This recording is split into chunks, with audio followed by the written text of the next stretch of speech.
Welcome to the booth here from U.S. Nationals in Minneapolis, Minnesota. I am Brian Gottlieb. I am joined by Craig Krempels, and this, Craig, is what we play for. It is Top 8 Sunday, the pinnacle of Flesh and Blood. Brian, I'm so excited. Every time Sunday rolls around, we do coverage.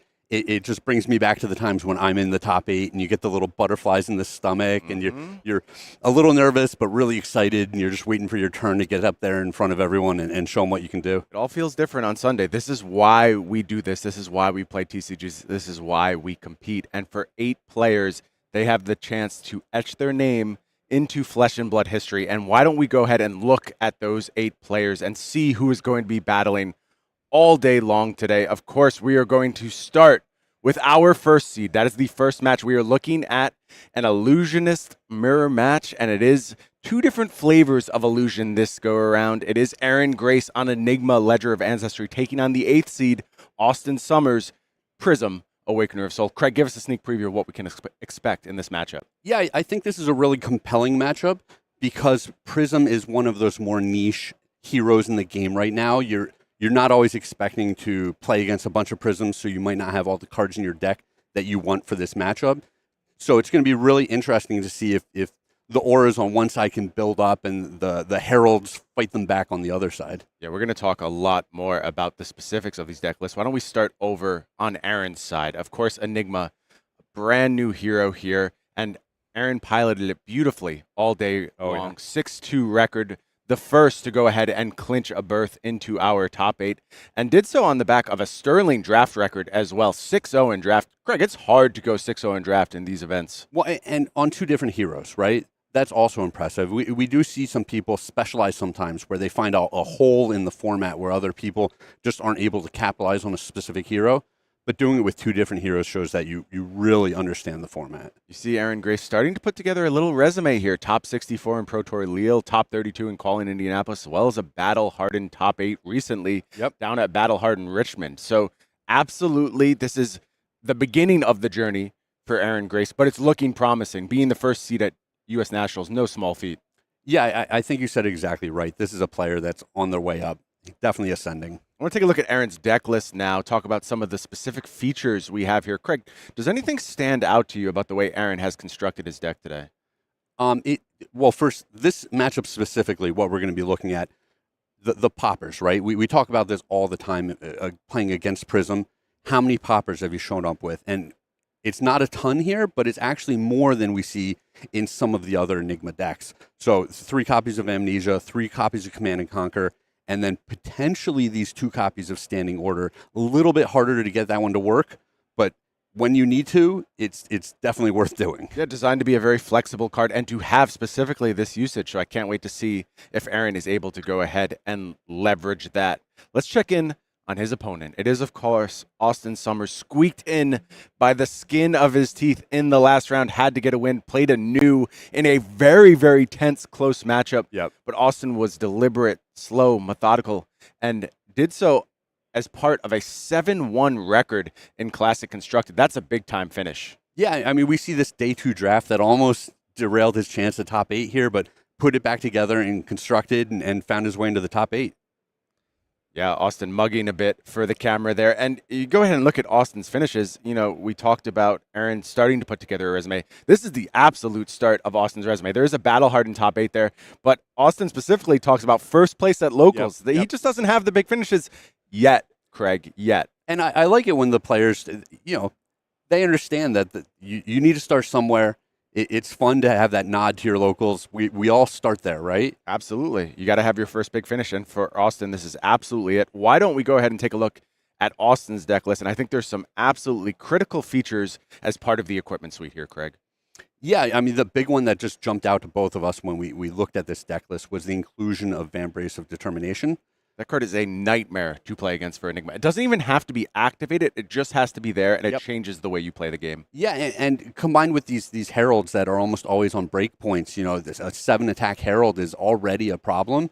And then you have the Vambrace as well. It means it's just so hard to cover these attacks turn after turn. Yeah, beyond that, I would refer to this as a fairly standard Prism list. It does have the split identity with Iris of Reality as well as Luminaris Angel's Glow available in the weapon slot. There is access to the ALS loop as well. Vestige of Soul is there. We see the library in this list as well. So there's all kinds of options here for Austin Summers. And I think the thing about Prism in this matchup, you can play it a lot of different ways. Yeah. Yes. And that's what I'm really curious to see. What kind of game plan does Austin come out of the gate with? But let's not talk about it. Let's be about it. Our players are ready down in the feature match area. There you see on the left side, it is Aaron Grace, our first seed on Enigma, taking on Austin Summers, the 8th seed on Prism. This is where the road to U.S. National Champion starts. Assessing the nerves of the players right now. I always like to do that when I see the players down in the feature match area. These guys look cool. They look calm. They look collected. They look like they belong there right now. Even Austin, no big finishes yet, but seems comfortable. Yeah, there comes a point where you say, I'm just ready to play, right? I'm nervous going into it, but as soon as you draw up that hand, it's time to play. Note of the equipment here over on Aaron's side does come packing the Null Rune Glove. So wants to go ahead and prevent any arcane damage that Prism could get up to. I get it. I think it's a good decision here. Also, the traditional suite of Traverse, Vandal Spring Tunic, and that Meridian Pathway rounding out the collection. Gets to Transcend on turn 1. A micro win, I would say, Craig. Yeah, I mean, it really depends how the turn goes from here. Transcending is the micro win. Deploying a big aura is definitely what you want to be doing on your first turn. Yeah, 3 cards already used here. There were 2 Transcend cards in this opening hand. Beautiful Marvel Transcend cards. So Aaron already showing a staunch commitment, has that anime Enigma as well down there in the hero zone. So obviously an immediate fan of this hero and bringing it to great success right out the gate. And this artwork. Beautiful stuff. Love that Stir the Pot. So fun. There's just going to be Spectral Shield here as the usage for that first inner chi. A fine start, though. Good place to be on your first turn. Looks like a draw of Restless Coalescence as well. That could go ahead and maybe create some more Spectral Shields if you want, or you just tuck it away for a rainy day. How does Aaron want to navigate the rest of this turn? Of course, Austin starting at that precarious 32 life. A huge incentive to go ahead and protect life total early.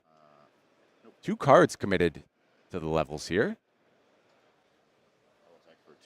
Yeah, and that tells us that Austin really wants to sculpt his hand here, right? He's saying, these are not cards that I want in my opener for the first turn. A filtering turn here, I would say. Yeah. Want to play Restless Coalescence? Restless Coalescence comes down. And This I think is that's a good turn now. Sacred Art in Aaron's hand as well. So a powerful option for a future turn. This Restless Coalescence does come in for 3, demands the last card in hand. Sacred Art at the ready. And I think this is an interesting decision. Do you make this other Spectral Shield? You lose the potential for go again on future turns with this Restless Coalescence. Yeah, the answer does look to be yes, and wants to go ahead and get that point of damage. So Austin already down to 31. Of course, that lower life total of Prism is the Achilles heel. And a pretty solid turn, right?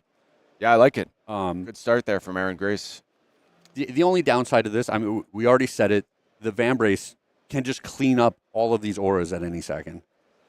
It is a scary spot. Boy, the bling is real in this match, Craig. Look at these auras that we're putting forth. Looks to be a cold foil, merciful retribution from Austin Summers kicking things off here. There is, you said it right. There is a lot of bling on this board. Illusionist players, man. They have a type. Merciful Retribution, a big drop here. Going to offer some damage that is difficult to deal with. Also has the potential to go ahead and steal some action points, as we know from Spectra. Mortal Lunar Shrine. Now, double Transcend to kick things off here. It is Rising Sun, Setting Moon into Sacred Art. So 2 more Spectral Shields come out, and this is a nice wide board already developed by Aaron Grace. Now, I do want to talk about the vulnerability of having all this Ward 1. This is where that Vambrace can really shine if you find the right window. Yep. But it is interesting that we saw Austin block with all of those Heralds on the first turn. And I don't think you want to just be deploying 1 aura on your first turn if you're an Austin seat, especially after the opponent makes all those Spectral Shields and the Restless Coalescence. Feels like a slow start, and we know how Illusionist Mirrors can go. They are very snowbally. They can move quickly. Things can get out of hand. And already with 4 buffed Spectral Shields out there in the arena, meaning if Aaron wants, there's a Luminaris impression to be done here. You can go so wide with this board you've already established. Massive start thus far from Aaron Grace. Still a ton of cards in hand as well. Yeah, he has the resources to send all of these attacks in, and it'll be interesting to see if Aaron has a payoff on the end to just keep building this board. Yeah, and Austin is just going to go ahead and eat this first one. I think that's the position Austin is in right now. You have to go ahead and take some damage here because on the next turn, you need to deal with this board. You need to have a plan to get some of this out of here. Otherwise, your day could end very, very quickly. Restless Coalescence is the follow-up here. Also with Go again, +1 counter. For the first seed, Aaron Grace thinks I've gone about as well as you could hope for thus far. 2, go again. Spectral Shield again. And Austin just reaching here, reaching for that life total. Take it. Send me the bill. 2. 3 and in. No floating.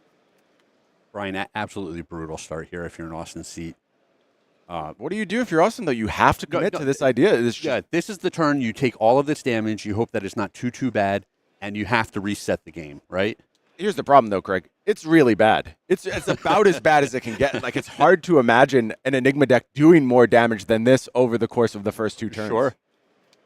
And being this far ahead, I wouldn't be surprised if on the following turn we see Aaron just use all of his equipment. You know, even potentially getting the Tunic in play defending, just keeping this board live.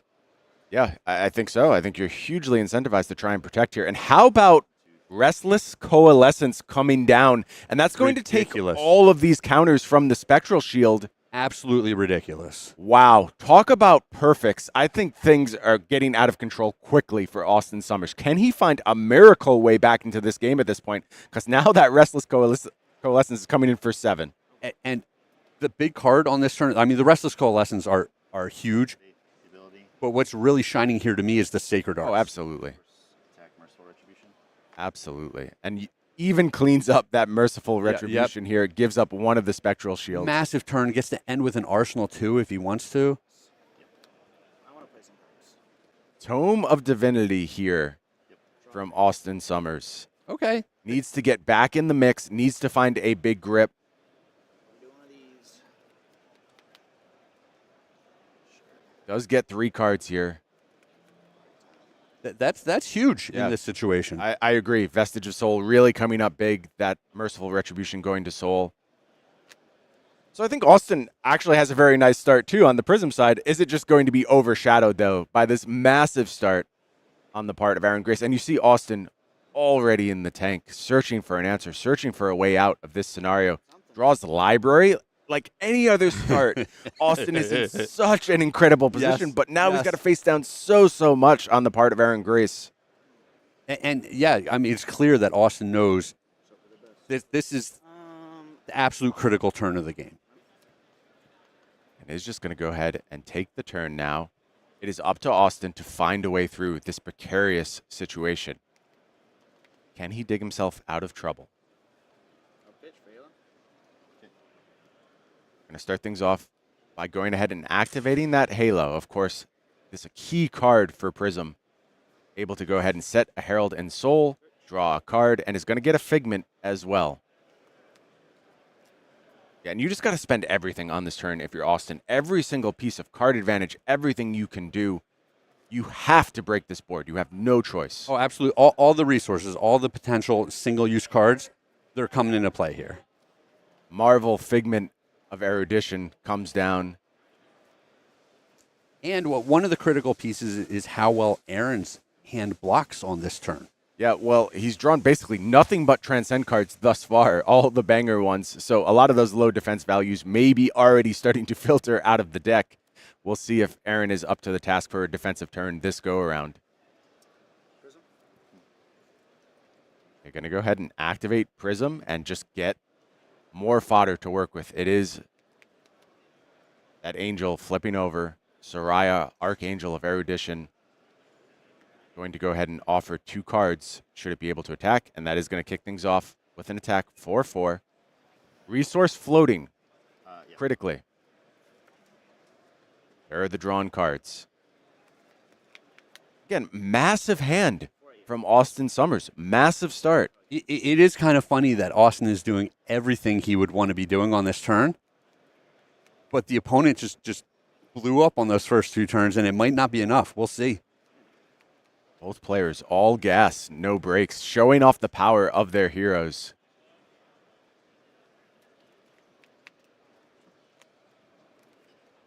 See if we can get a peek over at Aaron Grace's side. Can we make out those cards? Aaron's teasing us, puts them down.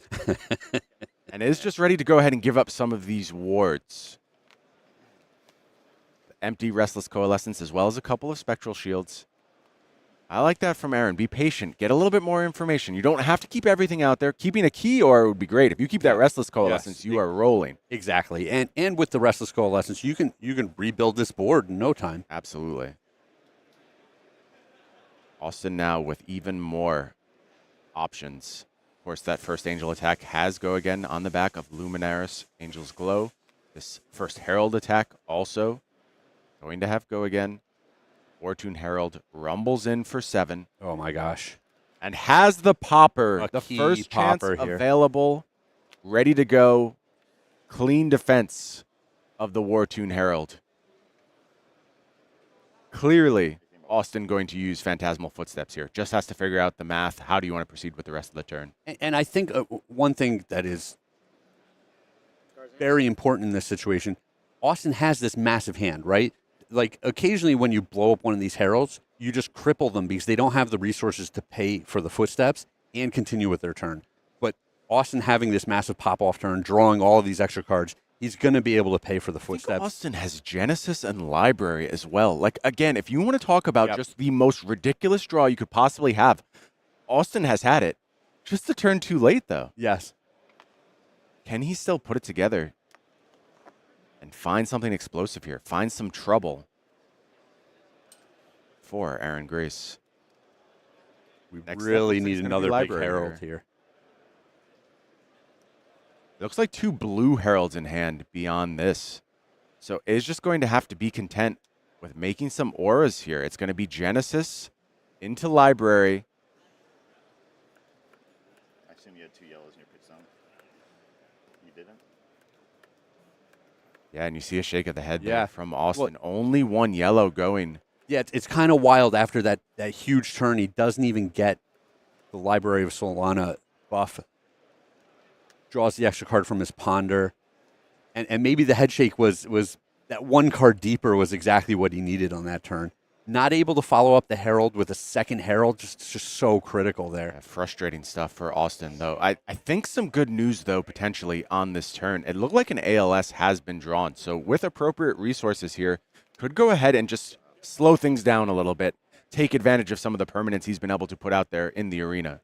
Well, and ALS is one of the perfect cards with Library. If you're able to deploy it on your own turn, draw up to a bigger hand, you can kind of lock them out for a couple turns in a row while having an attack because of the extra cards that you're drawing from the Library. And it is time for ALS to come down. Now that first attack is going to get through. It's able to clear the Angel here. Anything further, though, has to go at that ALS and should go ahead and get Austin a bit of a reprieve. The problem is if you can just do some setup here, and it is going to be a Spectral Manifestation, not the ideal one, but, you know, a little bit extra action points on a turn that is going to be very choked on them. And we are just going to use the Spectral Shield to clear Arclight Sentinel, makes another Spectral Shield. Well, and I also think we're glossing over a little bit how important it was for Aaron to just start his turn by cleaning up the Angel on the other side. Oh, yeah, absolutely. The first thing that he does, it ensures that he's not going to go too busted up by an ALS from the opponent. Now Austin gets to start things in a very exciting way here, kicking things off with Genesis into Herald of Triumph. Oh, sorry. Still no Library cards for him. Cards in hand? Not yet. There is some board established at this point. There is the Genesis. There is the Library. Some of that incremental advantage present for Austin. But a lot of incremental advantage present over on the side of Aaron Grace. 4 Spectral Shields, a Restless Coalescence with 3 counters. A standing order in hand here, Craig. Should Austin want to find a clean block one more time. Yeah, the standing order is such an interesting card because you can blow up this Herald if you want to, but it's only a 6.1. Often it's better just to put 2 cards in front of it and hang on for the standing order for later in the game. But obviously you can't defend with the standing order out of Arsenal and get your buff that you're looking for to blow up a future Herald. So it's kind of, this is the opportunity to use it if you want to use it that way. There's a problem here, though. That is Herald of Triumph that is being offered by Austin. Oh, sure. And that means that any 6-pop attempt here is going to be shut down. And I actually see an Amnesia in hand as well, I believe. So a perfect time to have that reduction effect on the Herald of Triumph. Otherwise, this turn would have been a much simpler question for Austin. Instead, just has to think about making some very real defenses. But Craig, Traverse is at the ready, and you know what else is in hand? It's Manifestations of Miragai. So there is a potential window here to just go ahead and give up some Spectral Shields, reset with Manifestations, and be in, again, a very, very strong position. Yeah, Austin's just desperate to find another ALS here. It really feels like Art Lake Sentinel is his only path to not just getting locked under all of these attacks turn after turn.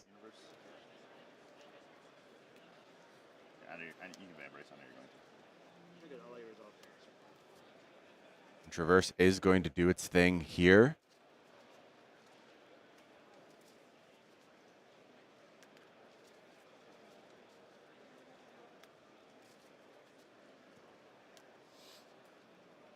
Finds that beautiful Marvel in her chi. 4 damage set to leak over. Vambrace activation available. Yeah, with 4 damage leaking and a Vambrace activation, I expect the Restless Coalescence to just make another Spectral Shield here and suck up 5 of that damage. Makes a lot of sense. Meridian Pathway. Oh, he's just going to cash that in now. Fourth, yeah. So 7 basically. This is 5, and I'll lose 2 shields. It's a little bit interesting hanging on to a bunch of these shields. It does give Aaron some flexibility with how he defends moving forward. Yeah, we've seen the Spectral Shields come up big defensively, and now, again, a massive board can kick things off with an attack for 8, does so, plays around any potential ALS shenanigans, making sure damage is still getting through, even if the ALS is going to be offered here. But these extra Spectral Shields without +1/+1 encounters are not go-again attacks. So there's definitely an argument to be made of just letting go of more Spectral Shields. I think that is fair.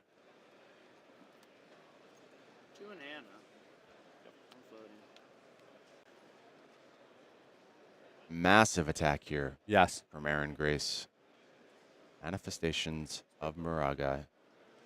Turns out been too great. And it's very interesting that he pitched the red to start. You know more attacks are coming. It's just a question of does he have that all red hand? It was red heavy for sure. It is, we know Standing Order is there. We know Amnesia is there. And to me, Amnesia is the important one. That's the sticking point. Maybe you only make 2 attacks. You attack for 8 here. You follow up with the 5 attack. IP yourself a little bit. Yeah, but you have that insurance policy in your back keeping pocket. the That buffer. Amnesia is just so important. Seems pretty good, Craig. Pretty good. And I think that's why we see Austin Summers really sweating this one out. And this is the classic Enigma situation. Once you start putting cards in front of their aura attacks, you don't have the resources necessary to battle back and push them off of the board. I got to say, Austin, very behind right now, obviously, and path back into this match uncertain. Austin doesn't feel like somebody with no top finishes to me. Has just been very cerebral, very calm, very thoughtful, trying to find ways back into the game, not panicking, staying focused. That's the type of demeanor that eventually creates a champion. And even if this match does not go the way of Austin Summers, I think has shown himself to be somebody who belongs down here in this feature match area. Having to think on this Phantasmal Footsteps. Thankfully is defending an Illusionist attack here, so is able to get some value out of that.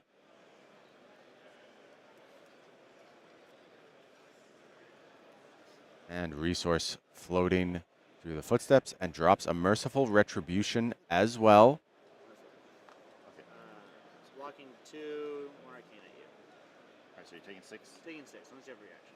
Oh, and then, so merciful. This is really interesting because the merciful retribution, Spectral shield. all of those pings are going to help clean up some of these auras. Yeah, and I think finding a good time for it, your opponent pitches standing order to Yep. go ahead and attack. You assume they are very resource light on this turn. Yeah, I mean, we Yeah, mentioned those triple red. no-room gloves from the beginning of the match, and that's definitely how you want to deal with these merciful retribution pings. And I think Austin just, like you're saying, doing the best with the cards that he's been given, identifying that the opponent doesn't have the resources to be paying through the gloves on this turn. So I kind of appreciate the line that he's taking here. Just has to take 5 here. It's going to fall down to just 2 life. Rough spot. Extremely rough Well, spot. and now if you're in Aaron's seat, you're saying maybe I don't need to hang on to this popper. My opponent only has 1 card in their hand. How are they going to send a Herald at me next turn? It seems like a safe spot to go ahead and Yep. just get the attack here. Oh, it's free anyway. This one is free. Yes, yep. Yeah, should there have been something in Arsenal, I think you can make a good case for using the resource. But yeah, we are ultimately going to use it, I believe, on prevention. Okay, sure. Yep. Cleans up the Genesis and just goes ahead and uses AB to stop from losing another Spectral Shield. Yep. I like Yep. the decision. I think you're exactly right, Craig. It was a good time to go ahead and just, leave yourself a lot of honor, because what's Austin going to do here? There's just nothing on offer. And thus far, no value out of that great library of Solana. An unfortunate circumstance for Austin. And now just absolutely in the blender. Yes. 8 attack after 8 attack. How do you break this board if you're in Austin's seat? And I think this whole game goes back to that turn 0, Oh, unquestionably. where we put 4 Heralds in defending, and then we drew up a hand that just wasn't able to pressure the Enigma player on the other side at all. Defend 7, fall to 1. Here comes Restless Coalescence. In for 4, gets the last 2 cards in hand. Anything gets the fist bump here. It is Amnesia, and just a nightmare game for Austin Summers, but a beautifully played game by Aaron Grace, absolutely showing off the ceiling of Enigma. That is as high as it gets as a start, particularly in this matchup. And you see both players with a little nod there. They both know exactly what happened. You don't want to win like that if you're in Aaron's seat. You would have loved to have a knockdown, drag-out matchup. Yep. But W's a W. You make your way to a national championship. Listen, he played the game very clean, Yep. very smooth. Yeah, it looked easy for him, but I think there were still a lot of decisions that had to be made in there. Yeah. And even from Austin's side, I felt like he was making the right decisions turn to I turn agree. to give him the highest upside chance to claw back into the game. Yeah, look, like we said, first appearance for Austin on the big stage. Not the last. I'm sure of that. Just a very, very cool, calm, collected, smart player. But the story right now, Aaron Grace, our Yep. first seed, moving on. And to our Enigma moving on. semifinals. Enigma moving on to our semifinals. Maybe setting up for that all part the Mistveil finals. I'm looking forward to it. You know what I'm looking forward to, Craig? Tell me. I am looking forward to a big reveal that I've been promising all weekend. And look, Where we're going for dinner tonight? no, I don't think anyone cares about that besides you.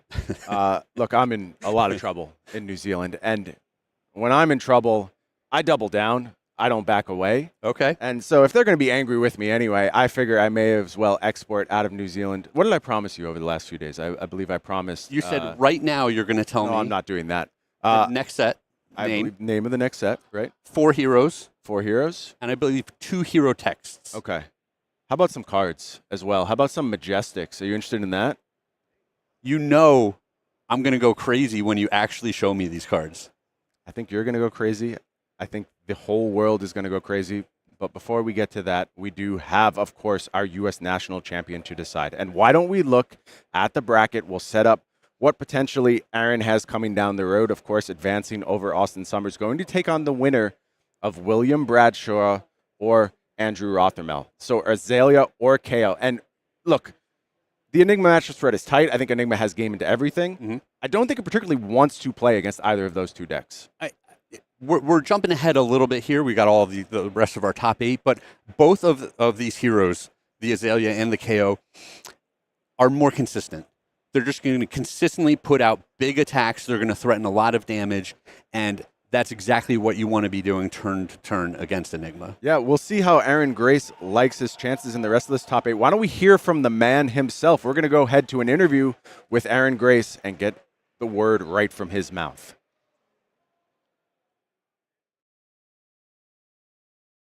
I'm Doe. With me is Aaron Grace, our winner of round number 1 here in the top 8. And my first question for you here is, as someone who's got a lot of reps on Viserai, are there any transferable skills into Enigma? Because it seems like you picked up the hero really well. Well, Viserai attacks for 1 multiple times, and Enigma can kind of do that. Usually she attacks for 2 multiple times. I would say like sequencing kind of overlaps a lot, like Runeblade and other heroes that have a lot of complex sequencing positions they need to be in tend to take a little bit of thought to find the best line, and Illusionist is all about that. Not only do you have to figure out what is the best way to attack, but also what is the best way to defend, since with Enigma, you need to keep your ward alive to present damage. So keeping it alive and knowing when to block, when not to block, how to block, the numbers on, breakpoints and that. So a lot of those sequencing things. Yeah, that makes sense. I'm curious too, obviously, people watch the games, they see the plays that are being made, but I want to hear it from you. Tell me about the amount of work that it takes to be able to do this well in something like a national championship. Just take us through a little bit of the practice regimen you put in. Yeah, so, I test with my team for a lot of CC matchups. We do the Runaways draft queues, or big help to us and whatnot. I am not the most experienced, drafter, but a lot of the people that I know and are friends with and other people here really helped me out in that regard. They sat me down and, showed me a lot of the strategies that they've incorporated. So knowing other people who know their stuff, is a big help in this kind of thing. Even if you yourself don't have the time or the ability to figure things out, in your own practice. So I do think that having a system of people to help you with, people were grinding with me all last night, about this matchup specifically. And, days prior, when I was 7-0 in day 1, I had a buddy of mine, Anthony Vero, help me out with a draft, and it paid off huge. So. All right, yeah, it takes a village to raise a champion, right? Well, you're moving on to, I believe, either face an Azalea or a Kayo. Yeah. So out of those two, which do you feel more comfortable in right now? Who do you kind of want to see get through? Is it William or is it Andrew? Well, Kayo is definitely the better matchup for me. I played the Kayo player in Swiss. I think it was a stream game, and I was victorious. I think Azalea is quite a bit harder to deal with. But, William Bradshaw is a friend of mine. I'm totally supporting him. I hope he takes it just because I want him to win. But for my own personal journey, Kayo would be the easier matchup, I guess. So it's a win-win for me. Yeah, either way, you get to play against a friend who's always fun on stream, or you get a matchup you're more comfortable in, I suppose. Yeah. Well, best of luck in the rest of the day here. Can't wait to watch the rest of your games. We're going to go to a quick break, guys, but when we come back, a lot more action coming on here from the top 8 of the U.S. Flesh and Blood National Championships. We'll see you in just a few.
And here we are back at the Flesh and Blood U.S. National Championships. I am Doe. With me is Pankaj, and we're about to go into a very exciting match. It's actually going to be a Zen mirror for our second top 8 match of the day. I'm hyped about this one. There's so many little intricacies that go into it, aren't there? For sure. People think it is, to some extent, a standard aggro mirror, but there is a lot of tech you can put in your lists for the Zen mirror, and everyone should be respecting Zen in this meta. So it'll be very interesting to see the tech that each player has brought. And we have access to a deck list, and we will see just the slight differences in tech they have for how they want to respect Zen. Yeah, so here are our top 8, in case you're curious. We did just see Aaron Grace take down Austin Summerson, move on to the semifinals, and now we're going to see the match down at the bottom of the bracket. It's going to be Jacob Shaker taking on Michael Dalton once again, both on Zen. Let's take a look at Jacob Shaker first as we kind of break down our players here. Playing again, Zen, Tamer of Purpose, of course. A lot of really strong finishes. LGS over at Miller's Comics as well. Team Salt the Wound.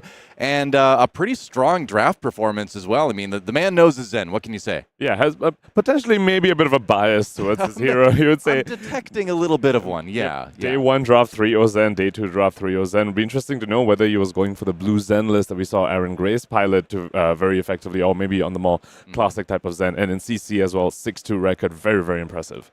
Yeah, we're going to find out. We've got the list to take a look at here, so let's peek at Jacob's list to start things off.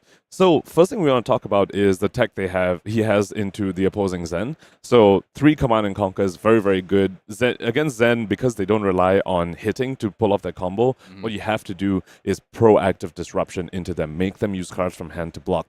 CNC, one of the very, very key cards for you to be able to do that. The other card I want to talk about is Amnesia. 3 times Amnesia. We can totally expect the reason it's in this list is because of the Zen mirror. Amnesia going to turn off the opposing Bonds of Ancestry, which we've seen cause some really, really explosive turns all throughout this tournament.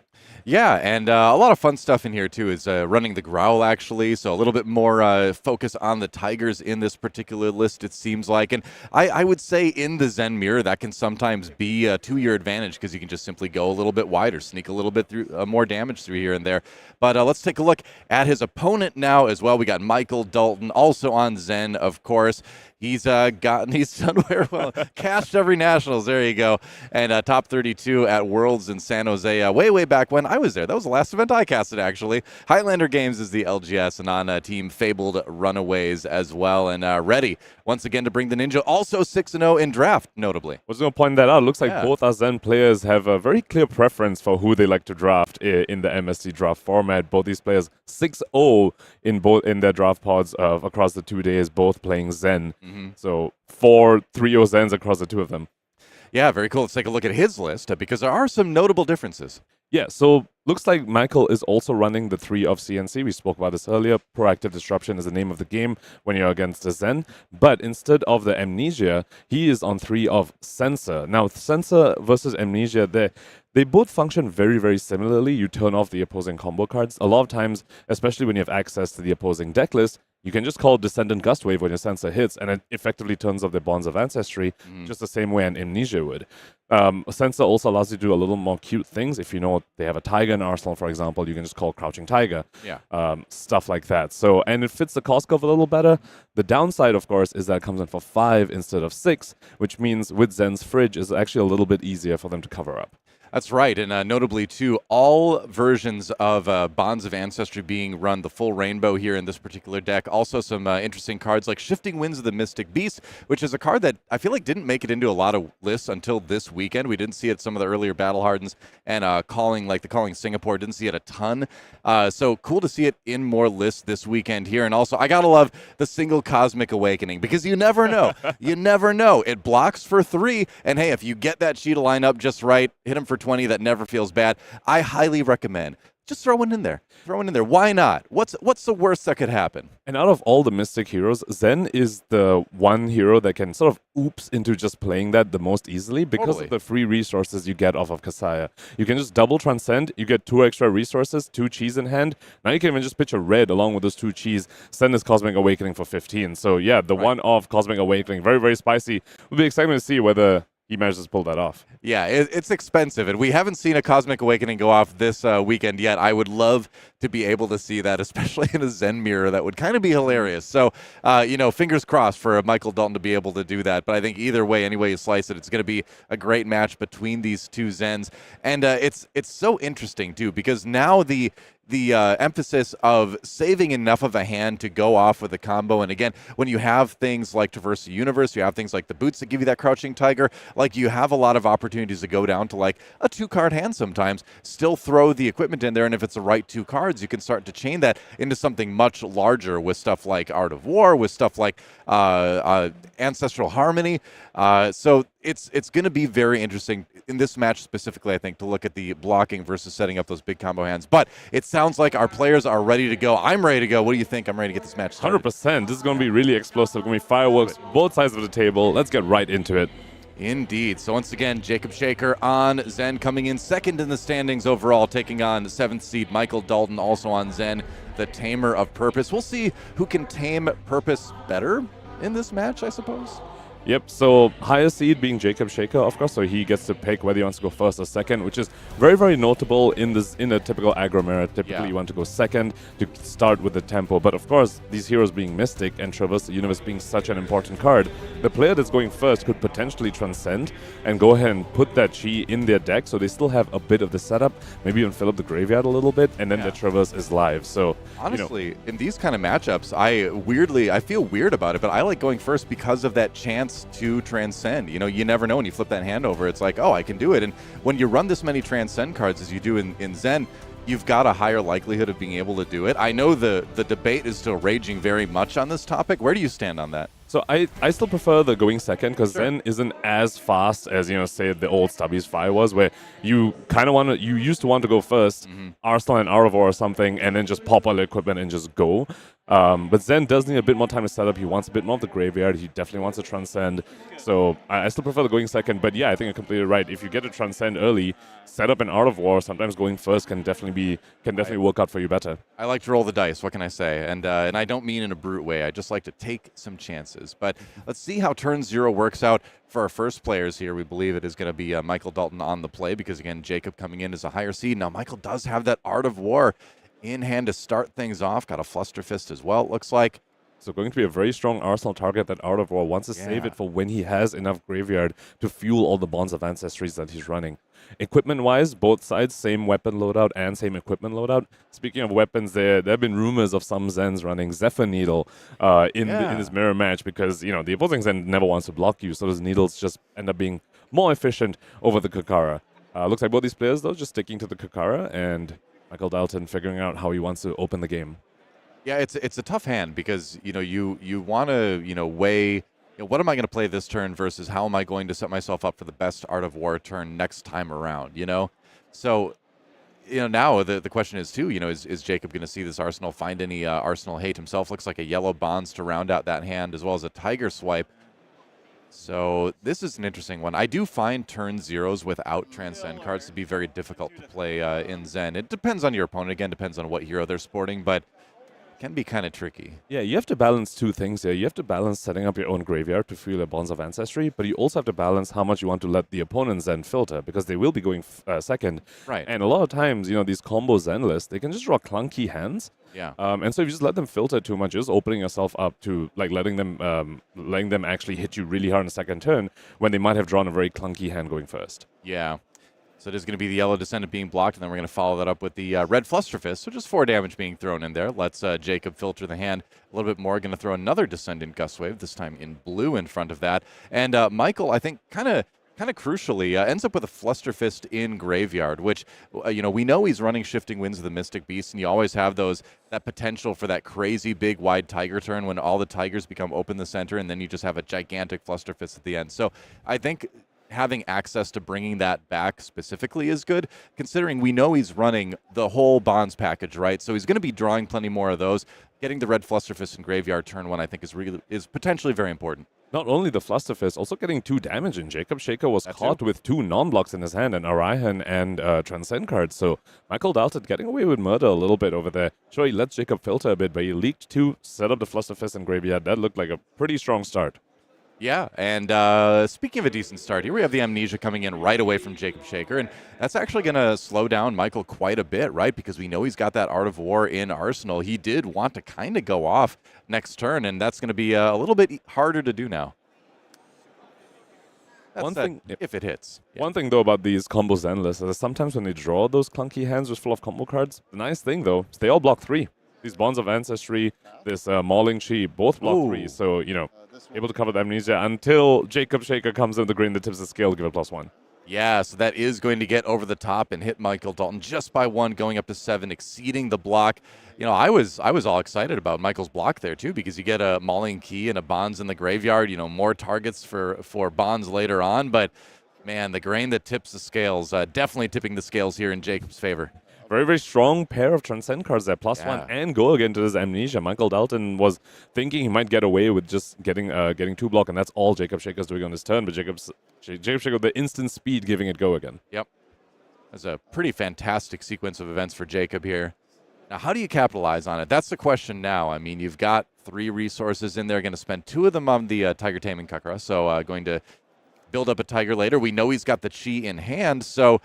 are we going to see him use the Zen ability? I would imagine we probably are. Why not try to go as wide as you can here? The thing about these Chi cards is that once you flip them, they're actually terrible arsenals. You can arsenal them when they're still in the instant speed form, but once they're Chi, you have to pitch them, or you're just IPing yourself 1.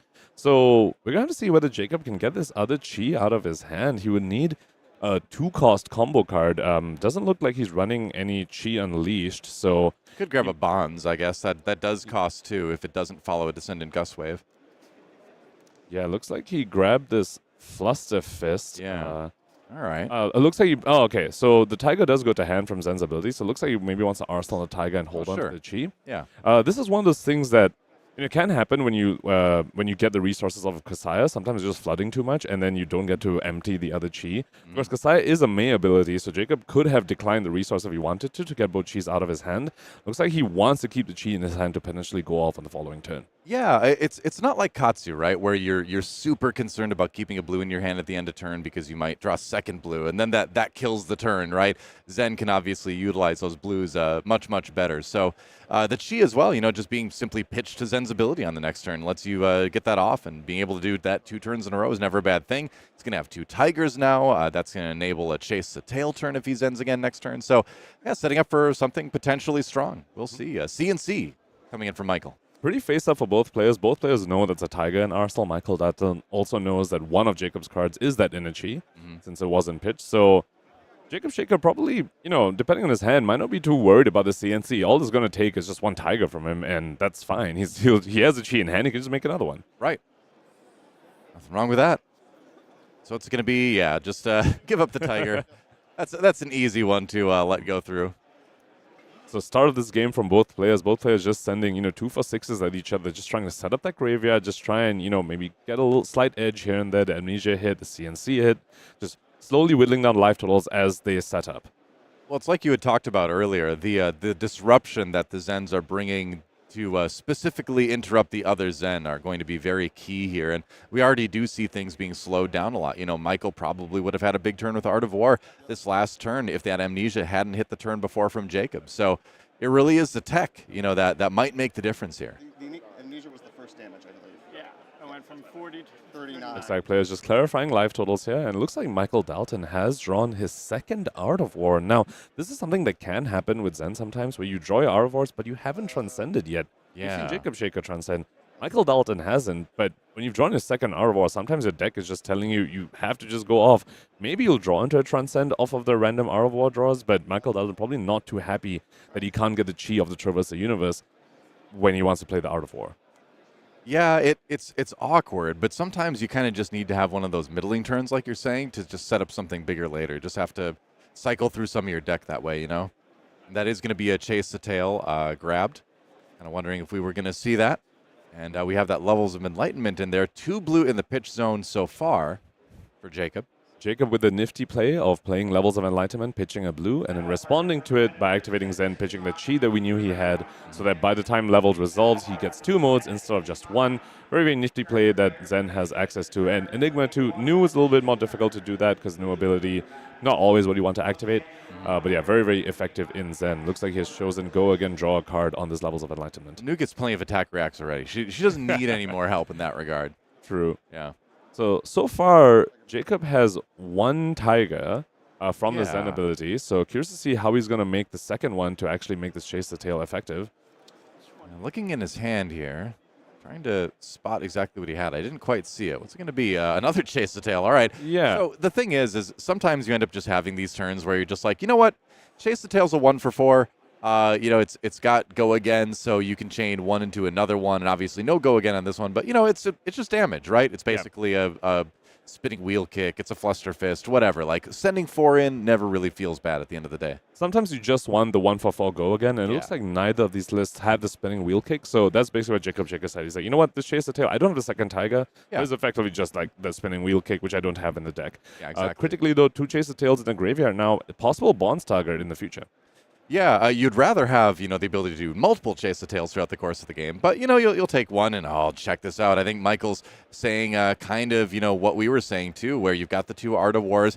You just got to find a turn to go off, right? So he's going to throw the boots in front. He's going to create a Tiger, and that's going to be, we would imagine, banished to one of the first Art of Wars. And he's going to try to get something going here. We could see our first big Zen turn coming in. Yep. Looks like, Michael Dalton said, my deck gave me 2 Art of Wars. Is that?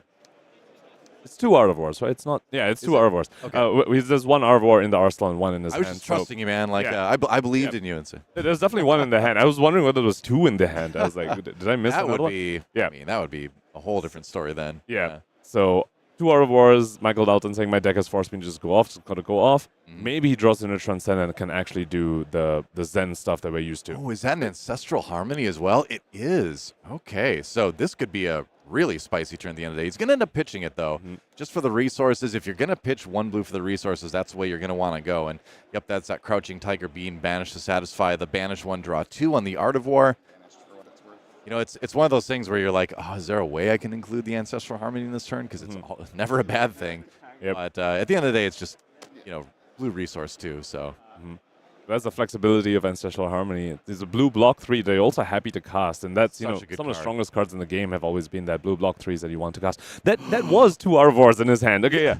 He just drew it. He just drew it. Okay, yeah. So triple Art of War potentially coming out for Michael Dalton, but no Transcend. This could get really awkward. Looks like he's holding a whole bunch of combo finishes, so he's still missing that starter. I was going to say, yeah, he's got a blue Fluster Fist in the hand, so I think this lets you play the second Art of War very comfortably at least. But what does he draw off of this? Now things get very interesting. So he's taking quite a big risk here. He needs to draw a starter because he currently does not have one, and that is the risk that you can fall into when you banish the Tiger. Yeah. The Tiger is a possible starter, but you want to banish the Art of War, and then you might just end up with all these combo finishes. Yeah, I love this, though, because he's 9 health down, right? I mean, in a Zen Mirror, you got to make something. Oh, he draws into the Sacred Art Jade Tiger Domain, and a Mauling Key was the other draw. So is there a way he can turn this into a third Art of War comfortably? I mean... Well, you can just banish one of those combo finishes. Mauling Chi and 2 Bonds of Ancestry. These are all... you can't start your turn with them, so he might be forced to just go for triple Art of War. And if he doesn't hit a starter, I think would be a very middling triple Art of War turn. In my opinion, and I'm a much worse player than Michael Dalton, but I'd be all in on this, man. I'd be like, let's go. When's the next time I'm going to get to play 3 Art of War in 1 turn? And maybe that's not the right attitude at a national championships top 8, but I feel like Michael again, with the life deficit here, 23 to 32. You are incentivized to give it a try. The alternative is if you think you can put together a decent turn, but no, we're going for it. The triple Art of War turn. And what is he going to throw in there? It's, I would imagine it might be, it could be one of the bonds. Then again, you could just throw the Mauling Key in there as well and then count on being able to use both bonds. There's arguments both ways for sure. The question is, will he draw something that lets him pop off with that Jade Tiger Domain? I think that's the big thing here. Does he draw into something that enables him to use that, get all the benefit, transcend with it? I think at this point he'll be happy with just drawing a Descendant. He just wants a starter. Also, like maybe a double Transcend will also let him get that starter. Just go ahead and tutor for the Descendant Gust Wave. +1 draw. Okay. It's not that clunky. It is that clunky. Oh. It is. So Michael Dalton was almost going to choose Go again on the Out of War just in case, but he said, nah, he's going to go for a +1. Drew a Transcend. He drew a double Transcend. He's got it. Oh, he drew the double Transcend. Okay. All right. It's go time. Because double Transcend, 2 chi, 1 chi to Gen, 1 chi to Zen, 1 chi to play the Sacred Art Jade Tiger Domain. Incredible hand. It is not so clunky anymore. Yep, not definitely so clunky anymore. Absolutely bailed out drawing a Transcend card, and also critically, one of them is one he can play without an attack needing to be on the chain. Yeah, which is very important because the other one is Grain the Tips of Scale, which he currently cannot play because he has no attacks. But the other one he can, so then he can play that, respond with the Jade Tiger Domain, and now those tigers that get created get +4 because 3 Out of Wars and its own effect. Yeah. It is still a little bit clunky, to be fair. Just making sure he does the sequencing right. This is a very tricky turn. This could be the turn that just decides the game. Yeah. So I almost wonder with that, do you pitch a yellow Bonds to go in for Kakura and then, buff that with the Grain the Tips of Scales to get things kind of rolling here. I'm trying to his hand. So he does have the other Transcend that doesn't require the attack. It's a pass over, I believe. That's true. That is true. So critically, pass over could potentially get fizzled by the opponent if they have a preserved tradition. Because I don't believe there are anything other than attacks in Jacob Shaker's graveyard. Anything other than action cards in Jacob Shaker's graveyard. Trying to see, is that a red Bonds or a blue Bonds in his hand? The lighting is not favorable. It is a blue Bonds. A yellow and a blue Bonds. Yeah. Yep. So no Descendant in the graveyard, though. So a bit tricky to go for a double, triple Bonds line. Because you do need Descendants in the graveyard for your Bonds to banish. Yeah. You can find one from the deck off of Zen's ability, but the other, to go wider than that might be a little bit tricky. So just making sure he's got the line. I think we're going to pitch to go in with a weapon here, it looks like. We'll see. Look at the graveyard real quick. Okay. Yep. So I think he's checking to see whether he can pass over safely. And and there's only attack actions in there, which means if he passes over, if he goes for that line, and Jacob has a preserved tradition, he could get pretty blown out by that, since that will deny the Transcend off of the pass over. Right. So that could potentially be why. Oh, he's checking the graveyard. Okay. He's going for it. All right. He has to declare the target, and then Jacob has a moment to respond. Cluster Fist going out, and he's going to respond with the Grain that tips the scales there. Oh, no, pitching that to play the Jade Tiger Domain, rather. Wow, all right. So mission accomplished. Like a scary moment, but worked out. No response from Jacob over there. Looks like the passover is going to resolve. It'll Transcend, gets a resource of Kasaya as well. It's going to go back to hand. We are about to see some fireworks here. Yes, this is the turn. And we've seen Michael take a lot of risks this turn, but, again, with the health totals being what they are, with the game state being what it is, it seems like that's the kind of risk you need to take. And honestly, these kind of risks are the risks that win you championships. They also lose you in top 8, but they also win you championships. So respect for Michael going all out with this one. Especially when you are the lowest seed in an aggro mirror and you had to go first and you hadn't found your Transcend yet. Yeah, sometimes you just have to recognize that this is your only way out. You just have to auto for +1 and you just have to be bailed out by the top of your deck. Because if you go for the more conservative line, you go for the Go again on the Out of War. Sure, maybe you have a functional turn, but does that win you the game? Michael Dalton made the call that it wouldn't. He took the risk and it paid off. Dude, each of these tigers is going to come in for 4. Let's think about that for a second. These are going to be 4 damage crouching tigers. Absolutely nutty, right? Of course he's going to grab the red Descendant. You're going to get another crouching tiger from the Zen ability as well, pitching that chi to it. That red Descendant is going to come in for 6. Absolutely wild turn being put together here now for Michael Dalton, but man, drawing into the double Transcend off of the 3rd Art of War. I've seen some legendary turns in Flesh and Blood, and this is definitely the top 3 so far already, I'd say. Looks like Michael Dalton explaining to Jacob that he just had to get bailed out by the 3rd Art of War because the first 2 just drew nothing. Yeah. All the people were going to just take this and just be like ban Zen, you know? I think they're right. And Jacob's like, I think they're right. Yeah, I mean, it's so we have to look at the bell curve in this situation. How often is it that a turn like this occurs? And it's on the far end of the bell curve with that. But man, when it does happen, you remember it, right? Especially if you're the defending player, you're like, oh no. So currently 3 tigers in Michael Dalton's hand. That's easily for another 12 damage because each tiger comes in for 4, as you said. Yeah. I guess one gets buffed by the Shuko as well, so 13.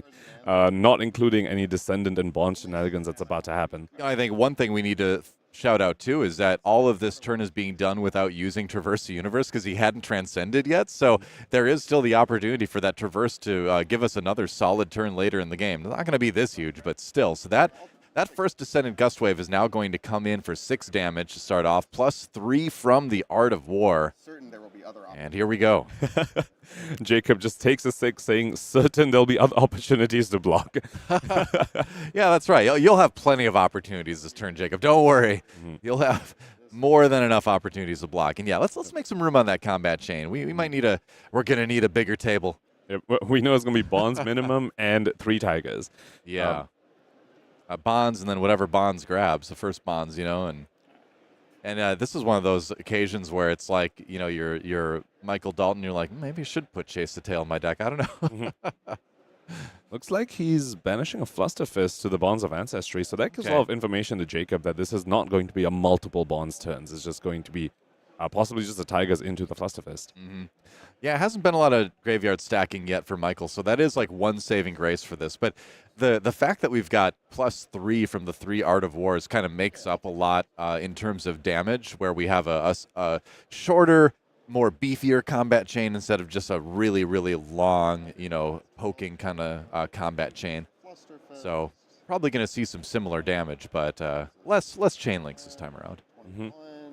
If you have stick, it's 3 more, 24. You have how many cards in hand? Jacob trying to do some math here. It's like, all right, can I survive this turn? How much do I really have to block?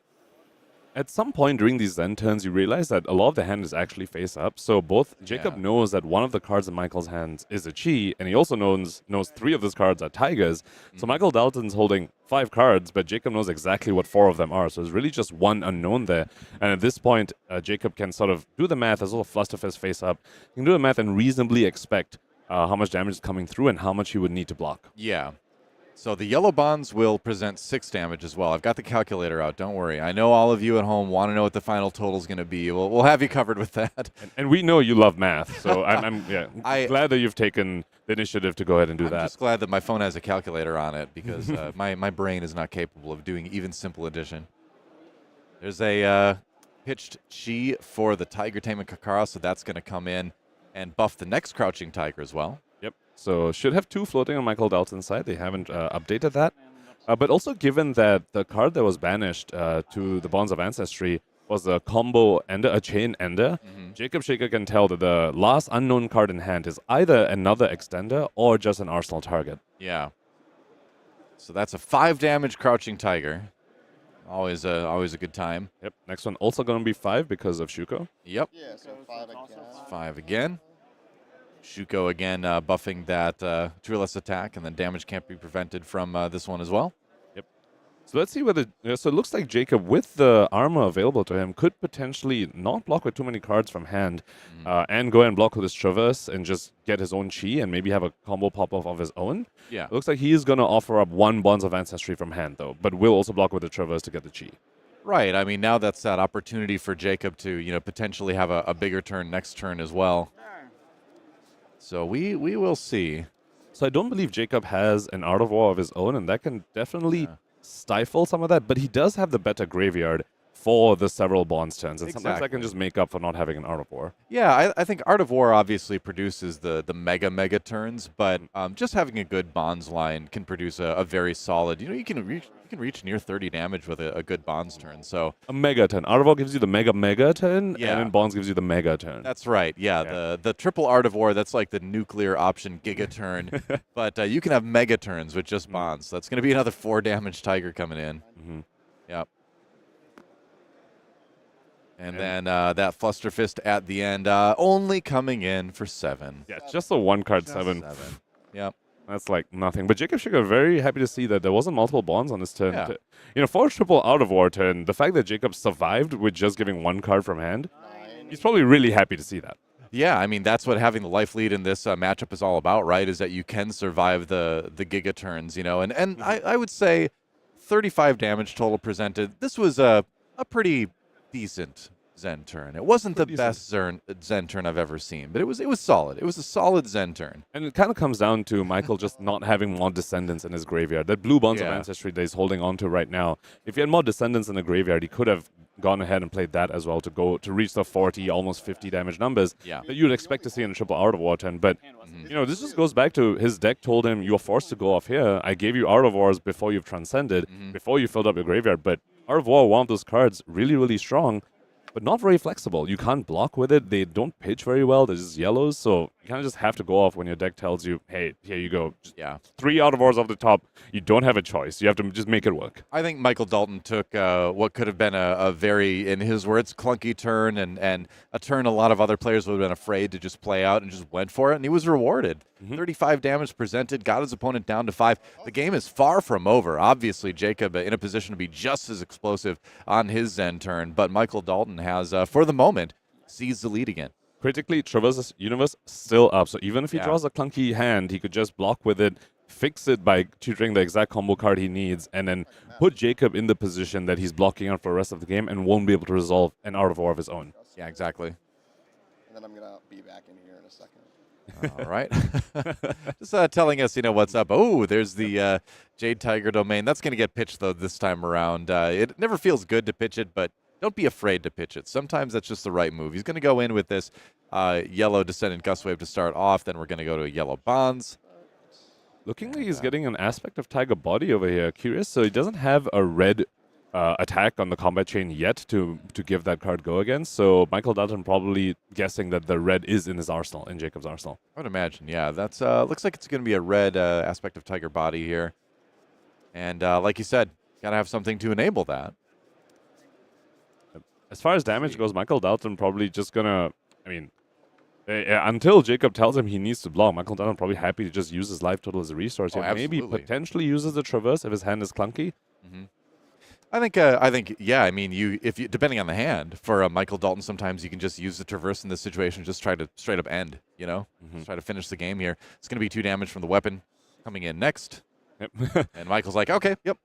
Soak it all up. Not even looking at his hand. Just all right. Just send me the bill. Send me the bill. All good. Yeah, another 2 from the Tiger. You know, getting buffed by the Kakara, getting buffed by the Tiger Stripe Shuko, I believe. Here and 1 there.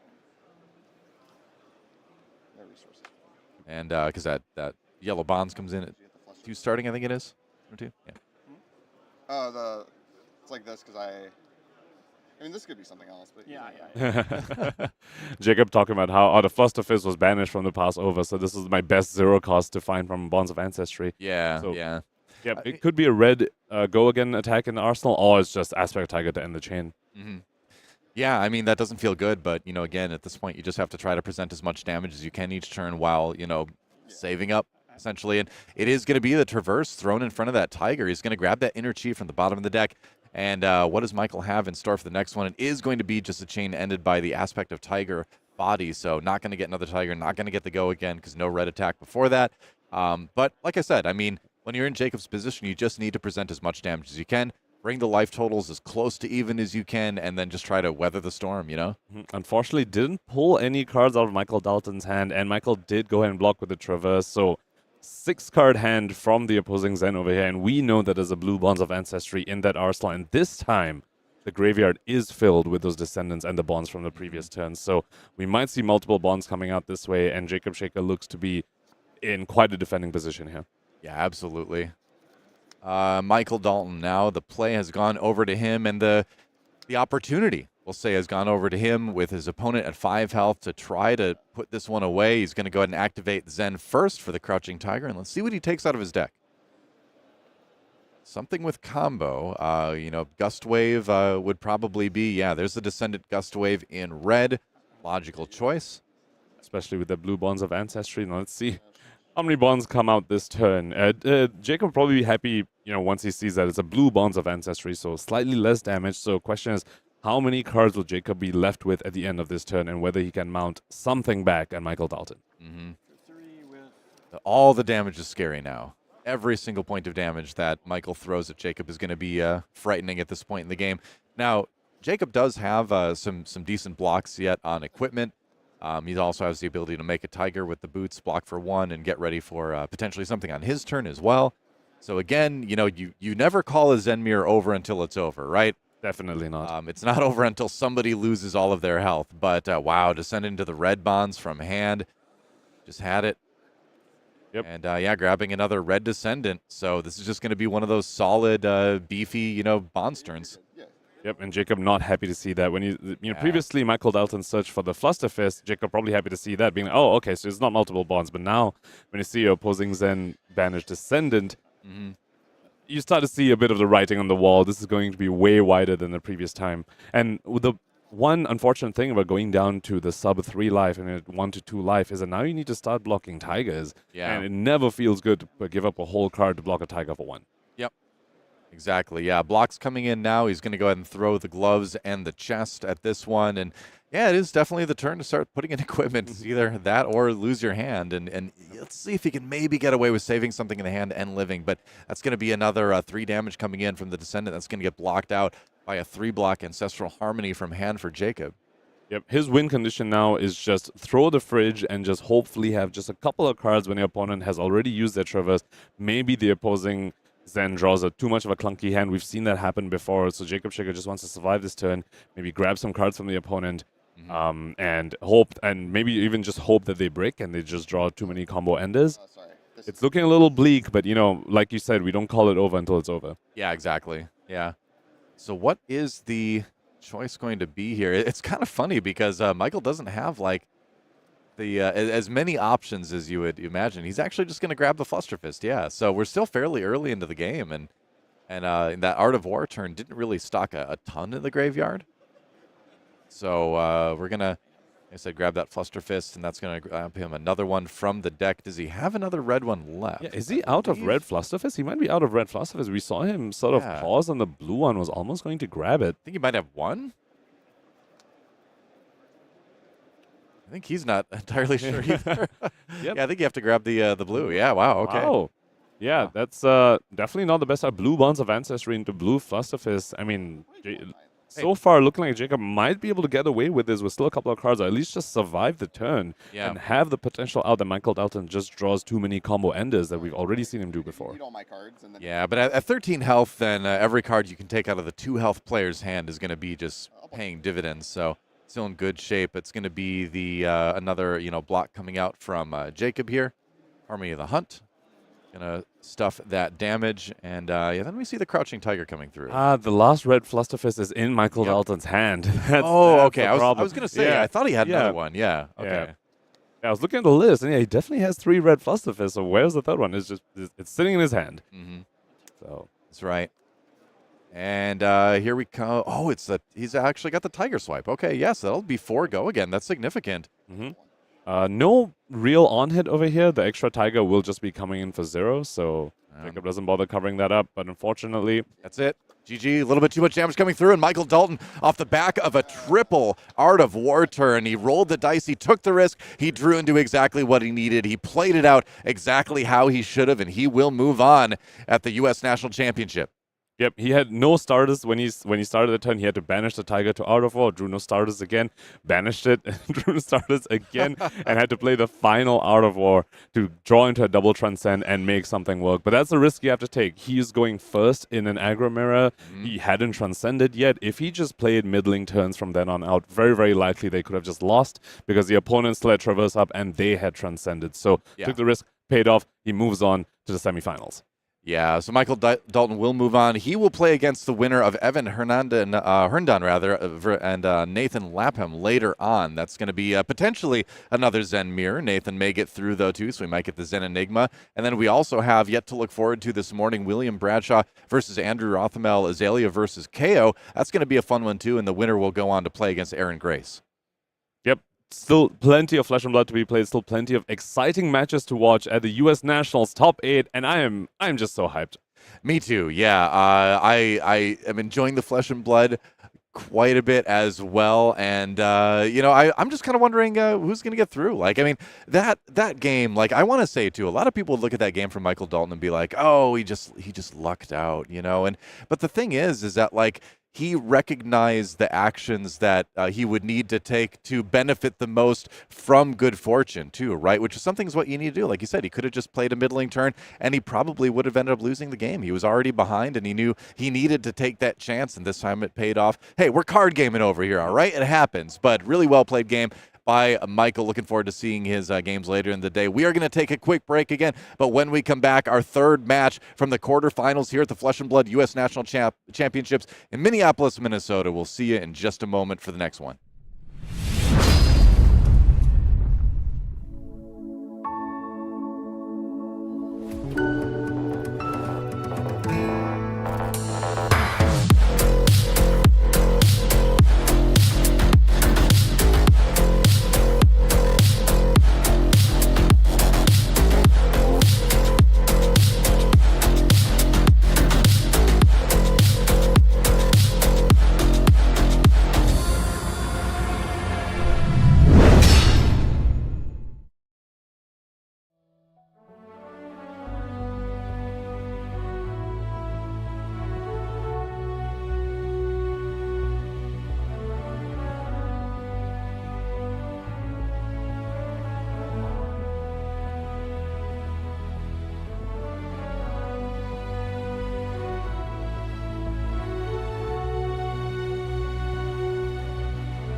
back to the booth here from U.S. Nationals. I am Brian Gottlieb. This is Craig Krempels. And we saw the power of the triple Art of War turn last round, Craig. That was so exciting. Pretty explosive. And a gamble along the way, too. You start with nothing. You're like, there's so much potential to this hand, but it could also just fizzle out. Just one big fart, right? Yeah. And honestly, for a triple Art of War turn, I kind of expected more. Yeah. It's funny to say after a 30 damage turn, but we only saw one bonds out of it, right? If you're able to chain a second bonds into this, you're looking at another 12, 13 damage, whatever it is, and that's where it's just the game's over on that turn instead of the next one. Oh, absolutely. I know you were so excited about Mike's big finish and the team and supporting. So go ahead, show it off, Craig. Yeah, little do you gotta do. Little runaway swag. No, this is for you. Oh, this is mine? You can just wear this around the venue for the rest of the weekend. Interesting. And feel like you're part of the squad. I'm very big on not showing any bias in my I know that this was really weighing on you. Like you wanted to just be part of this. I am a big Fabled Runaways fan, of course. Some of my favorite players, including Michael Dalton. Definitely not this guy, but a lot of other folks I like on that team. My boy Connor Bryant working with that team all the time. Don't forget Mansan. How could I forget Mansan? He literally told me in my ear not to forget him. So it's impossible. I cannot forget him. But yeah, a huge host of fantastic players on Fabled Runaways, and I'm stoked to see Michael Dalton doing well. Yeah, I mean, that's the story here. It's not the team. It's Mike's success. We've seen him be close in many events.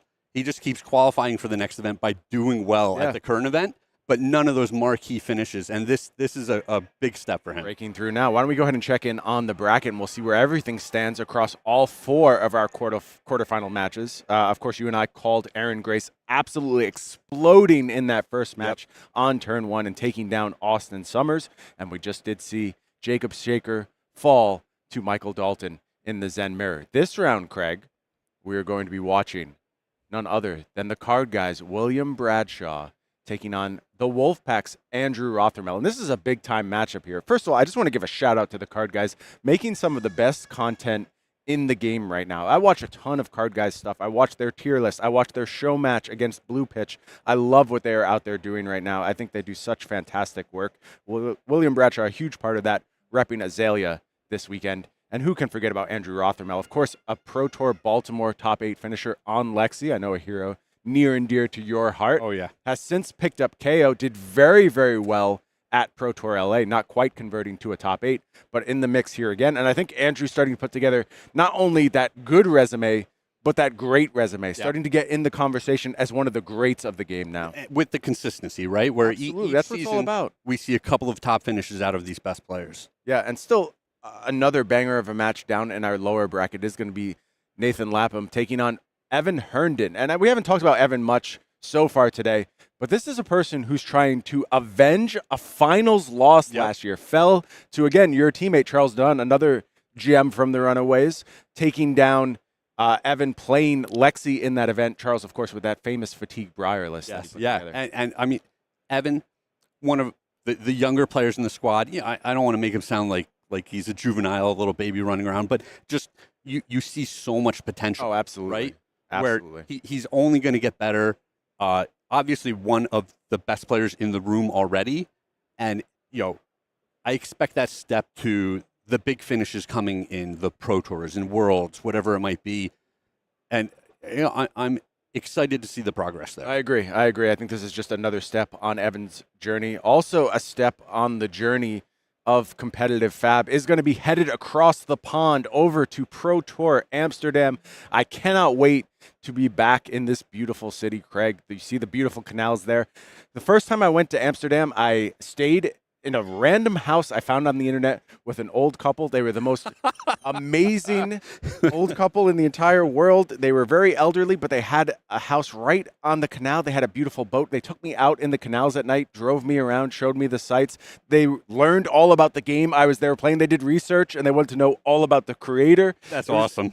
Very, very so funny. funny. A beautiful example, though, of what the Dutch community brings to the table. Just a warm spirit. It's also such a gamer story, right? Where, you're young, you're kind of broke, you're looking for the cheapest possible thing. And maybe you end up with the nicest, sweetest old couple of all I time, did. and maybe you wake up with no organs. Yep. Still have all my organs. I really got away with one there. I cannot wait to head back to Amsterdam. Y'all should join us for sure. But for gorgeous, now, gorgeous there. it sounds like our players are already down in the feature match area. Why don't we zoom on down there and we will check in first with William Bradshaw, as I mentioned, representing the card guys, sitting at 6-2 in constructed on Azalea, and then crushed the draft 6-0s across the board, 2 different heroes. So a nice spread of heroes here. Love to see it. For William. And of course, big finishes in the past, winning PTI Atlanta and a top 32 at Calling New Jersey. So again, Will a name in the scene for sure through his work on content, working with the card guys, but still looking for that first breakthrough finish, really finding it here. Well, and I think it shows how deep the talent pool is for Flesh and Blood, right? We are not at all surprised to see some of these players making a top 8. In a way, it's almost expected for a lot of the players that don't have those finishes to pick them up because they're just waiting for their turn. It's just a matter of time. Well said, Craig. Why don't we check in on the deck list as well? There you see it is Azalea. Pretty classic Azalea list, I would say. A couple things that stand out to me. I like the availability of the Balance of Justice for this matchup in particular. I think that will serve very, very well. Other than that, you know what we're doing here, Craig. We're pumping arrows and we're firing them at your face. Yeah, like you're saying, interesting cards. I mean, it's not for this matchup, but the inclusion of Battlefront Bastion as the quote-unquote popper of choice is very interesting. We've just seen that card have so much utility since it's been printed, where it blocks well, it attacks well, it's the popper that you want. So, I mean, that jumps out to me. We're not going to see it in this matchup, but very interesting. Yeah, very, very powerful popper for sure. Why don't we check in on our buddy Andrew Rothermel, as we mentioned, from the Wolfpack, finishing at 5-3 on Kayo in the constructed rounds. But again, 6-0ing draft. And I'm seeing a theme here, Craig. Players just absolutely crushing the draft. And I always say, if you want to win one of these tournaments, you need to work on your draft game. You need to be prepared to get that 6-0 because that's what really sets everyone apart. You know, when we play Classic Constructed, everyone's prepared for the metagame. You have to expect you're going to take some losses along the way. Yes. Very, very hard to put together an undefeated record across those rounds. So win your draft matches. Yeah, and speaking to that, the metagame is so wide open, and we've brought it up time and time again, where you can't have a deck that has good matchups against everything. That the hero just doesn't exist, right? So going into such a wide open field, it's very likely you're going to run into those 1 or 2 bad matchups with your constructed deck, but you know exactly what you're getting into, what you're going to be playing against in draft every single time. A lot of control over that. So format. that's the spot to make sure you pick up all of those wins. Yeah, you mentioned consistency, Craig. Yeah. It is a beacon of consistency here is Andrew Rothermel. Top 4, of course, at Pro Tour Baltimore.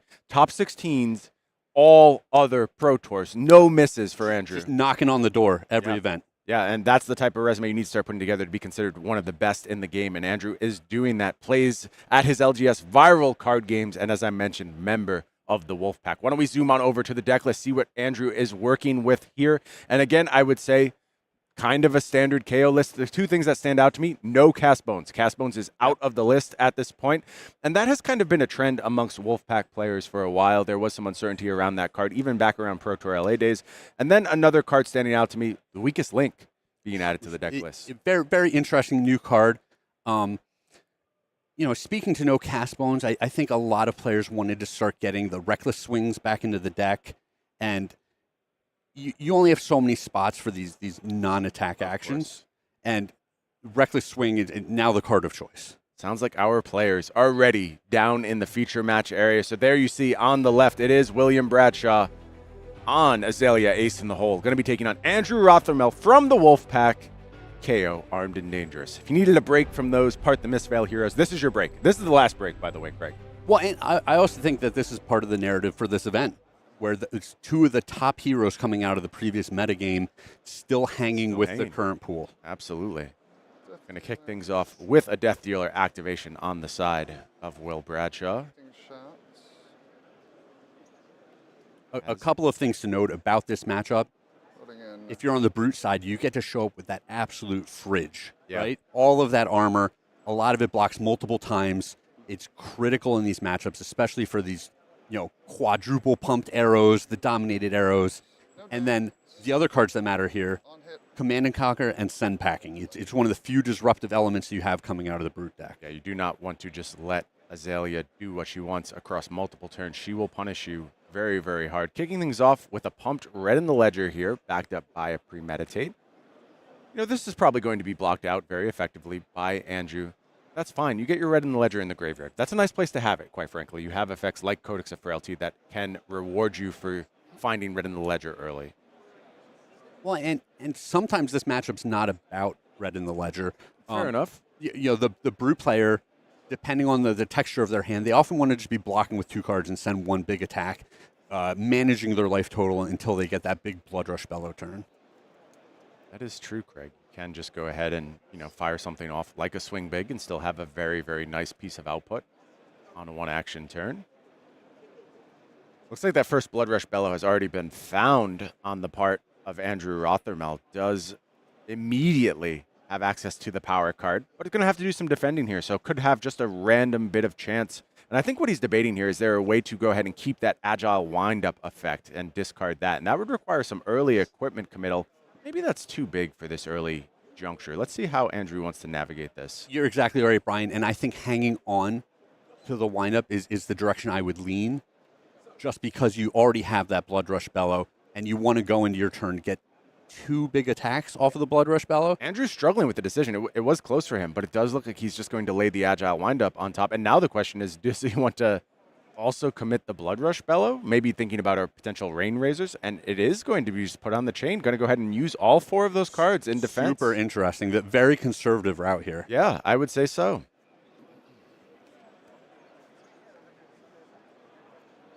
So just going to go ahead and set up in Arsenal is Will Bradshaw. Andrew drawing a fresh 4 cards. 1 Blood Rush Bellow down. A small win there on turn 1 for William Bradshaw.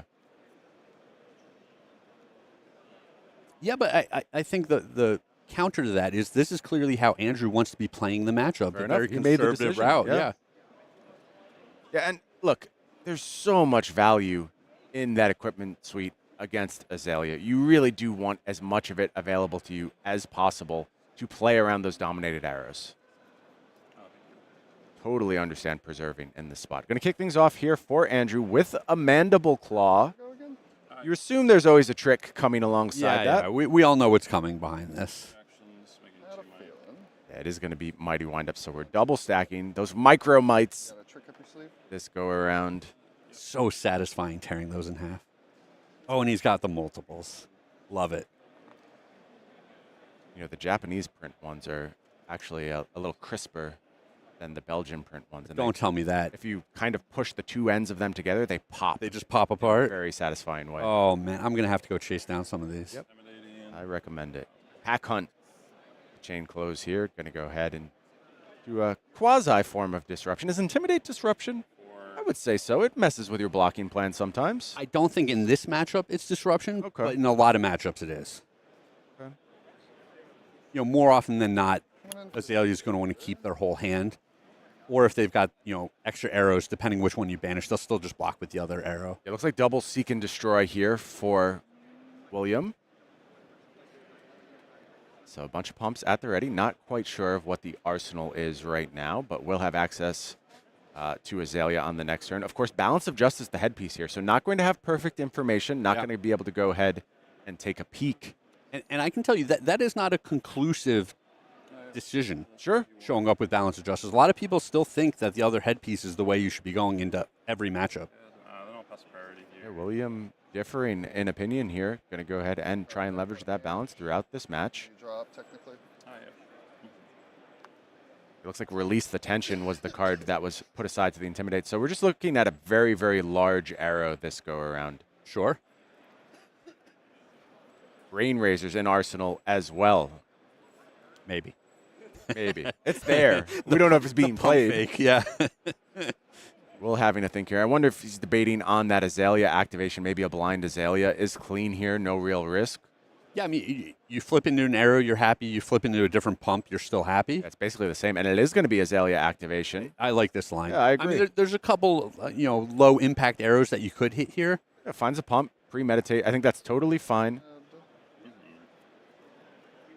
Death Dealer pitching a Seek and Destroy. It is, unfortunately, an all red hand. So it is going to cost a little bit extra here. But I still prefer the Dominate here, I feel like. Yeah, the potential to dominate. Pump, pump. Oh, wait. hold back this one. Yeah, gonna need one of those to stick around. Pump. Careful, William. Knock the death whistle sitting on top. Actually, leave that on top. Little uncertainty here for Will, considering all the options, is able to go ahead and fire off that dominated infecting shot with a whole host of pumps tied onto it. Oh, this was in fact loaded by Death Dealer. Yeah, My not mistake there. dominated. We did hit on Azalea. Hit in quotation Yeah, we got marks. the premeditate there. Only adding a buff in this case. Coming in for 14 with a couple of on-hit effects here. Yeah, Bloodrot, Pox, and Ponder on offer here. And so no Arsenal on the next turn, Craig, if you are able to deny this Ponder. Is this a spot where you just want to shove the entire hand in a piece of equipment and maybe reset a little bit? Yeah, I can tell you there are a lot of they're kind of middling hands out of the Brute where they can block pretty effectively, but they don't threaten that much damage. But the flip side of that is the Brute deck does have a lot of null blocks in it. So sometimes you just don't have that option to just put everything in front of a big attack. Yeah, and I think we are looking at a no block in hand here, so it is going to be a couple cards for hand. And Andrew reaching for some equipment, so is it just a big group of equipment being leveraged here? Taking 8. Nope, just going to go ahead and let the 8 damage come over the top. Over the top. Yeah, I think A blood rots. You'll be under secret. there's a lot of little considerations here, right? You've got these 2 might tokens, so you want to be able to make sure you You can want to do leverage. something. And also, if you're able to block and maybe use only one piece of equipment to cover this, it gets very enticing. But committing all of your equipment or like 2 or 3 pieces at this point in the game is a little premature. Yep. We mentioned the threat of Dominate, which will be looming throughout this match. Exactly. You do absolutely want to prepare for it. So you fall to 32 here, does Andrew Rothermel. Bloodrot Pox sitting out there. Seek and Destroy effect this go around. But double might available. See how big Are we supposed to do pop is here. Oh, it looks like maybe a miss trigger here on the effect. See if we rewind or not on the pack call effect. Or we have the option to essentially just resolve it as is. It's more or less just going to do the same thing, and you don't have to do it twice. Let's go ahead and resolve it first. Oh, sure. All right. So Blood Rush to get bottom. Oh, that's interesting. It's one of the few cards. I think you kind of wanted that one on top, honestly. Yeah, that is interesting the way that played out. Yeah, maybe punished a bit by remembering that pack call trigger. And we know that William has knocked the death whistle in his arsenal here. And knock the death whistle at the ready. Going to be able to offer a dominated arrow on this next turn. This is coming in for 9. How's the hand lineup? Do we have enough pump effects to go ahead and take advantage of that? This is a very solid 2-card hand. Yeah, two cards for 9 is about as good as it gets in Flesh and Blood. Maybe some Zen exceptions out there, honestly. And let's see, Andrew's going to drop to 30 from this Bloodrot Pox token. But I think if you're in his seat, you're very happy with how this game has shaped up so far. You're staying ahead on damage. You've preserved all of your armor to this point. You're pretty good. Frankly, though, this next turn is a threatening one. If there's the right combination of cards in Will's hand, that Tunic counter at the ready, Arsenal at the ready, big things can happen. And on Will's side, it looks like a double Codex hand. I think there's a Codex of Bloodrot and a Codex of Frailty. So we're going to have to see if Will can put together some magic here, combine these in an interesting and novel way to go ahead and get some massive output on this turn. Well, I think it's also interesting because he has the Knock the Death Whistle. So there's so many different branching trees here that he can take. A lot of available lines. Where he can say, hey, let me just load up an arrow, give it Dominate, play one of the pumps out of my hand, come in for whatever it is, 8 Dominate with some on-hit effects, and then Arsenal a card for the next turn. It looks like he's going to spin the wheel instead. Yeah, finds a Fatigue shot this go around. Interesting. Pretty nice tool against Kayo. What does the pump suite looks like? Yeah, this looks like a good turn. This is actually a great turn. He's going to be able to mix it up with, potentially Tunic and Snapskins. The boots, if he wants to here. Yeah, Scalers at the ready. Can just, of course, Arsenal that last card, should he want to. Yeah, potentially if you get this Fatigue on hit, which I would expect, you don't want to send another attack and let the opponent block with the cards that they don't want to attack you with anyway. Oh, this is dominated. It is dominated. Yes. That's a great point, Craig. Just save your ammo for a future turn. The payoff here is probably something like just a fired off Red in the Ledger. Okay, so there's But Ponder token, Frailty token, there's always upsides that come alongside Codex of Frailty. So I'm told. I haven't read it, but that's just word on the street.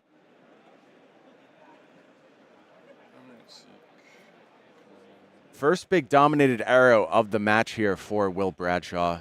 And I think it's a particularly good one.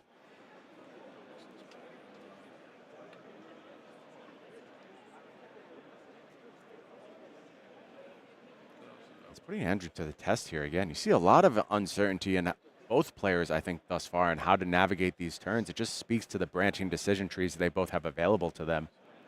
Yeah, a lot of the times your way to play out from underneath this fatigue shot on hit effect is to begin by swinging with your Mandible Claw. But with a 3-card hand, you often don't have the effective way to both give it go again and follow it up with another attack. Yeah, fair enough. Does still have that massive equipment suite at the ready. 3 + 8. Listen, you can only block with 1 card here, right? You're going to have the 3-card hand. I wonder if the line for Andrew is go to my turn and just roll Scabskins. Could be the approach. And we see the line from Will here. It is going to be to go ahead Do you have a reaction or something? and use those Snapdragon scalers. Okay, this changes everything, right? Yeah, now we have to reset expectations here. So a bunch of damage, first of all, Or, going to head Andrew's way. down to 22. Yeah, now I'm looking to block with basically my whole hand, save 1 card, the high-value card that I want to put into Arsenal, So you took 8. and preserve my life total. 2, you're going to be under Seek and Destroy, you're going to be under Fatigue Shot, and you are going to get a Blood Rot. Oh, well, he'll have an Arsenal from the Codex. I'll go ahead and close the chain just to clean up. Nice chain administration, Will. I appreciate that. Keep it clean. That Seek and Destroy effect available on the next turn. Completed this turn. Yeah, that's Also annoying. yeah. Oh, okay. Things really lining up well. I guess with the new armor. Yes. Thank you, Will. Get those equipment into the graveyard. That's where they go. It's clear in the rules. Equipment in the graveyard. We're all getting in the habit. We're all getting used to it. Once we do, our lives will be better. I promise. Let's just go with. As we suspected, Red in the Ledger is available, but it looks like it's just going to be the infecting shot here. Going to give you a Frailty. Going for the most available damage. As you mentioned, though, Andrew, very incentivized to go ahead and just put some cards in front at this point. The unfortunate thing is you can't go ahead and just put cards and preserve an arsenal because of the Seek and Destroy. Yeah, the Seek and Destroy really messes up those plans. You can pay for your Blood Rot, though. That's another potential option here. So You could, or you could just put a high-value attack in your arsenal. You're going to take a little bit of extra damage this turn, but at least you get to utilize that card. it looks like Bare Fang's the best option here. Discarding a Mighty Windup. That's an interesting one because the Bare Fangs, of course, has its base power minus. You still have that pump on top, though. That gets around the fatigue effect a little bit. Is he supposed to get a might counter from discarding this Mighty Windup? Not on opposing turns. Oh, only on... Only on Yes, your yes, absolutely. There was a period where it was both turns. It was messed up. It was a That- bad idea. That would be messed up. Yeah. Blocking for 5 is good. It finds a 5 block here, so is going to be able to go ahead and fire out of Arsenal. So I think, Andrew did okay in the face of that Codex. I think things worked out here. Not a disaster, and using that equipment there, essentially preventing 4 damage, which is a ton of value. Yeah, good spot to be in. Has the pitch card here, as we mentioned, Bare Fangs somewhat skirting around that first on hit. Gets the buff from the Might. Going to get the buff, presumably, from the discard here. We'll see. Yeah, nice clean pulping discard. Also carrying another might over to the next turn. This one will, in fact, make the Might. How quickly I forget how KO works. Hasn't been that long, Craig. I know. It's just my old man brain. I understand. I understand very well. Okay, yeah. So down to 3, up to 2, up, Dude, you gave us these 3 new heroes, up to 6, but down. and it just shoved all of the Yeah, that's old it. That's all information you have room for right anymore. off the back of the table. I understand.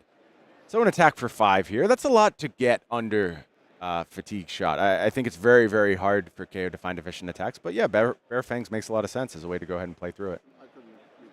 Oh, I appreciate it. Falls down to 3 via fatigue. Gets buffed back up. +2 on the discard. Gives you your might for the next turn. +1 from the might, -1 from the frailty. Yep. A lot of effects happen. A lot of effects, yeah.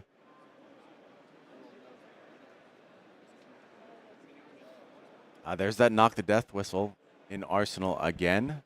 Looks like 2 pumps, a red in the ledger, and an amplifying arrow. So resources ready for the next turn. We're expecting probably a dominated arrow here. Which one is it going to be, Craig? What's the best arrow in this spot? Well, and he can go ahead and get the 1-cost arrows if he wants to, because he's got the 3 counters on his tunic. Yeah, so everything's in play. Could be remorseless, could be red in the ledger, could just be the raw damage of infecting shot. We'll see when we pass back to Will's side. We'll just block that for a humble little. Yeah, I think it's hard not to go for red in the ledger. 3. You know, if it's dominated, you're saying, hey, you have to give me your equipment suit if you want to make multiple actions next turn. Yep. And Will is going to prioritize keeping the red in the ledger in deck over the amplifying arrow. I like that. Blood Rot Pox does its thing. Andrew riddled with disease, falling down to 20. Okay. But I mean, William did everything he wanted to do last turn, right? Yep. That was a big Azalea turn. A lot of on-hit effects, multiple attacks, and we're still all knotted up at 20 here. It didn't feel that bad for Andrew. I think that fridge coming in clutch just found nice counterplay through the effects being faced. Oh, excuse me, it's Codex of Blood Rot here. Okay. Arsenal? Yeah, he chose to spin the wheel with Azalea I'll make a pump. and hit the Codex. You'll get a blood rot.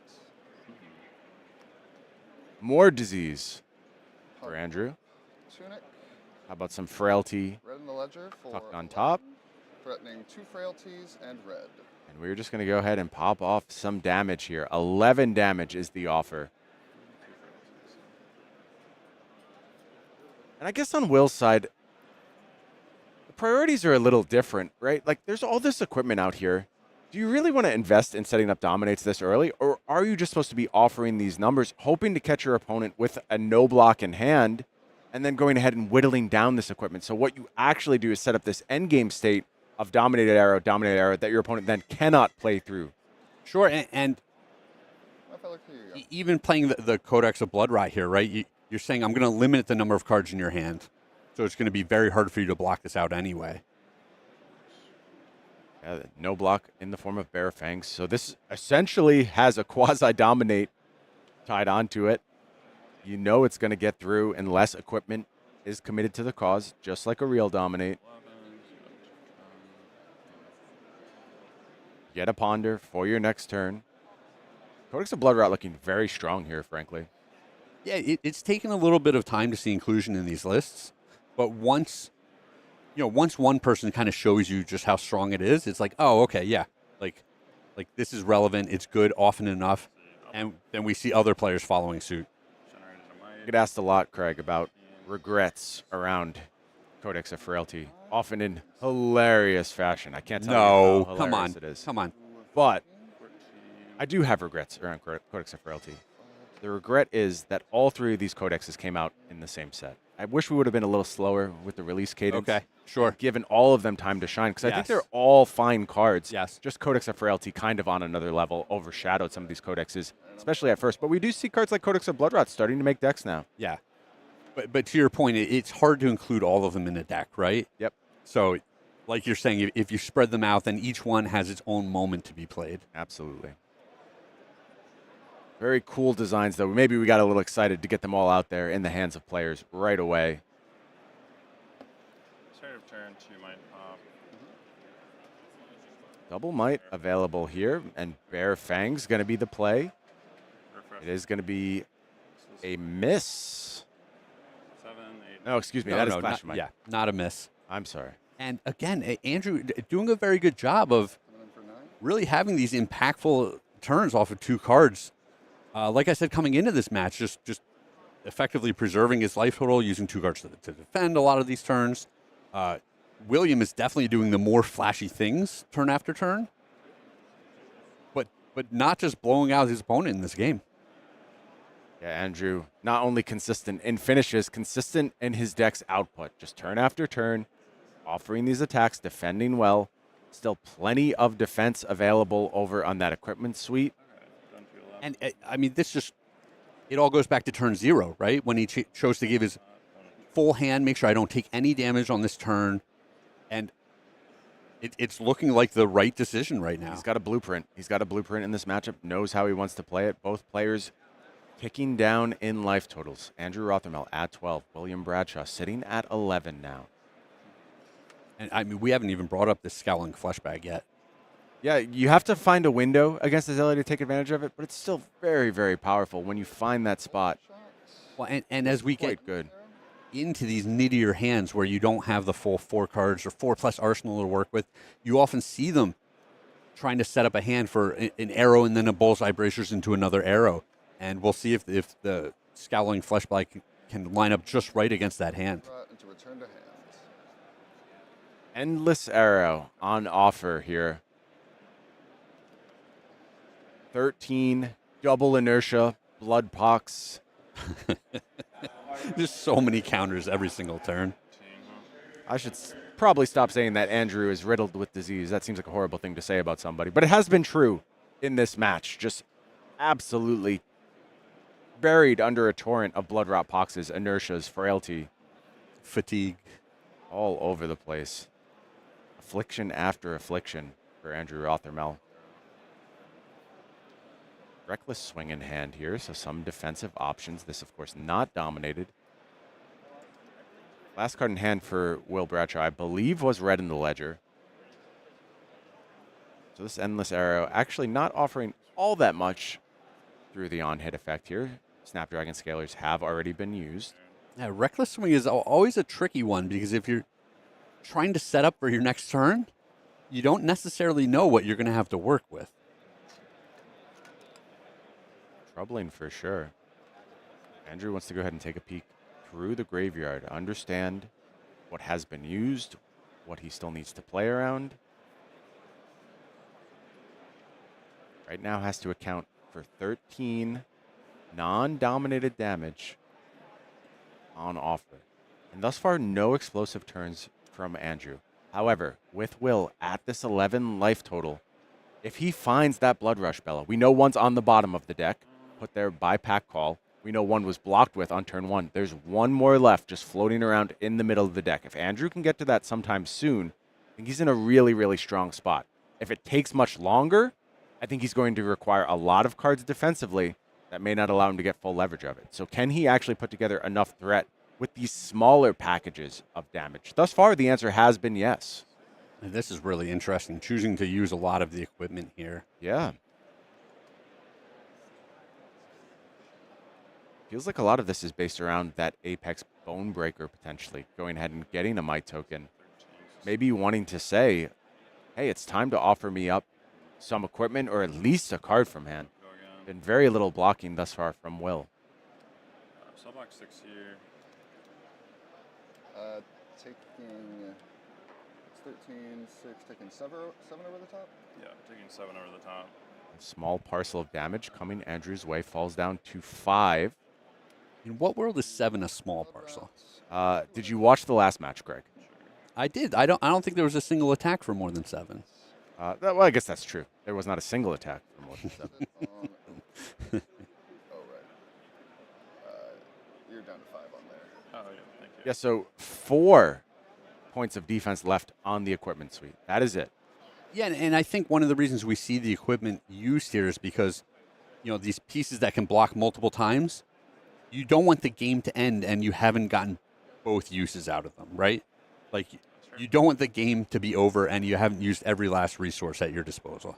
Very curious what Andrew chooses to do with this reckless swing in this spot. Is that something that you want in the arsenal for insurance on a future turn? Try and cover up against Dominic. There's only 4 defense left. If there's enough covering it, there's problems for Andrew. However, not going to have access to that line in this case, inertia at the ready. So you'd have to pass it across multiple turns. I don't think that's realistic at this point. So instead, Savage Sash going to be the play here. Well, and I think Andrew's identified the critical point rat in this game where he has to start taking cards from his opponent's hand. Yes. And that's what calculations were all about last turn. We can draw this card. Can I offer a quote-unquote lethal amount of damage? It's not going to kill. Will's going to find defensive options here. But if you can go ahead and start demanding some cards, things start to get a little bit better for you. Well, and this potentially could be a very big turn. We've discarded, come in for 7. If the Poltwing is not defended properly, it'll have go again. Then we can clause because we've already discarded the big attack, and then finish off with another attack out of our arsenal. Sounds pretty good. Balance of Justice, push forward here. Could potentially have a window for an activation if things break certain ways. Block that for 5. Take 2. Down to 9. 2 damage leaking here.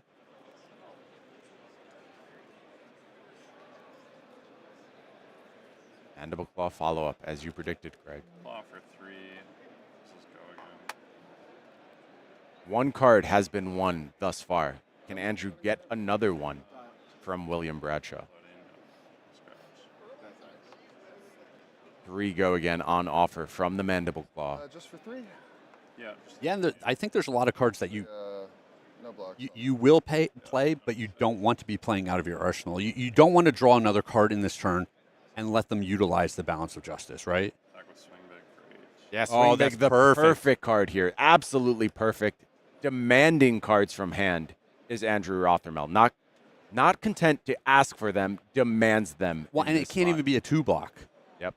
That's why it's so critical here, Yeah, because arrow from hand is what we're asking for in this case. You see the red in the ledger at the ready, and I think beyond that, potentially 2 blocks in hand. So yeah, maybe Will taking away the choices here. And you see a bit of a smirk there, a wry smirk on the face of William Bradshaw. I think he knows Andrew found a beautiful line here to disrupt what he tried to accomplish on this turn. Yeah, it looks like Take Aim and Read the Glide Path are the 2 cards in hand for William Bradshaw. So what is an arsenal? What can we set up? Of course, Andrew Rothermel is going to be taking damage from a Blood Rot Pox to cap this turn off. super close. We might be coming down to a blind Azalea flip here. Maybe that's what the doctor ordered. However, critically, 3 points of defense left. Did use Savage Sash here, so we lost potentially that last block we could have leaned on. Too flat. So you'll be taking that blood rot. 3 plus a card from hand, covering up 6. How high could a Dominated Arrow go off a blind Azalea flip? No Tunic at the ready. Tunic at the ready changes everything here. Absolutely. I think you just jam and go for it. But without the Tunic, it's really, really hard to go that direction. Yeah. I mean, there still is the Bullseye Bracer, Yeah? I don't know if I do or not. I do. but we needed that arrow in our hand in order to utilize the Bullseye Bracer. Try to nip that in the bud.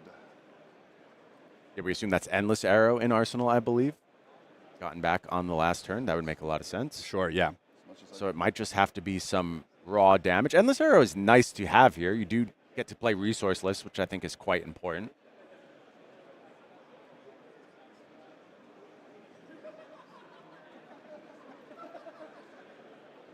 Yeah, I think the flip side of that is if you're only presenting 7 damage, Andrew, if he wants to, can just put both pieces of remaining equipment in front of it, fall to 1, and then go to his turn with the full 4-card grip. That is a problem.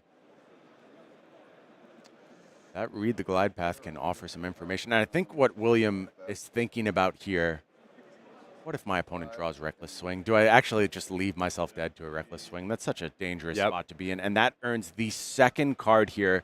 William says, I need to stay at 3. I am not comfortable with falling below that threshold. Not going to give my opponent that out. Now we're playing good old-fashioned back and forth flesh and blood. How many cards can I demand from you? How many cards are you going to demand from me? When can I find the edge?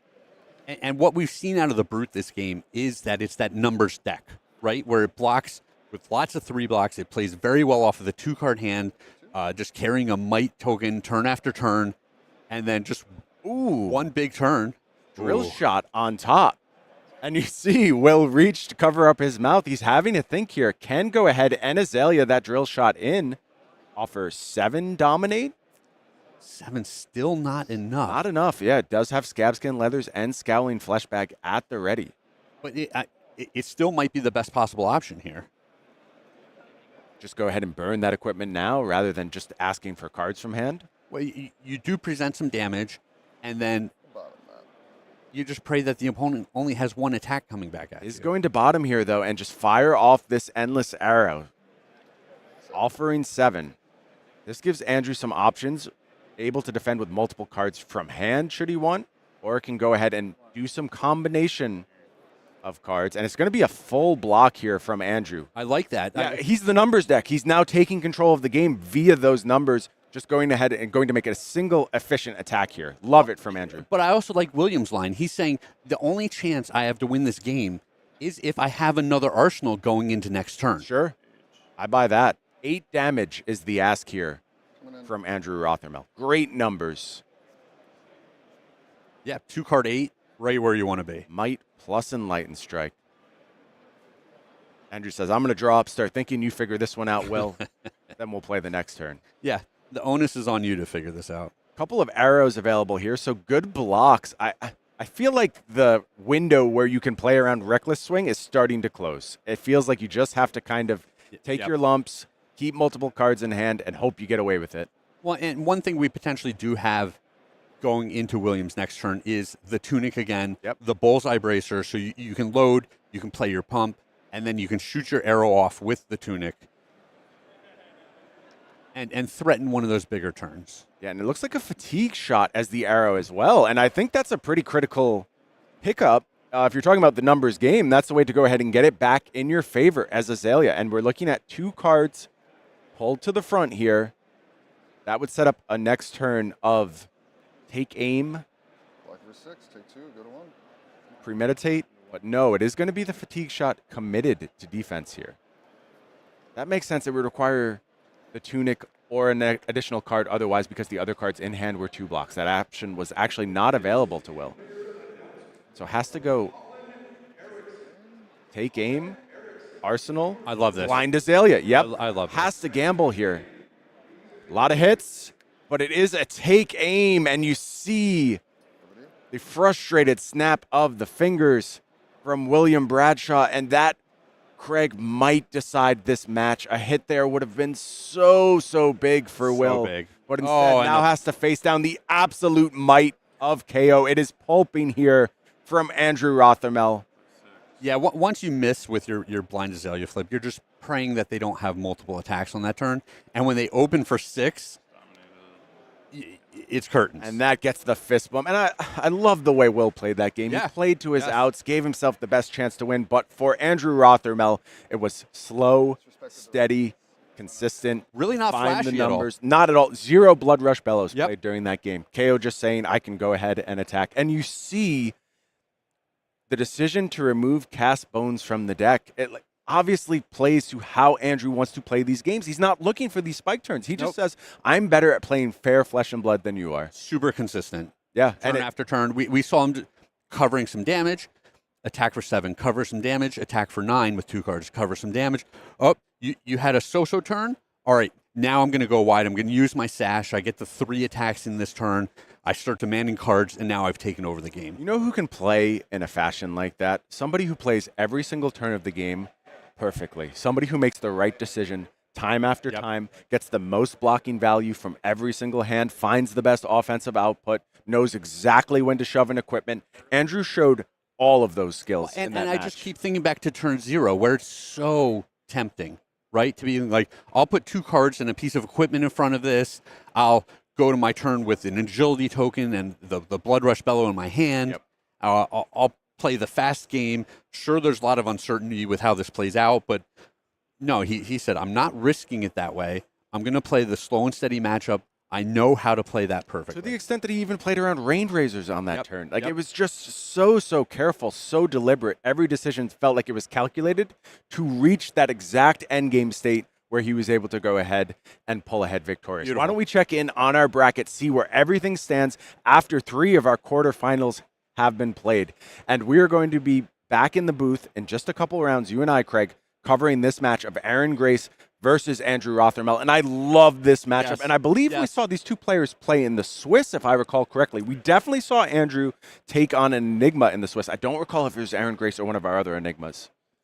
Yeah, it sounds like it was, in fact, the two of them paired together. And Aaron took down the matchup in a razor-close matchup, though. Sure, Andrew absolutely would have went back to the well and had a plan into Enigma. I'm so curious to see this one play out a second time. Yeah, really excited for that matchup. It's just completely different, right? Yeah. Where here we're going to see Andrew just preserving his hands many of the turns, taking a bunch of damage, and then presenting as much as possible. Yeah, it'll be fascinating to see, and one of my favorite matchups in this current metagame to watch play out. Another matchup we're going to have after this one in the hands of Pankaj and Doa. They're going to look at Evan Herndon on the quest for redemption. Runner-up at Nationals last year, trying to go ahead and punch his ticket to that U.S. championship that he wants so badly, taking on Nathan Lapham. But it sounds like we're ready to go ahead and hear from Andrew Rothermel. Let's throw it over to Doa and see what he's got to say. Hey everybody, here we are back again with another winner's interview. I'm Doe, here with Andrew Rothermel, just taking the win on Kayo and my Minnesota brother. I appreciate that you wore the flannel today to represent your home state as best you possibly could. You had to, of course, yeah. So tell me a little bit about that game, because it was back and forth. And did I actually see a Kayo win without playing a Blood Rush Bellow? Did that actually just happen? That did just happen. All right, well, how did that happen? Yeah, so basically, as you know, I'm on the Wolfpack and touched a lot into Brody, who's, I mean, you could say is the best Azalea around. So I had a lot of experience in the matchup, and it kind of was a little fortunate that I didn't have a Blood Rush, honestly, because of the Balance of Justice in play. So getting +3 value there, even though I'm going down a little bit. But yeah, honestly, back and forth game. I would say overall, it's just like being calm, cool, and collected, like watching for the on hits, and just kind of like looking to take your moment and find like the dominate lethal there. It felt really good. Yeah, I bet. Well, I'm no joke, right? So you're going on to face Aaron Grace, which is obviously a tough opponent on the Enigma. What are your thoughts going into that one? Oh, yeah, he's a tough opponent. I lost in Swiss, but I'm looking for a little revenge storyline here. But yeah, create my own Count of Monte Cristo moment, You're yeah. Oh, sorry. No, grunge match, huh? Oh yeah, grudge match, absolutely. But no, he's a great guy, and I'm honestly looking to take it to him though. All right. Side of things. I keep taking the microphone away. You keep doing these pauses. You're throwing me off. Okay, one last question here. Obviously, you're from Minnesota. We're here in Minneapolis for the national championships. What's it like being able to compete at this level, at this stage in your home state? Oh, it's so amazing. Just being surrounded by friends and all my locals just really showed up and coming around. One of my buddies, Pat, brought out a pizza, and it's just everybody's just there and congratulating, and yeah, really just giving a lot of support, and bringing it home for Minnesota would feel awesome. So that's the plan right now. But all right, well, best of luck. Thanks for chatting with us, and good luck in your next match. Absolutely. Thank you. All right, well, we're gonna take a quick break.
Welcome back to beautiful Minneapolis, Minnesota for the U.S. National Championships for Flesh and Blood. We're deep into the quarterfinals. I'm Doa again with Pankaj here to bring you yet another match, and it's going to be a very good one. We got a Zen versus Enigma to talk about. Let's take a look at our bracket just to show you where everything's are so far. We just saw Andrew Rothermel, Minnesota native, nonetheless, take down William Bradshaw on Azalea Ace in the hole. Moving on to face Aaron Grace a little bit later today, but now we have our final quarterfinal to talk about. Evan Herndon on Zen versus Nathan Lapham on Enigma. Both very strong players. This one's going to be a close one, I think. Last quarterfinal of the day, and Nathan Lapham to make it all the way to the top 8 of US Nats, where Zen has been the most represented deck, and you are running Enigma, where Zen is your worst matchup. We know that he's going to have some spicy stuff in his deck list to tackle this matchup, and we're going to get right into that as we move into the deck list. But first, we're going to take a look at Evan Herndon's profile over here and his deck right after that.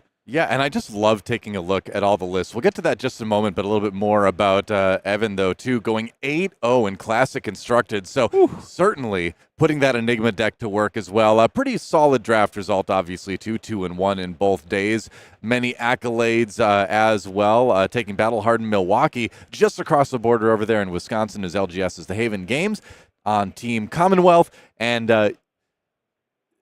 You know he's ready today. And you know more than anything, too, that he wants a little bit of revenge. Second place in U.S. Nationals last year. The big story here is top 8 once again. Can he make it all the way this time? Evan Herndon, definitely a type of player that likes to play the best deck, and typically in the more aggressive side as well. Last year at US Nats, he was piloting Lexi, a menace of that meta. Unfortunately, lost to Charles Dunn in the finals. Let's see if we can take it all the way to the end over here with his deck list coming up. Now, his deck list, a little bit different from the other Zens that we have seen, the other Zens we saw in the other quarterfinal match. This one a little lower on the Bonds of Ancestry, not running the yellow Bonds, not running the yellow Descendants either, just having the red Bonds and some of the blue Bonds as well. So this is red and blue, none of the yellow stuff. Instead, going for more of the red Tiger payoffs. There's red Harmonies of the Hunt over here. There's red Aspect of Tiger Bodies, and there's red Chase the Tails as well. Yeah, and interestingly enough, passing over some of those yellows lets you include things like the Enlightened Strike, which is a card that a lot of Zens have been leaving out because it's a strong card, but it doesn't necessarily fit the mission of the deck, so to speak. But I think there is a strong argument for including it, and obviously it doesn't hurt the deck's strength. Here he is in the top 8, right? So you can't, coming in as 3rd seed nonetheless, so you can't say it's not a good include for sure. But this has been one of my favorite things about the tournament, and maybe this is a little bit selfish on my part because I am a Zen player right now too, but seeing all the little adaptations from all the Zens and how all of it can work if you really know how to play the deck out. But let's take a look at his opponent right now. Of course, that is going to be Nathan Lapham on the Enigma, 6-2 in Classic Constructed overall. Great draft day 1, pretty solid day 2 as well. Top 32 in Pro Tour Lille, calling Vegas, and then in Worlds way back in 2022, top 64 there. LGS, Griffin's Nest, and finally, once again, a member of Team Wolfpack, a name that I feel like we see pop up quite a bit. We've seen quite a few of the players piloting the MSC heroes in CC have a similar bias in draft as well, and Nathan also one of those drafting Enigma on both days. But let's take a look at his Classic Constructed deck list, and we spoke about the spice he has for the Zen matchup. Right off the bat, we see 2 Amnesia, 3 Command and Conquers, 3 Phantasmaclasms, and 3 the weakest link. You can expect he's going to bring all these tools in to try and mitigate some of the pressure that Evan's going to try and put on him. Yeah, I feel like we've seen the Phantasmaclasm specifically do work in the earlier days of this weekend as well. And you know, when you come into the Zen matchup, you know it's going to be a tough one. You know you're in for an uphill battle just because of Zen's ability to push over the blocks and take out some of those wards. So we also know that Nathan is well equipped to pilot against that. He's made it this far. Can he beat one more Zen on the way to the semifinals? It sounds like the players are ready. So let's get into the game. Another thing to shout out are the 2 copies of Dissolve Reality in Nathan's list as well. Now, Zen oftentimes likes to set up a little, wants to put the Art of War in their arsenal, and Nathan's saying, no, I can just dissolve that away. You don't get to set up, and here's a Phantasmaclasm on top of that. I'm going to make your hand even more awkward. This is going to be such an exciting match, and I cannot wait. Yeah, for sure. I mean, a lot of people, you know, out there right now, they write it off like, oh, Zen's just so strong. And he is. Obviously, it is a matchup where the Zen is favored. No doubt about that. But with the right pilot, with the right cards coming to your hands at the right times, it can still be a win that Enigma takes. And so, piloting that beautiful Marvel Adult Hero card, you know, will he be able to do it? Illusionist players, very, very well known for enjoying blinging out their decks. And Nathan over there with it's a good class to bling out. Yep, Nathan over there slightly, forgetting that the arms do stay cloaked. And, I mean, there's no real mystery to what those yeah. are. Let's be honest. But yeah, a lot of muscle memory, just flipping up all the equipment, kind of forget, oh, the arms are cloaked, let's not flip that up, but okay, Yeah. has that fixed and ready to go. yeah, that and then de-cheating are actually the two Oh, yeah. hardest things in this set. Like forget all the priority windows. It's really remembering to flip all your chi cards at the end of the game. That's the hard part. So Evan Herndon here with the highest seed, so he'll be deciding who goes first or second over here. Interesting to see what he's going to choose. I think there's arguments for both. Yeah, you can see Nathan knocking a couple cards off the top of his deck there too, and put his hand like, okay, Yeah. you're fine. Take a breather. Quarterfinals, take a moment, take a breath. Just another game of flesh and blood, man. You got it. Top 8 of U.S. Nationals. Just another game of flesh and blood. You got this. That's right. So yeah. first bump to start things off. Great sportsmanship from both our players. Mm-hmm. And it's been fun to see the players kind of laughing throughout this. I mean, the competition is very, very fierce, right? But players that get to this level are the types of players, too, that kind of understand that it is kind of what I just said. It's a game of flesh and blood at the end of the day, and, we play this game because we have fun, right? So there's going to be Spears of Surreality to start things off. A little bit of damage poking in there, and it's going to draw the Tiger Swipe out of the hand of Evan. Interestingly, so Evan does have the Command and Conquer in his hand right there. He could have popped this Spears of Surreality, and Nathan doesn't have Phantasmal Footsteps to gain back that action point, but Evan's saying probably wants to send the CNC instead at Nathan. CNC, a very strong card against Enigma, because they run so many defense reactions. The on-hit of that CNC, not too relevant most of the time, but not allowing them to use defense reactions to protect their ward can be very, very critical. Yeah, absolutely. And another critical moment is we got to see the Transcend on turn number 0 from Nathan Lapham, actually, getting the Spectral Shield out, but also, more importantly, getting that inner chi in the deck to bring back later with the headpiece, the Traverse the Universe. So, all in all, pretty much the type of turn 0 you want as the Enigma player. On to Evan's first turn, starting off with a red 100 wins.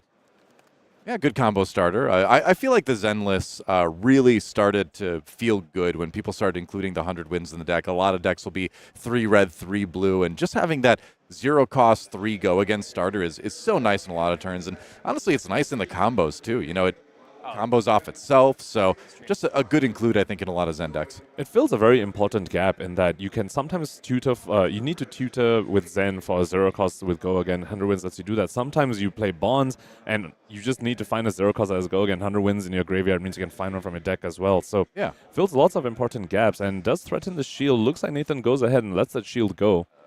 Okay. As a hand that he wants to keep, there's going to be a Harmony of the Hunt red coming in. So since it did follow red, it gets to go again, and he gets to create a Crouching Tiger in his hand as well.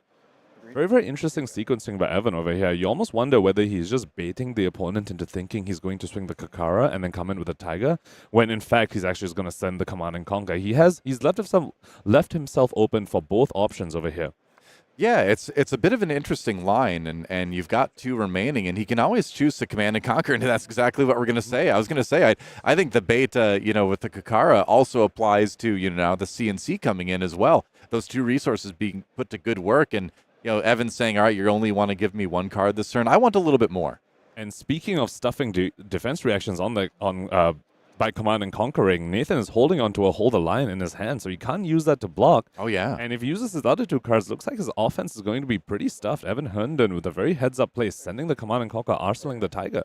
Looks like he's just going to take it and give it up. That was a fate foreseen in the arsenal. So, another defensive reaction out of the way, and it's going to be a good start. Good feel for Evan to get that through on a turn 1. Start of the game going very well for Evan over here. We spoke about how critical CNC is against Enigma, and we saw that the on-hit effect was relevant. So was the text of defense reactions can't be played to it. That's right. So we're going to see levels of enlightenment coming in first. Now the question is, can we capitalize? Has one of the choices already with the blue pitch to make that happen. Going to elect to go again with that. One other thing about arsenaling the Tiger is that it does leave Evan somewhat insulated from a CNC. You don't mind just losing a CNC. However, it does not insulate you against the weakest link. Yeah. We do have, like I said, weakest link coming through. And if it hits, again, you get to check out the hand.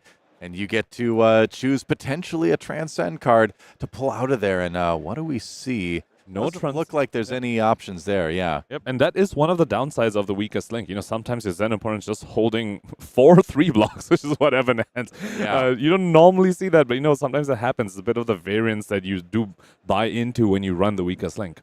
But then you have those scenarios where it's like you grab an Art of War out of there or something like that. You feel really good when that weakest link gets through sometimes.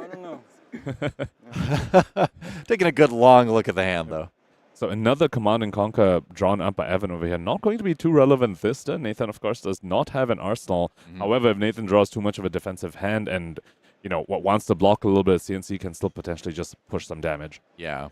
Yeah, I mean, you're happy keeping the life total semi-even, too, if you're the Enigma player, because a lot of times that can be difficult, right? You place your wards, you get ready to attack with them, then they eliminate them, right? It's going to be a pitch on the Ancestral Harmony for a swing with the Tiger Taming Kakara, and that's going to be 2. With buff 2 with the next Tiger, if a Tiger shows up. And Nathan knows the rest of Evan Herndon's hand is completely face up for him. He knows it's Tiger and Arsenal. He knows it's Command and Conquer, an aspect of Tiger Body in Evan Herndon's hand. So, he can sort of guess what's going to happen for the rest of the turn, which is, the weakest link missed. It didn't hit a card with no base power in Evan's hand, but it still gives Nathan a lot of information. Yeah, so the natural play here is obviously that CC is going to end up in Arsenal, but for now we've got the aspect of Tiger Body, and that's going to create another Tiger. And, because of the Tiger Stripe Shuko, that second Tiger is going to be able to swing in for 1. So just a little bit of chip damage coming in. Looks like Nathan's going to take the 3 here. Evan Herndon setting up another Command and Conquer in his arsenal. He's really setting himself up for these little mid-rangey plays because currently he's in a state that he hasn't transcended yet. He doesn't have a chi in his deck yet, so the Traverse Universe isn't live. He doesn't want to combo off right now, but what he wants to do is just exchange mid-range hands until he gets to go ahead and do that and then pop off. Yeah, I failed to realize that the weapon is not a red attack, so no extra Crouching Tiger there. My bad on that one. It's been a long weekend, all right. Rage Spectre, though, coming in now for a Nathan. He's going to take a chance to, flip the hands and give it that +1 counter. Ooh, Nathan flipping up the arms as well. This tells us he probably has a disruptive piece in his hand to try and mitigate how much Evan can send back at him to get this Rage Spectre off. This is quite a big committal from him using the arms over here. Let's see if it pays off. Ooh, all right. E-Strike coming through instead. Yeah, just swinging the big damage. Uh-huh.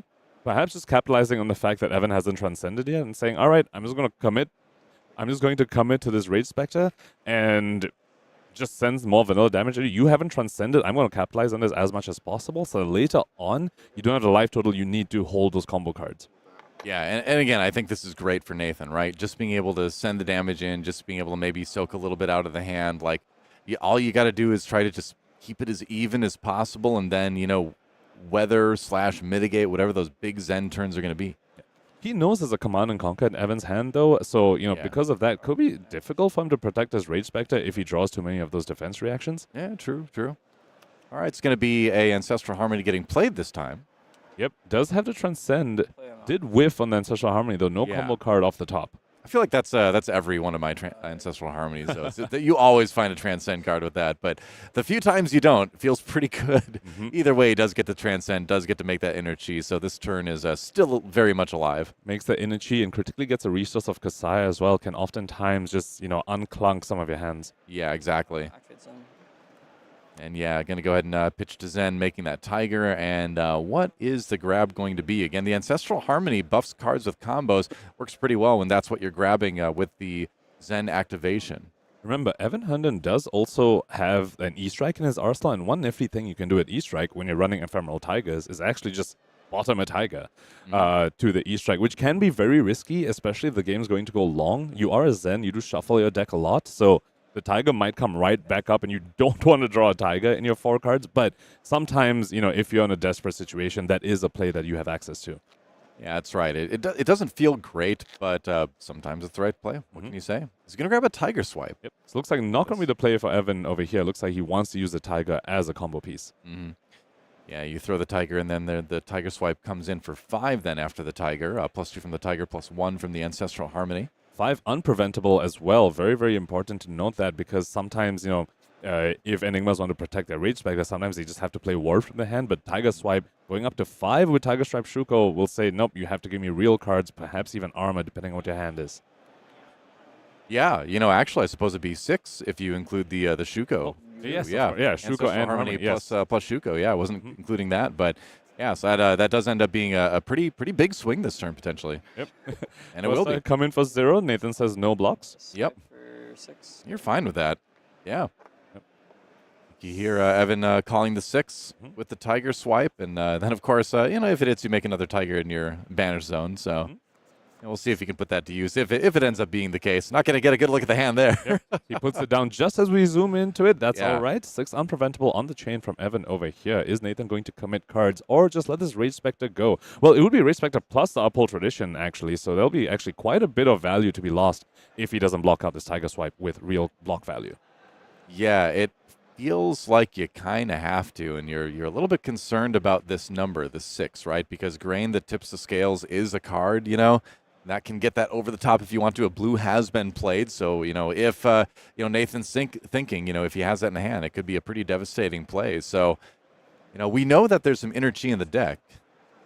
Is there ever a reason? Again, I don't have full scope of what's in his hand. We can look at it now. Is there a we reason can you take a throw look the at helm into it. All right. So it does look like he Levels. has 3 blocks and a Transcend. Very quick glimpse there before he hides it from us again. Nathan just not wanting us to know his secrets.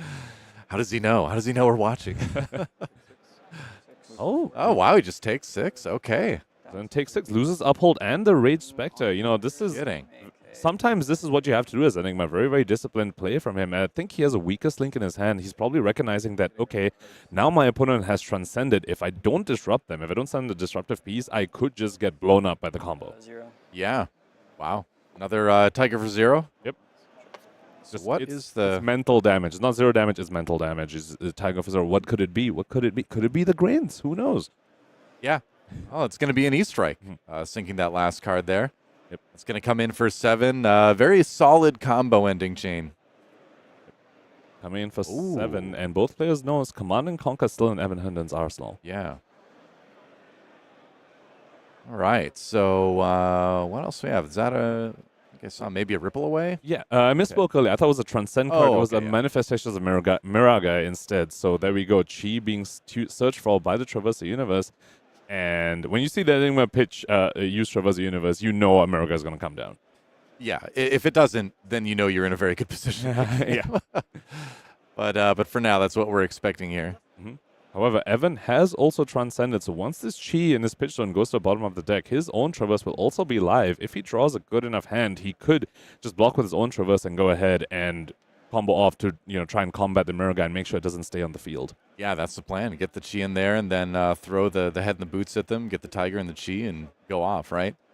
But I really love the work that these Enlightened Strikes are being put in. I haven't been running them lately, and we've seen plenty of other lists where they don't, but it's just such a good card. It's never going to be a bad card to put in a deck. You're never going to be upset with either the 5 go again, 7 damage, like the card draw. It can do so much. It was the OG levels of Enlightenment, a lot of people saying, We've seen a lot of Zen lists, have potentially drawing all these clunky hands, and E-Strike's definitely one of those cards that can just bail you out of it, giving a go again. This is the modes on it allow you to do so many things. Lets you play with like a 2-card hand a lot of times too, a little bit easier in case you have to give up a couple. But there is that Manifestations of Mirror Guy getting to swing now with 8 because you get the +4 from the counters, and then the ward as well gives you another +4.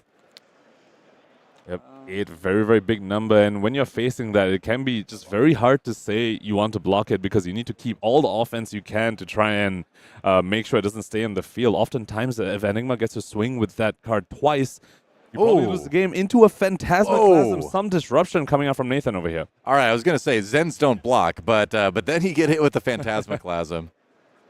And this will be able to cycle out a potentially useful card from Evan's hand. And what is he going to grab here? And that's a natural Descendant Bonds line right there in Evan Herndon's hand. Now, Nathan can take his only blue. However, Traverse is live. The nice thing about Phantasmaclasm, at least if you're the defending player, is they take the card before you declare blocks. So, you can Traverse back. And if you just need a blue, Traverse can get you that blue. Yeah, totally. I'd be kind of tempted to throw out the Descendant just because that's your combo starter. But then again, like you said, with the helm, just go grab it again with the Zen ability after you get the Chi from the hat. So, yep. Although, yeah, sometimes Phantasmaclasm can draw your opponent into the popper. We've seen 2 CNCs from Evan. The third one is still there. Is he running any other 6 attacks? I don't have the list right in front of me, but I don't believe so. Don't quote me on that, but I'm reasonably sure. Yeah. Yeah. So All right, so Nathan has decided that he will take the final blue, the only blue in Evan's hand, Okay. and could just draw back into a blue Zen, obviously running plenty of blues. Looks like he did drew into a special harmony. Oh, all right. Well, there you go. But there's still that 9 damage to consider, and at 13 health, that is another amount of damage that you really do have to consider.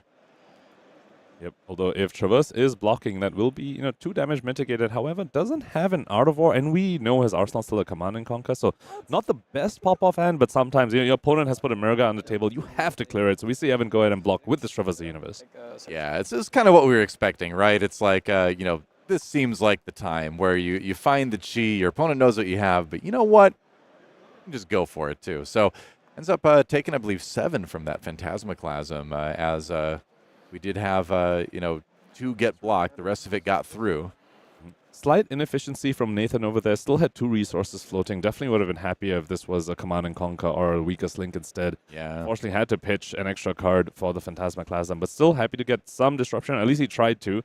Little does he know that Evan actually just drew right back into a blue. I mean, you've gotten the Zen down to sub 10, right? You've got a Manifestations of Miragai on the board. You're kind of in the position that at least gives you the chance to maybe close it out soon. But this next turn is going to be so crucial for both players. If Evan can go big with this one, that might just put him behind. But we'll see. All right, yeah, just going to start off with Army of the Hunt. Doesn't feel great, but at least it has go again. And that pitch, Nathan spotted that pitch and just made a remark about it. Damn, drew another blue. Yeah, it does. It do be like that sometimes. It do be like that. Tiger Chi. So knowing that there's still a Command and Conquer in Evan Herndon's arsenal, I almost wonder whether he might just use this Chi as a resource. Remember, you can always just do it. You don't need to tunnel into activating Zen. And I think that is one of the things that really separates the really good Zen players from the best Zen players, understanding when sometimes a Chi is best used just as a blue. Yeah, that's right. Especially if you're looking at a hand with a natural descendant gust wave into Bonds of Ancestry, and you're wondering, what can I grab with that? What do I need to spend to capitalize on that? Mm-hmm. First, going to start with the descendant gust wave, but you are right. Yeah, I mean, pitching Chi is, many times the right way to go. Yep. Whoa, blocking with 2 CNCs. Those out of the way. Yep. Nathan does need to protect that mirror guy, so he's Yep. trying his best to protect it. Looks like it might be a little bit difficult for him to protect it. I mean, again, both players know the Command and Conquer is still in Evan's arsenal. Yeah, I think it's going to be extremely hard to keep this Muragai on the field right now. For a Tiger Swipe. Because we know there's a lot more coming here. The Tiger Swipe, Evan announces, is what he's looking for, it sounds like. Mm-hmm. Already has one in Banish, one played a little bit earlier. There we go. Doing such a good job of just hiding what he's about to do, still holding that Chi. Nathan has no idea whether the Chi is going to be used to fuel the Command and Conquer or whether it's going to be pitched to Zen ability. Yeah, and there goes the Manifestations of Miragai. Probably about time to let that go, absorb a bit of the damage. As you're not gonna be able to block out all the chain links that are gonna be coming at you this turn. Yep. When you've realized that you're going to lose it anyway, your best play is to make sure you get the full ward value from it, which is exactly what Nathan did. He used block 3s on the attacks coming for 3, the one coming for 4. Can't protect Mirror Guy anyway. Let's lose it to the 4, get the full ward 4 value from it. Yep.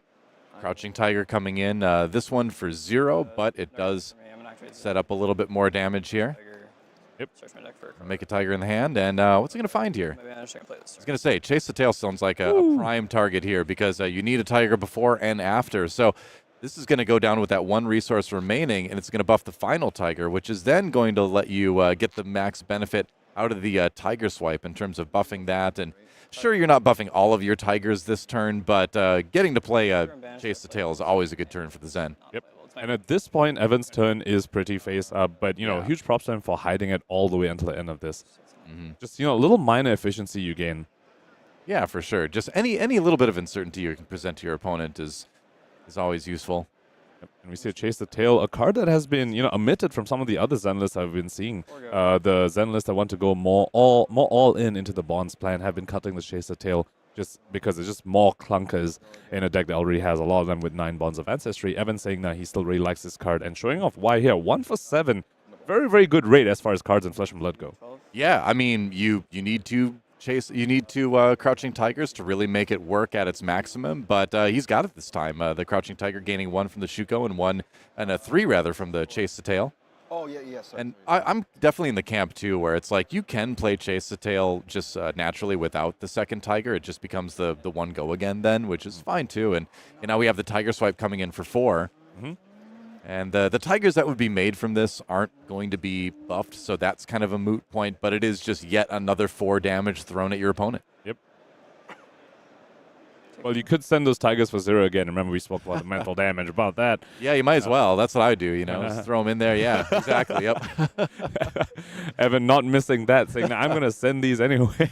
Yeah, the more chain links, the merrier, So Evan now firmly in the driver's seat. Even if Nathan, tries to send some disruption over here, Evan still has 5 block available on that armor, and we have yet to see an Art of War coming out from Evan. Well, here's Amnesia now pitching the Rage Spectre to play that, and it feels a little bit bad playing that after the turn your opponent just had, but it does prevent the same thing from happening again next turn. If they hit, yeah. Have to shout out Nathan sequencing here as well. He knows that there's a Command and Conquer in Evan's arsenal, and he just has stayed off an arsenal for the past 4 turns, it seems like. Yeah. Very, very heads-up play from him, just saying, all right, I'll just going to block. I could arsenal a CNC after sending Amnesia, but I know you're just going to CNC me back, so let's just get the block value out of it and keep that Command and Conquer just stuck in Evan's arsenal. It's interesting because he's kind of just created a game without arsenals almost, where it's like, all right, I'm not going to have an arsenal, but I'm going to never really give you a good opportunity to play your arsenal, and obviously nothing's stopping Evan from doing that aside from wanting to get the max value out of it, but that's effective, Yeah, and it benefits him because when you're against an aggro deck, the more you can keep them off 5-card hands, the better it is for you. So Nathan being very heads up there, denying both players' arsenals, basically. I mean, there's a reason he's here in the top 8, Yep. and we're definitely seeing it. Stride Reprisal blocks, so that's going to put a Tiger in the hand of Evan for this next turn going forward. And that never feels good. When you see your aggro opponent just take an Amnesia to the face and just say, I don't need those names. I can still just deal a whole bunch of damage without them. That Nathan has to be feeling a little nervous. Yeah, I'm kind of shocked. Levels of Enlightenment is a good way to start, though, for sure. Oh, and you were going to get the Transcend as well. And we know he has a Tiger in hand from the Stride Reprisal. He's showing us one of the nifty things with Rising Sun, Setting Moon. He just bottomed a Tiger with that because, a lot of times we see them just banish a Tiger to Arva, but he's saying, no, there's the other mode. I can still trade the Tiger for a real card with his Rising Sun. Very, very heads-up play by Evan over here. Yeah, super smart. And we're so late in the game, too. He's probably never going to see that Tiger again, so that's fine, He's also not probably doesn't need an Arvor to win, is what he's recognizing. I don't need an Arvor. I don't need to banish a Tiger to Arvor. I just need to turn this into a real card with the Rising Sun, Setting Moon. That's exactly what he's doing. He's recognizing opponents at 4. They've used their Traverse. They've used their Mirror Guy. I just need to send as much damage as possible as fast as I can. Yeah, and, because of all this is kind of happening at instant speed, now we've got 2 to choose from for levels of Enlightenment, and we'll see where he decides to go from that. See what combo card he decides to grab from Zen. Obviously, combo not going to be as useful this turn, but the damage is real from some of those cards. So looks like he grabbed 100 wins. Yeah, I think what's sitting in the banish zone right there. Also, combo card in hand. He has an aspect of Tiger Body, and that one doesn't care about the name of the previous card. It cares about the color. Something Amnesia will not affect. Yeah, all you need is that native go again, right? And you can just keep putting the damage in. So Amnesia, annoying, but certainly not something that's like insurmountable, right? Yep. It is particularly annoying against the other Zen lists that we've seen that every time they pop off, it is off of Bonds of Ancestry. Right. But Evan's list is a little more insulated by that because he's going for a bit more of the Tiger generation. There's stuff like the Chase the Tail and stuff like the aspect of Tiger Body, which are just insulated from the Amnesia effect. It's really interesting. He's like teching the tech, I like it. And he happens to have the hand that really plays well into this too. So it is going to be 5 go again. With the levels of Enlightenment, that presents lethal. 4 health over at Nathan's side of the board here, so it's going to demand some blocks. Yep. Could have gotten greedy and picked draw a card, but he's saying, you know what? No, I just go for the stable, the +2 damage. I don't know what I'm going to draw. Sometimes I might just draw Bonds of Ancestry. It's going to do nothing on this turn, so might as well go for the +2. He wants to rip Nathan's entire hand and just put him on the defensive for the rest of the game. Right. Now, there is a little bit of equipment that Nathan can utilize to stay alive here. He's going to block with the Ripple Away and then take some damage, go down to 2. Scary moment here. There's 100 wins coming in now. Try to find. There's the 3. Yeah. 3 go again. Once again, Evan showing us just a bit of mastery. These minor optimizations is why he's at the top 8 of U.S. Nationals. Just playing the card from the banish first, once again, hiding all the information from Nathan as long as he can. Still leaving 3 floating up there. Yeah. So shout out 3 floating. There you go. Yeah. We know them. We love them. They're constantly with us whenever 3 resources are sitting there. Mm-hmm. Hold the line. Ooh. Okay. Not what you want to see. You don't want to be blocking 2 on this turn now. Tigers for 1. Spell Doom for Nathan Lapham with that. That's right. What's it going to be next? Aspect of Tiger Body. Again, looking at color and not the name of the cards. So you do get the go again, I believe, with that. Mm-hmm. Yep. Amnesia is not Blanche, unfortunately, so it's not Right. going to turn off the aspect of Tiger Body. And imagine a card that looked at both color and name. That would be terrifying. Dead on board. Shouldn't say that too loud with Brian standing close by. Oh, man. Yeah, please don't give him ideas. That was a close one. Oh, I hope he doesn't watch the stream later.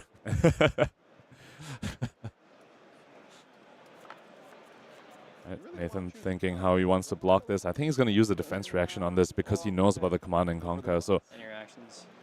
Yeah. yep. Oh, poor Quite guy. heads up by him, but looks like command and conquer is still just going to be lethal without anything else. Make a tiger man. Believe so. There's the last block. The hand is empty. The CNC that sat in the arsenal for so long finally comes in to swing for the win. And Evan Herndon going to move on to the semifinals here in our last round of 8 match at the U.S. National Championships. I just want to shout out the 2 aggro players that we just saw win their matches. We saw Kayo win his game without resolving a Blood Rush Bellow ever. We just saw Evan Herndon win his game against the Enigma without resolving an Art of War ever. This is the mastery you need to get to the, well, now both of them on the top 4 of the U.S. Nationals. Yeah. And this is exactly why these players were able to win their matches without the marquee power cards that they're so known for. Yeah, exactly. And I mean, that's the hallmark of a very, very good aggressive player, right? Because I feel like the first level of playing a deck like Zen is knowing, those Art of War turns, knowing those Ancestral Harmony turns, right? The second level of Zen is really starting to realize how all of the cards in your deck can contribute to a win and knowing when to use each one, the order to use each one in.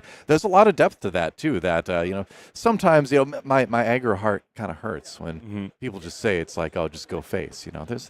We're very skillful players. Come on, look at that skill. You can't deny that. Let's take a look at our bracket one more time here as we head towards the semifinals. We've got Aaron Grace on Enigma taking on Andrew Rothermel on KO as our first semifinal. And then another Zen mirror. We have Evan Herndon taking on Michael Dalton. That is going to be a great one as well. And so we are headed for a very explosive finish here at the U.S. Flesh and Blood National Championships. I can't wait. So we're going to be guaranteed at least one Zen in the finals, whether it's going to be Evan Herndon or whether it's going to be Michael Dalton. 2 very different Zen games that we witnessed. Michael Dalton, triple Art of War. Evan Herndon, 0 Art of Wars. Both of them still managed to make it to the semifinals. One of them's going to make it to the finals. We'll need to find that, and they will face either Aaron on Enigma or Andrew on KO. This is going to be very, very exciting rest of U.S. Nationals. I cannot wait. That's right. So we are going to have an interview for you very soon, but you know what? I'm going to put you on the spot. Okay. I'm put you on the spot right now. Oh, God. Tell me the finals. Who's making it? Make a prediction. Well, Enigma is favored into KO, and Aaron Grace has just put on a stellar performance this entire weekend. I mean, so has Andrew, and he did beat Andrew in Swiss. So, I'm just going to go by statistics over here. Enigma favored. Aaron Grace did beat Andrew in Swiss already. I'm going to say it's going to be Enigma Zen finals. Oh, okay. All right. Well, we know there's going to be a Zen in the finals. Yeah, That's a given. But as far as the KO Enigma match it goes, I'm going to go the other way. We saw in the interview, Andrew did say that he wanted the rematch. He's played him now. He's absorbed, download complete, right? He's ready. And my Minnesota bias is not factoring into this at all. So don't even dare accuse me of that either. We have seen that often before, where players who lost to the other in Swiss meet again in top 8, and it's actually the reversal that happens in top 8 because they have learned and they have adapted, whereas the other players sort of, they're like, oh, they won, so it's like, I'm just going to do the same strategy again.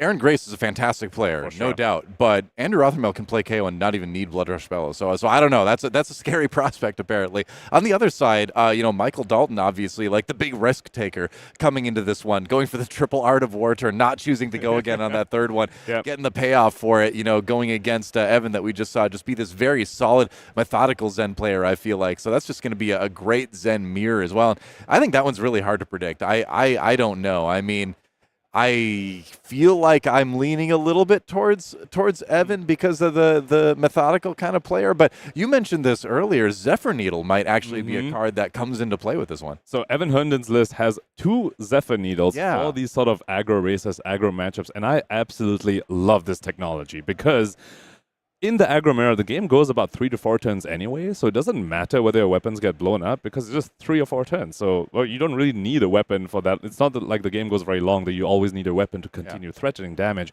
Furthermore, if they block 3 on your 2 damage weapon, they are already losing value, and also they are blocking. In an aggro mirror, the first person to block is typically the first person to lose out. So these Zephyr Needles just end up being much higher value than the Kakara. Not only are they more modal in that plenty of times you'll see Zen with 1 floating and nothing to do with it, but you can send Needle, whereas you can't send Kakara. Not only are they more modal, they're also just strictly more efficient. I'm such a huge fan of double Zephyr Needles. I mean, what can you say? The spirit of Benji is alive and well in Zen for sure. But it sounds like we've got that interview ready to go, so let's send it over to Brian and see what Evan has to say after that last win. Welcome back to U.S. Nationals. I am joined by none other than Evan Herndon for the 2nd year in a row. Evan, another deep run in Nationals. Talk to me about falling short last year and how that's affected your gameplay this year, how it's inspired you, how it's changed your approach. So obviously I was pretty stoked to make top 8 again. I really want to win this year. I have not really been that sad about getting 2nd last year, though. That was my first big finish. If it takes time, it'll come. So hopefully this year. Sounds like a great attitude, and frankly, it's been very impressive to watch you play. I feel like you've really come into your own as a player, and it feels like this Zen deck is kind of the perfect fit. Like, I think about players and these really, really great relationships they have with heroes, and you had that deep run with Lexi, but you're kind of a little all over the place after that. Do you feel like you found a home with Zen? Yeah, I think so. I felt really lost after Lexi left. I mean, you can kind of see I didn't really top that many events, but no, this Zen deck is broken. I really feel like we had the best deck in the room. Zephyr Needles were like insane this weekend. Obviously, I didn't play them there, but you'll get to see them next round. Yeah, a mirror coming up against Michael Dalton in the next round. Any particular tech you're going to look to employ in that matchup? You mentioned Zephyr Needle. What else is your advantage as you play Michael? Hopefully, I'm going to draw Ardor. That's a good strategy. I like that. Yeah, find the good cards very, very quickly. Draw Ardor. That's like all you can really hope for. Yeah. You know, I think I killed him turn 3 yesterday from like 30 life, so anything can happen. And then my friend Jacob on the same list had the same thing happen to him the next round by Michael. So yeah, just got to get lucky. Okay, so we're going to roll some dice to figure out who is going to be in the finals of U.S. Nationals. Give me your prediction, Evan. Is it going to be you or Michael? Who's going to take down the Zen Mirror? Me. Love the confidence. Love the confidence. We will talk to you throughout the rest of the day. Best of luck, my friend. We're going to take a brief break. Then we'll be back with semifinal action. Do not go anywhere.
Welcome back to the U.S. National Championships here from beautiful Minneapolis, Minnesota. I am Brian Gottlieb. That is Craig Krempels. Let's look at where we are standing thus far as we head into our top 4. And we have an awesome matchup for you on the top side of the bracket. We're going to be covering Aaron Grace on Enigma, Ledger of Ancestry, taking on Andrew Rothermel, Kayo, Armed and Dangerous. Craig, this is a matchup I really love watching play out. Yeah, I mean, it's our top seed on the new hotness, right? And then Andrew is representing the old guard, the best deck from the previous format. It sounds like our players are already ready down in the future match area. So why don't we go ahead and take a look at Aaron Grace as he gets ready to battle. There you see a 6-2 record in constructed, 6-0 in draft. Again, starting to put together that impressive resume, a top 64 at Pro Tour Lille, a top 32 at the Calling Indianapolis, and then that top 8 at Battle Hardened Richmond as well. Shout-outs to Out of the Box Gaming. Love those LGSs out there putting together an awesome place to play Flesh and Blood for all of our players here in the top 8. And then, of course, you never get this far without your teammate, Craig, and I want to give shout-outs to Team Talishar for supporting their boy Aaron Grace on his top 8 run. Yeah, and I love the jerseys that the community shows up with. Sounds like we could take a look at our decks now. So on Aaron Grace's side, as far as the way this deck is built for this KO matchup, I really don't see much. I think it's just you put forth the standard Enigma game plan here. Maybe you're looking at something like 10,000 Year Reunion as a way to possibly blunt some large attacks. But by and by, you just want to do your thing. You just want to make auras, try and get value out of them, go ahead and push damage on the offensive side and use the auras to soak up damage on the defensive side. Yeah, and this is one of the matchups where we might actually see a lot of upside from Hold the Line. So we'll see how that plays out. Meanwhile, Andrew Rothermel going to go ahead and take up the other half of this matchup. As we mentioned, maybe one of the most consistent performers in all of Flesh and Blood today. Also got there via a 6-0 draft record, 5-3 in constructed with KO. And Andrew, of course, famously has that top 4 at Pro Tour Baltimore on Lexi, but top 16 at every other Pro Tour. That's just an absolutely absurd stat. Yeah, just so much consistency, and we see his teammate behind him birding. Yeah, members of the Wolfpack crowding in to see Andrew play, and you understand why, having watched his last match.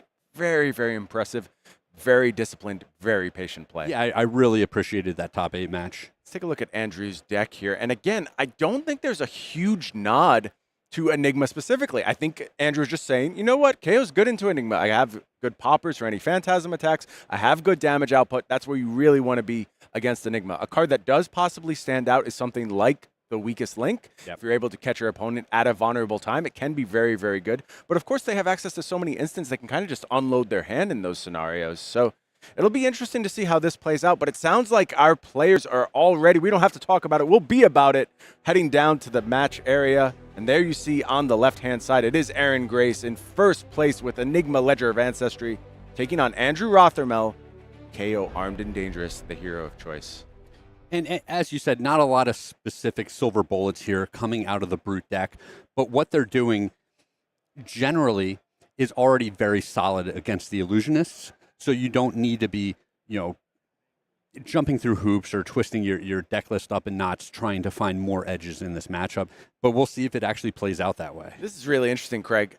Aaron's going to go ahead and lead with a Miraging Metamorph, and I love this. Normally, you would want to pop something like that, but it's huge risk. It's huge risk to go ahead and pop a Miraging Metamorph. However, Andrew has a workaround here. That KO ability does not affect blockers on the chain. So you are able to just go ahead and block with 2 blues there and just leak 1. Don't subject yourself to the risk of Miraging Metamorph going ahead and putting a double aura in play to kick the game off. Yeah, a little bit of a cat and mouse there where it's like, do you take the bait? Like, no. Like we said in the top 8 match, Andrew just so disciplined, understands the matchup perfectly, and he's not just going to walk into a big mistake like that. Pretty classic Brute hand coming together here for Andrew. Has a Wild Ride and a Bare Fangs at the ready. Plenty of resources to put it all together if that's how he chooses to navigate. Let's kick things off with that Wild Ride.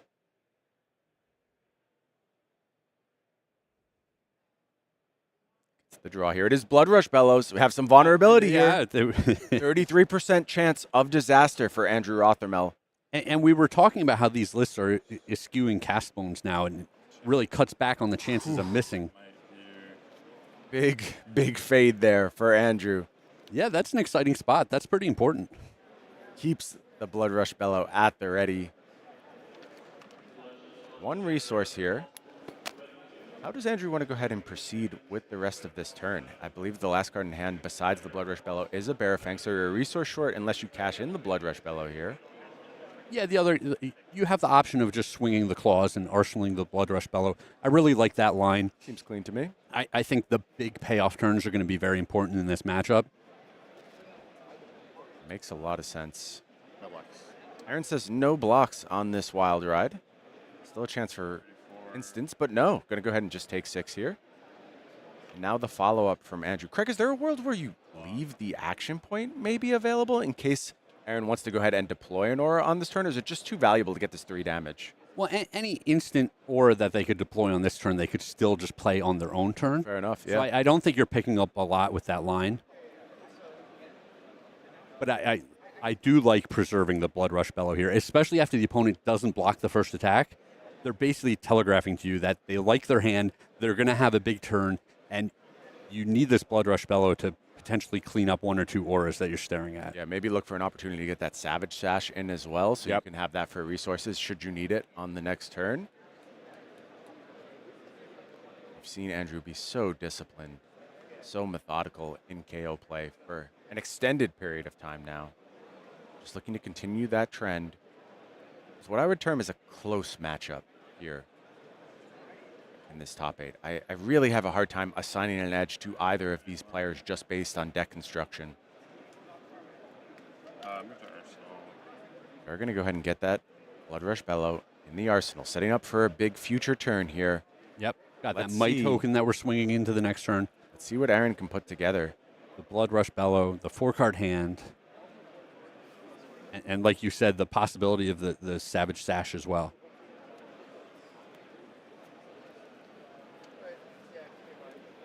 Kicking things off with the Waxing Spectre. A now classic Enigma play. Pitch that blue, get that attack right away. Coming in for 4. Yeah, interesting point of distinction between these Enigma lists as well. No Waxing Spectres in Nathan's list. A lot of differences between these 2 Enigma lists. I really encourage folks to go ahead and take a look and see how many different ways this hero can be built.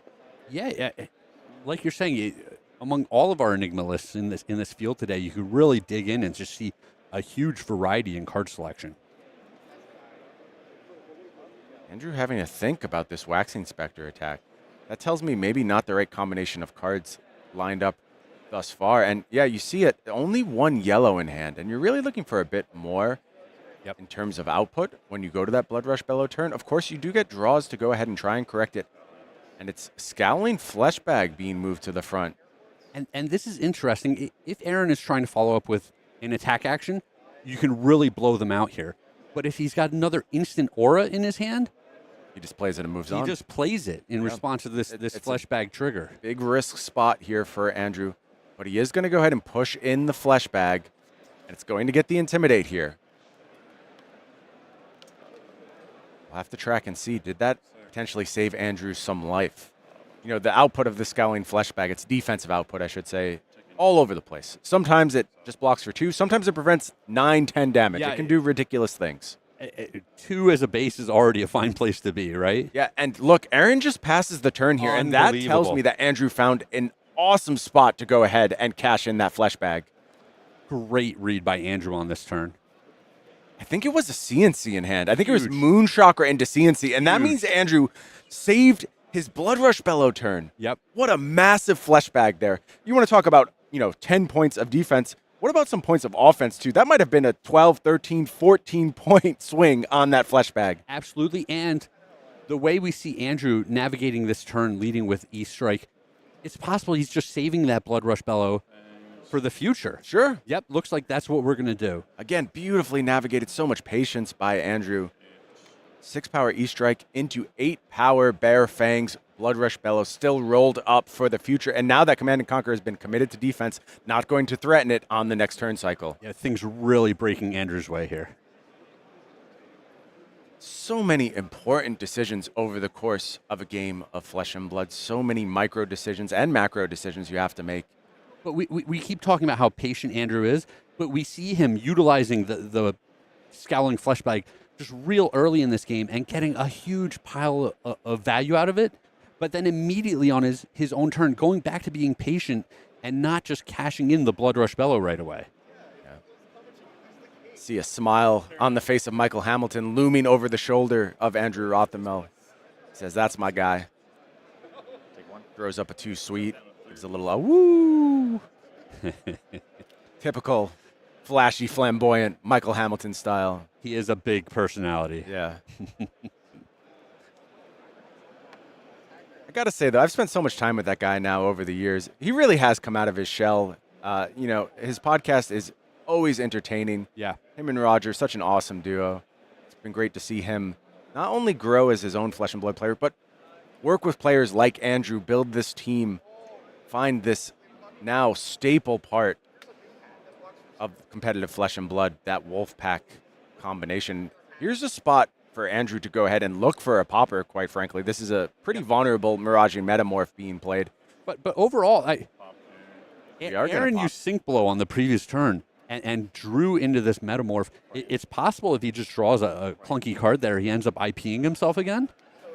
Yeah, rough start here thus far. And now Andrew, once again, with access to that Blood Rush Bellow, should he want to use it? Does he need to wait for a larger hand? Is it supposed to use to break through auras? And I think the answer is yes. He's being so patient with this Blood Rush here, not caring about the damage output, caring way, way more about saving it for a spot when the auras start to get a little bit out of control. Well, I think another consideration here is the Savage Sash, right? Where you're saying, the turn I Blood Rush Bellow, I'm going to want to make 2 big attacks and claws, and potentially I have to use the Savage Sash on that turn. Let me wait until I get a little block value out of this Sash, and then it'll be go time. 7 is the offer here on this dominated pulping. A blue pack hunt in hand, or excuse me, pack call as the potential follow-up. So maybe just looking at claws here. 7 damage going to head through, and Aaron's life total rapidly evaporating here. Falls down to just 23. We do see Claw as the follow-up. 2 resources floating, representing some threat out of the arsenal. We know it's not going to be played. It is just a Blood Rush Bellow. But if you're on Aaron Grace's side, what if that's a swing big? Yeah. What if you just go ahead and fall to 12 here? Such a vulnerable spot to be in. There's absolutely the consideration of another attack coming here. And I think the big consideration is, what if it's a Command and Conquer? Yeah, that's scary as right? well. If you're saying, if you're an Aaron C and you're saying, I want to block with 2 cards in my hand, if I don't put one in front of the claws here, but then the opponent also does not attack me out of his arsenal, I can't use my whole hand.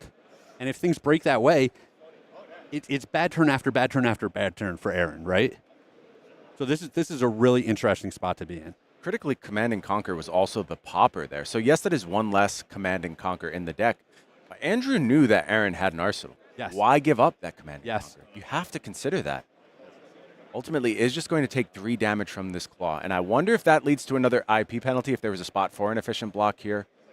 And he was saving a defensive card for that potential arsenal. Let's see how this next turn plays out for Aaron. Maybe it's one of those modal hands where you can kind of play it either way. And I think it's a double Restless Coalescence hand with the Levels of Enlightenment. Potentially a Manifestations of Maragai as well. Well, and I will say, one of the things that Spectral Manifestation, my mistake. You guys have done with this set is create a lot of flexible cards that work in a lot of different situations. Particularly in Enigma. Yes, Such a versatile particularly hero. in Enigma. 4 go again. So if I read the hand right, and that is a Restless Coalescence, this is a classic combo, I would say. Spectral Shield, Yes. being buffed by that spectral Manifestations, follow up with Coalescence, move those counters over. We've seen him do this several times throughout the weekend, and it's good every single time.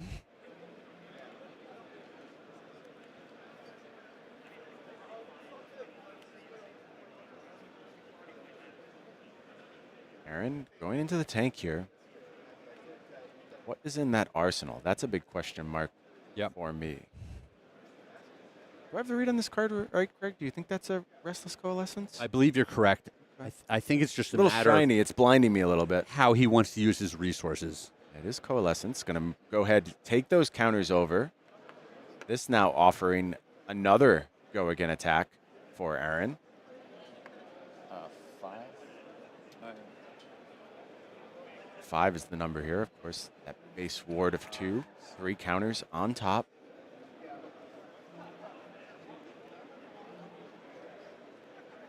No blocks on the 5 either. We are just going to take here. Vanilla damage. Andrew's happy to take. Yep. Counter is pulled. Spectral Shield. Oh, man, Brian. Comes in. You know what this means. Yeah, we're talking IP penalty again. Yeah. Yeah. Oh, he's going to pitch the card here. Okay. That is efficient usage. Yeah. I don't know if it's optimal usage. It is definitely not the high upside that you would have liked. Yeah, and you could have just used this levels to go ahead and prevent 3 on the last turn, sitting at 23. So I think exactly what we forecasted happened there. The fear of the arsenal, the fear of something like a CNC coming out, led Aaron to go ahead. There's still the possibility, giving this go again, there's still the possibility we're playing something out of Arsenal. Fair enough. Let's see. Let's see how the turn completes. Doesn't look like it. It is just going to go to the bottom here for Aaron. And now we're back to Andrew. And now Andrew finds himself with a 5-card hand, Blood Rush Bellows at the ready, and facing down some ward for the first time in this game. Is this the time to go ahead and pull the trigger on that Blood Rush Bellows? After so much patience, now do we need to buff things up a little bit? Looks like the answer is yes. Let's go ahead and find out what our new hand will be comprised of. And there is a beast within, there's a so beast we could within. really go big in this spot. Savage Sash at the ready for Andrew.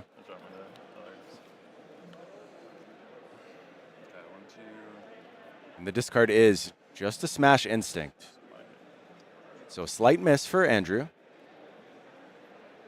Still working with plenty of resources, plenty of cards in hand. Yeah, I mean, you're getting the cards and the buff out of Blood Rush Bellow. Is it really a miss?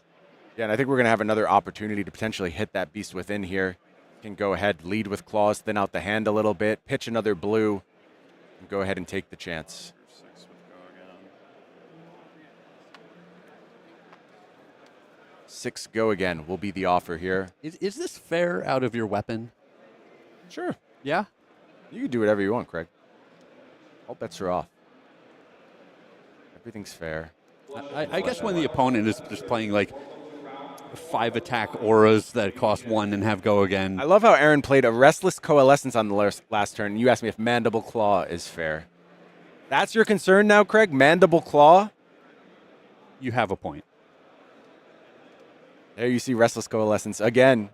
What I'm hearing from you, Brian, is that we should be more concerned about Restless Coalescence. There should be an uproar about this card. Look, you can be concerned if you want. Me personally, I want to play with fun, exciting, powerful cards. That's what I come to the table for. That's why I want to play Flesh and Blood. That's not Flesh and Blood. Yeah, you want to play Flesh and Boring, right? That's your game? You've been advocating for? How dare you, sir? I told you, you take the other, 55-year-olds, you go sit around a table. You guys can play Flesh and Boring. That's cool. We're going to be over here having a good time, firing off our Restless Coalescence. You need to respect us old guys. I try. You make it hard, Craig. You make it hard sometimes. This is unbelievable, Brian. I know. Sink Below called to defense here. Yeah, and this is a good turn to have multiple Sink Belows lining up in your hand. It allows you to sculpt your other blocks potentially, where, there are a lot of no blocks in Aaron's deck, and, maybe this is the turn where he doesn't want them sitting around.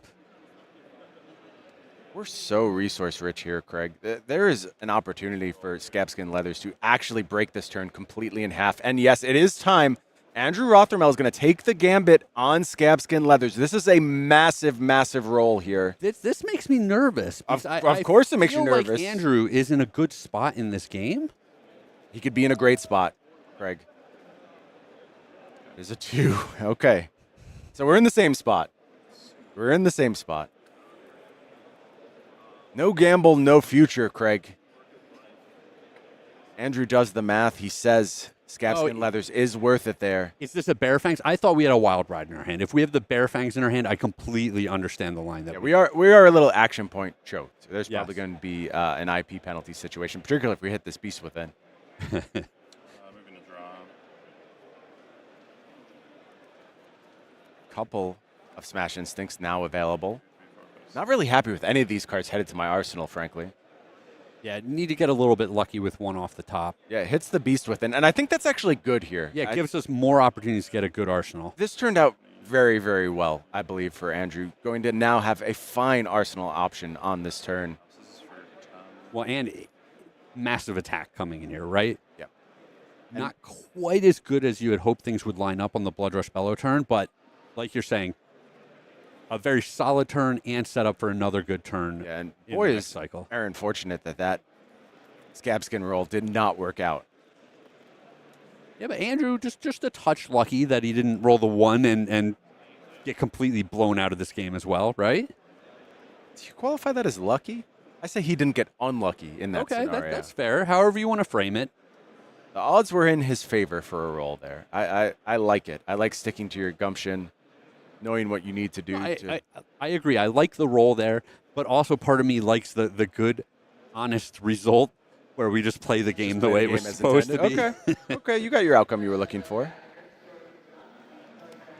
10 on offer here. Yeah, following it up with an attack for 10, it's not like, it's a slouchy, mopey, boring attack.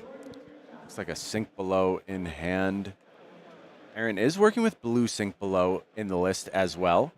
Could be looking at something like a sink below into transcend here. That play is available.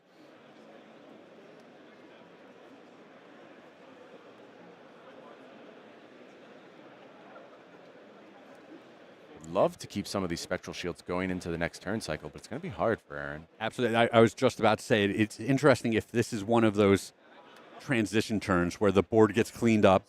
This is a red sink below, so we did not have access to that plan. 7 currently being defended. Or 7, 8, 9, 10. Yeah, we're going to be able to stick just one spectral shield around. Not bad. It's nice to have that free attack in your pocket. But I think critically, the draw here from sink below going to determine a lot of the outcome on this next turn. Yeah, you're exactly right, Brian. Like, ending with the spectral shield with the counter is the small win. Getting to utilize your arsenal or the card that you drew, I think is very critical here. Kick things off with an attack for 2. Boy, do I hate Andrew's hand. It is not very good, Craig. Yeah, but he gets to sculpt it a little bit, right? You start the turn with the Wild Ride. Yep, we do know we have Wild Ride at the ready. I think critically so. Oh, wow. Standing order, okay. Yeah, 0 for 4. That's about as good as you can do. I'm assuming that arsenal is something very important, and it's sat there for a long time for Aaron. Maybe something like a manifestations, possibly. Yeah, tells us a lot about that arsenal, right? The fact that he didn't just bottom it here. I think if you're Andrew, though, you're pretty happy to see this attack here. You really did want to spend a card defensively on this turn cycle. Yeah, it is funny that both players are happy with the 0 for 4 off of the top. Yep. So looks like a triple blue hand to me. Wind up plus a couple of smash instincts. We know. Can kick things off with this Wild Ride. Let's see what comes off the top. Looking for a red here. A little bit of power would be nice. How about pulping? Going to have to now fade this die roll, but that would be nice to continue this turn with. Yes. Can he dodge the pulping here? It is the blue smash instinct. Okay. So Andrew is cooking now. Might is replaced. Wild Ride's going to come in for 7 here. Yeah, and he's in the position where he doesn't even care if pulping has go again or not, right? You're just going to finish your combat chain with that. We assume that agile windup is a blue. I'm pretty confident in that.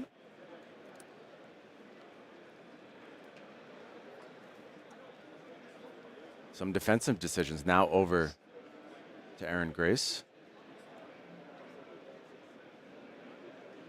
And to me, Aaron still has enough life total to work with where when he ends up with the right hand, he can say, all right, I'll take 10, 12, 14 damage this turn, Block, trigger. Reestablish my board, put a bunch of pressure on you, and then just fight frantically to defend the auras after that. Very interesting here, Craig. That standing order is going to go ahead and convert the arsenal into defense. So ultimately, despite Aaron keeping it around for quite some time, did not want to keep it around for this turn cycle. And that plus sink below, clean cover on this Wild Ride. Chain closes here.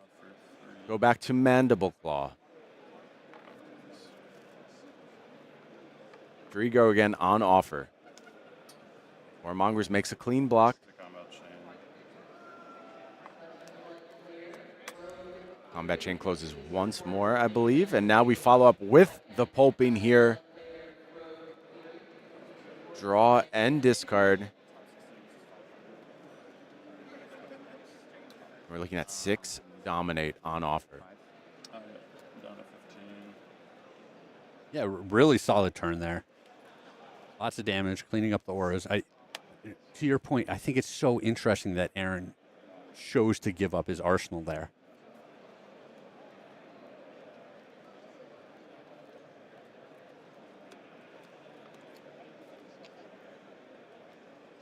Aaron going to his turn. The tunic ticks up. Arsenal. Just going to arsenal and pass. You're thinking a little bit about Andrew Rothermel's deliberateness around the chain. Possibly looking to avoid a buff to a previous chain link with the grain that tips the scale from Aaron Grace. Interesting. Yeah. Not quite sure if that's exactly what Andrew is looking at, but it makes sense to me.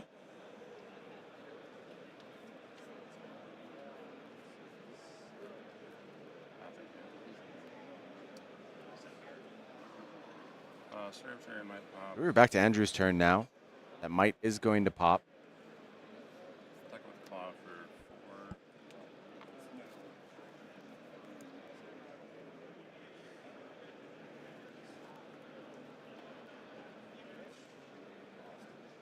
All right, the real question I have here, Brian, is Andrew going to have one or two of those middling turns? We have a clause. If he follows us up with an attack for 5 or 6, like, does that open the door for Aaron to get back into the game? I was saying that Aaron has the life total to take a fairly large attack, but these are a couple of smaller attacks, so potentially he can defend with just one card out of his hand, deploy, a Rage Spectre or something along those lines, start threatening the opponent's life total, and build up the board that way. Yeah, it only takes one misstep, right, Craig? If you give Aaron a window to go ahead and establish an arena presence, things can get out of control very quickly.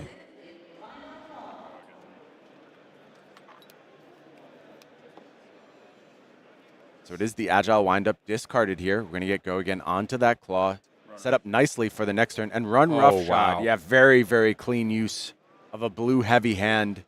It's a beautiful turn. Is that a Blood Rush Bellow? It is a Blood Rush Bellow. This yeah, he is perfect for going perfectly into the next turn. I agree 100%. And we don't even have to worry about a bunch of ward coming out because Aaron is committing a ton of cards defensively here. Does critically get to Transcend. For the first time in this match, I believe, now has a Chi floating in deck. That matters so much with that Traverse available. Of course, has access to the Enigma hero ability. Maybe a Manifestations of Miragai in Arsenal. That would be the absolute ceiling possible for this Chi because we do also have that Tunic at the ready. Let's see. It's just a Spectral Shield. Is going to be able to attack for free here, coming in for 2.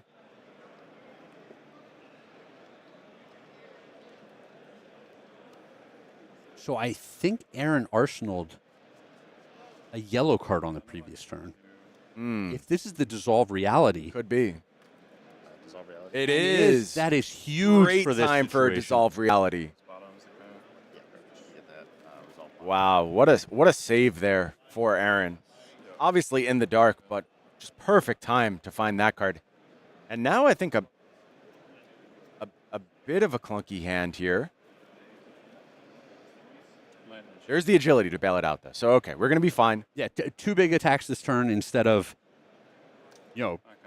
what could have just been absolutely massive. Yeah, this looks good, though. We do have Pack Hunt 4/7. We have a Swing Big in hand as well. So the damage is going to be on offer. On Aaron Grace's side, found a Commanding Conquer off the Ponder from that Dissolve Reality. That now sitting in Arsenal, offering some disruption. Here's the Intimidate from the Pack Hunt. Yeah, we had talked in the previous match about how Intimidate didn't matter too much in that matchup. I think in this one, it's actually huge. Being able to take a 3 block out of the opponent's hand and maybe leaving them with a couple of no blocks can be all the difference. And I think it did. I think it pushed aside a CNC, which would have been a clean 3 block. And now we're looking at a hand of Moon Chakra, I believe Waxing Spectre, and I think Restless Coalescence is the last card. And that is not a good blocking hand, Greg. This is a clunker of a blocking hand. This spells some trouble for Aaron Grace, given the damage output we know is about to be on offer here. Okay, no blocks. Take 6. Down to 7. Falls to 7. Well, and another attack might just put him to that point in this game where he's forced to block every single turn. Yeah, and Swing here big, is the beautiful. Swing Big. Plenty to offer lethal here. Now, there are some options. We have the Traverse on offer.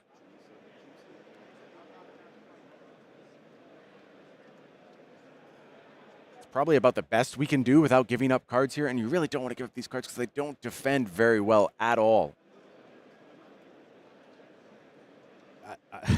It is a rough spot, right? And it's one of those situations. We saw this in a previous match where you also don't want to fall to reckless swing levels, right? If you don't have to. Absolutely not. It's a scary spot to be in. And we saw the first time Andrew Rothermel and Aaron Grace played back in the Swiss rounds, ultimately won by Aaron Grace. But those defense reactions look so problematic. The reckless swing coming and offering 2 damage out of nowhere. Really, really hard for Aaron to play around.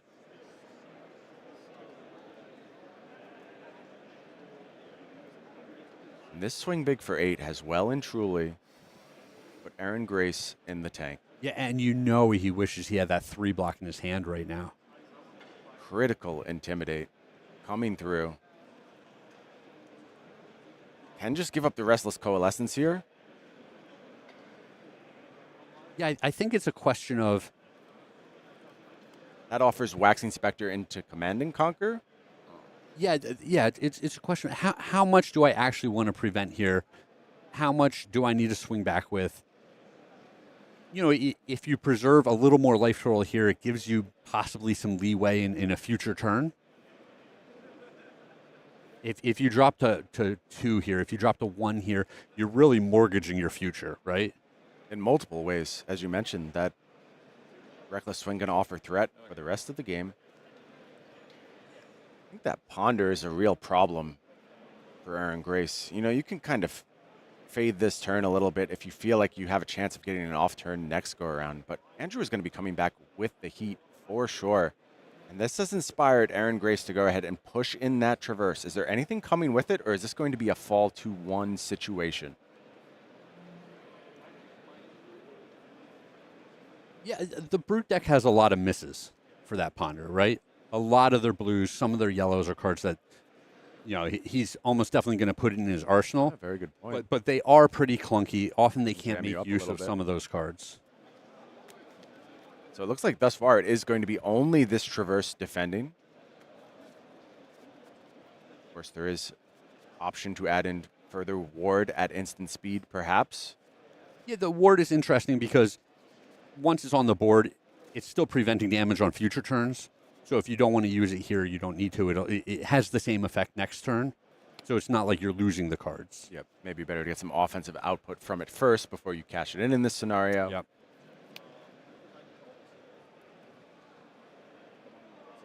So Chi now in hand. Potential to play a 6-card hand next go around. Or commit some cards to the defense right now.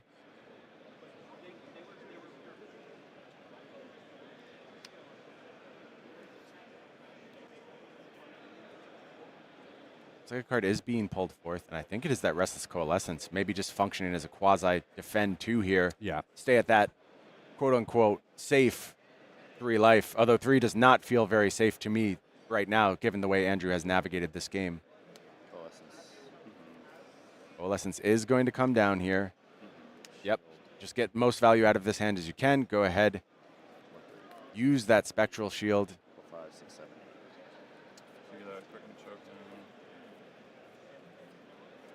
This is interesting that he fully covered it to end up with the Quicken token. Very interesting. Well, if he has a CNC in his arsenal and one got intimidated out of his hand, is he thinking he's going to play 2 CNCs this turn? It's not bad.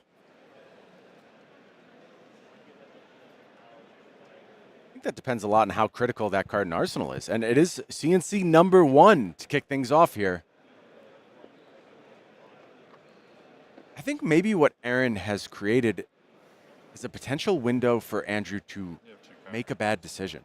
If you go ahead and commit a lot of resources to stopping this Command and Conquer, you're doing so under the assumption that you're preserving that arsenal. Yep. When the second Command and Conquer comes, that math is thrown out the window. Well, a consideration here. Andrew still has a bunch of equipment to work with. Yep. where if he puts 2 cards in front of the first one, he might be forced to shove 3 pieces of equipment in front of the second, but he can still do that. Yep, that is true. Great point, Greg. A lot of safety still in Andrew Rothermel's position at this juncture.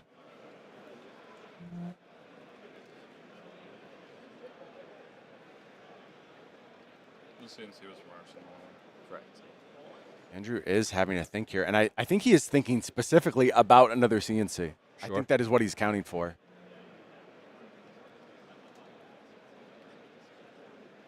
Yeah, he even asked, was that card out of your arsenal?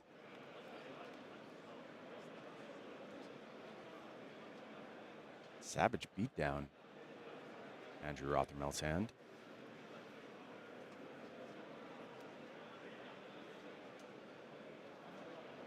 Of course, included in that Kayo Armory deck. If you like what you see here, you're looking maybe take your first steps into the world of competitive Flesh and Blood. Check out your local game store, see if they have a copy of that Kayo Armory deck for you. A great place to start.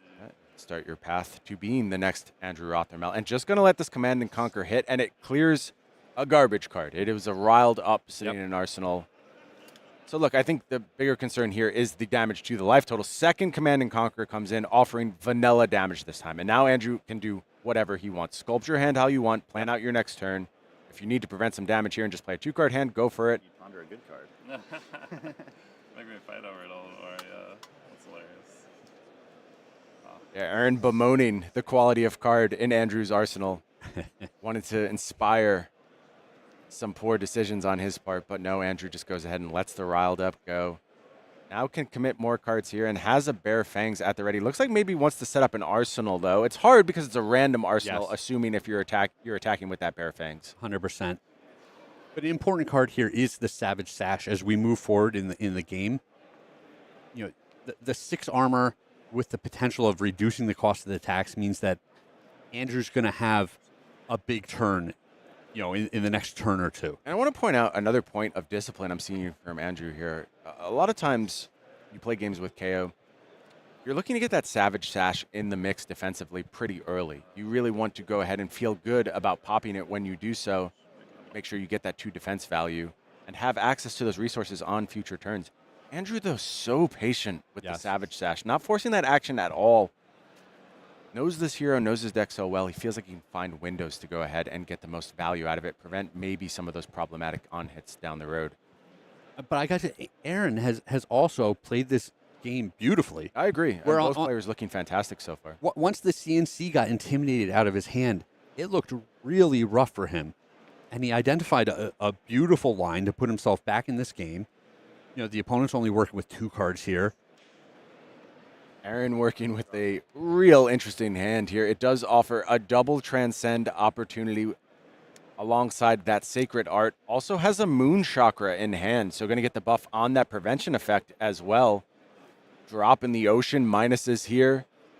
Sacred Art going to go ahead and make those Spectral Shields, put counters on him, transcend, so more resources go to hand.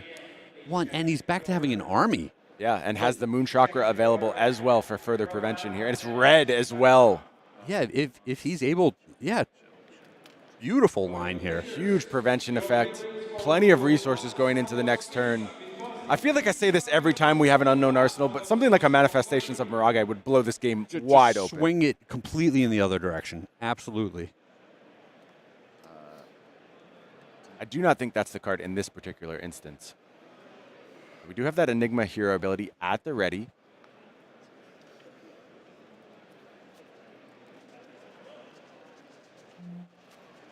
Spectral Shield looking to attack.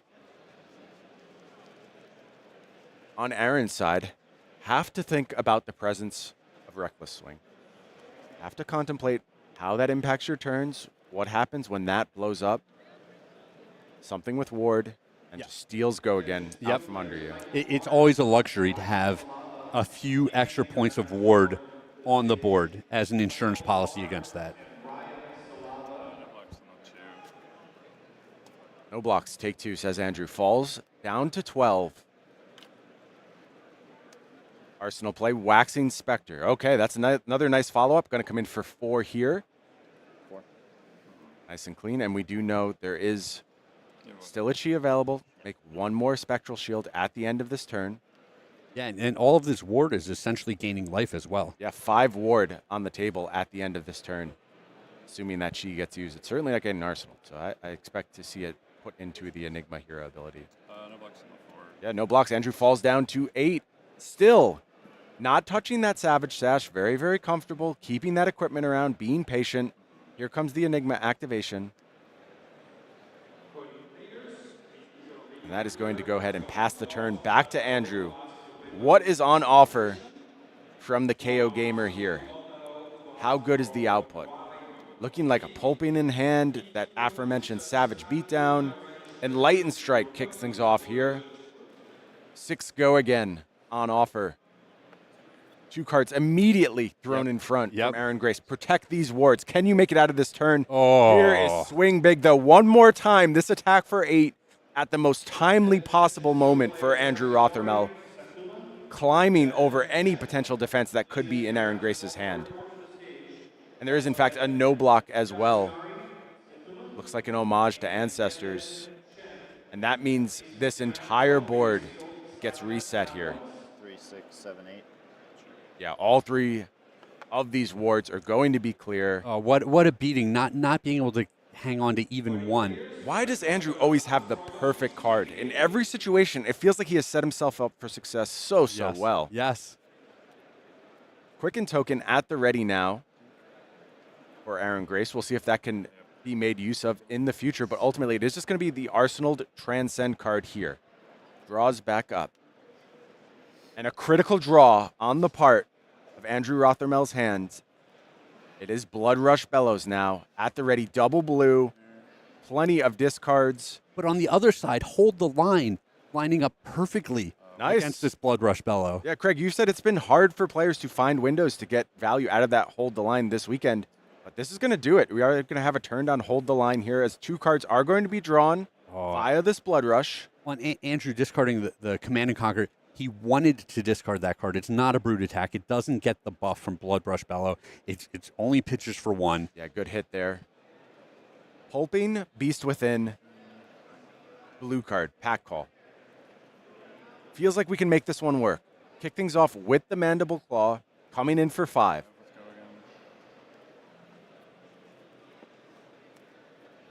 There is that Hold the Line. Perfectly sized up for the Mandible Claw. Clean cover there. Now, here's my question. Do we Savage Sash here? And say, whatever we draw off of this pulping, we're going to be able to cast. Andrew is so patient. I feel like that's not the play I expect from him. Well, but he can also defy expectations as well. This is your last chance to really get that bonus out of the Blood Rush Bellow, right? Sure. But what about the 2 block on the Savage Sash that you give up in that scenario? Is that going to matter? Oh, it's definitely something. Andrew's having a think. Just going to Oh, play I the Beast actually Within. like this. Okay, save that pulping for the future. This is the patient line. Yeah. Why would we expect anything else from Andrew? Saving that potential dominate for a turn down the road, well, also, offering 8. It still leaves you the Savage Sash. Potentially, make it cheaper. You can still have that 3 wide attack turn. Yeah. Beast Within for 8 is the Crucible that now faces Aaron Grace. Needs to go ahead and check the graveyard, understand what's been used thus far.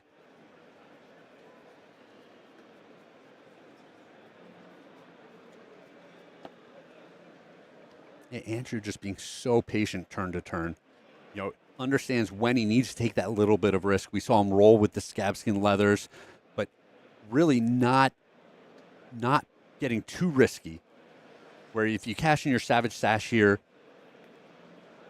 you might just draw a complete stinker off the top of your deck. It's not what you're looking to do. I like this line a lot.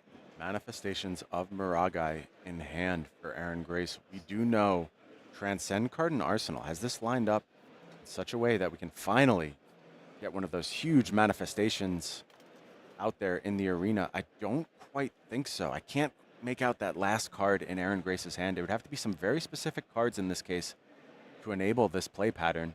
I mean, if he can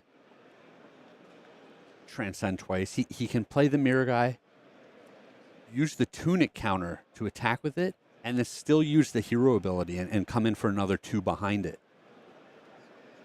I don't think the hand lines up, Greg. I think it is Manifestations of Miragai and a red, if I read it correctly. Is going to homage here, though. Okay. All right, good. Yeah, this allows him to transcend. Yeah, we did play hold the line earlier in the turn critically. Okay, that is a huge part that I was looking over. Had the blue already. So now that Transcend card is at the ready for this Manifestations of Miragai, as well as a Tunic counter up. That's going to be a lethal attack. This is a pretty big swing from Aaron Grace. But Aaron, still all of that armor on his side of the board. He's been so patient On with Andrew's it. side, yes. Andrew's side, thank you. A very good point, Craig. It's a 10,000-year reunion, I think, in hand. And that means you set up a scenario where you can go again here with this manifestation. But look at what Andrew drew. Oh, the perfect time. He's got the reckless swing at the ready. Time. The question, I mean, you got to use it here, right? Have to. I don't see that there's any way you get around it. There's just so much value. And Aaron's thinking about this. Aaron is absolutely thinking about the possibility of this card. He did not just shove his giant 8 attack into the red zone. Yeah, a bit of a pause. You figure you can't wait to go ahead and offer 8 in this spot. But thus far, holding back the Tunic. Yeah, I could not have attacked fast enough. He's going to 10,000-year reunion before attacking? Just deploying the reunion. That would be incredible. Unbelievable. He has seen no reckless swings thus far. We are through a huge percentage of the deck. And this is wild. This is exactly why these two players are battling in the top 4 of this event right now.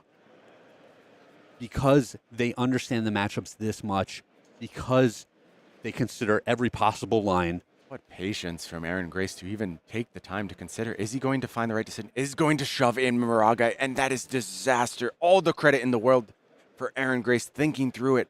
Maybe finding that bizarre alternate line, but maybe thinks he's too far behind to go ahead and take that risk. And I respect that decision as well. At only 3 life. Wow. Reckless swing is offered here, and you see a bit of a defeated look on Aaron's face, but I understand the decision, how difficult it would have been to go ahead and give up those 3 counters on the Miragai and just deploy that 10,000-year reunion. What a spot our players have found themselves in. And now the turn is back to Andrew Rothermel, having faded the potential disaster of that manifestations and just back to good old-fashioned Andrew Rothermel, flesh and blood. Here's 9. 2-card 9. What do you got for me? Still nearly the perfect hand, right?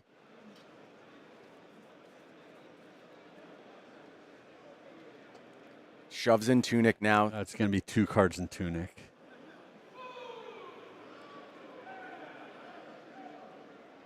Thankfully, does have 3 blocks this go around, so is able to fall to 1 here. The time for playing around Reckless Swing is over. Cannot afford it any longer. Need to take risks. 10,000-year reunion in Arsenal. What are the remaining 2 cards for Aaron Grace? Can we go ahead and offer some threat on Andrew here? It's like Wild Ride, Mighty Windup, Pack Hunt, Command and Conquer is the draw from Andrew. Meanwhile, over on the side of Aaron Grace, I see a Levels Spectral Manifestation. I mean, that if he has Spectral Manifestation here, it's the perfect card. It's Spectral Manifestation. Okay, we're in business now. This is beautiful. This puts him back in the game. Yeah, we're going to get in with this Spectral Shield for 4. I mean, generally speaking, I like where Andrew's at in the game state, but this is what Aaron needed in order to have a chance.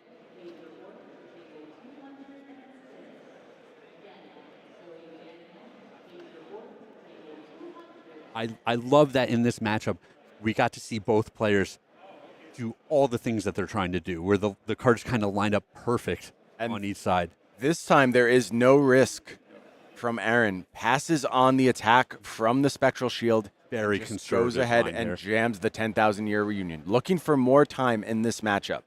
And look, That 4 attack, I'll be frank with you, Craig, it doesn't matter right now. Like, given all the equipment that is on Andrew's side, he is at a virtual 14 life. You need to establish an arena. You need to get things rolling in your favor, and you need time to do so. 10,000-year reunion is the play here. I'll take the flip side of that, right? Okay. Where if you're an Aaron seat, Andrew isn't at a virtual 14. He's at a virtual 17, right? These equipment can block multiple times. Oh, fair enough. Yeah, thank you. I'm missing points of block there. And it's just like, for the rest of this game, everything needs to break perfect for you. You need to find every last point of value in order to have a chance. You risked it last turn because you felt like you needed to do that in order to be in this game. This turn, you're even worse spot, so you needed to risk it again, I think. I think the difference between attacking for 4 and attacking for 8 is large enough that it swings the balance in the favor of the conservative play. Listen, there's definitely an argument for each side. You're falling slightly on the one side. I can tell you I'm slightly on the other side. I would never say this is a huge mistake that he's making here. Yep. This is why we play the game, Craig. I think this is the spot we can go back and debate for a long time.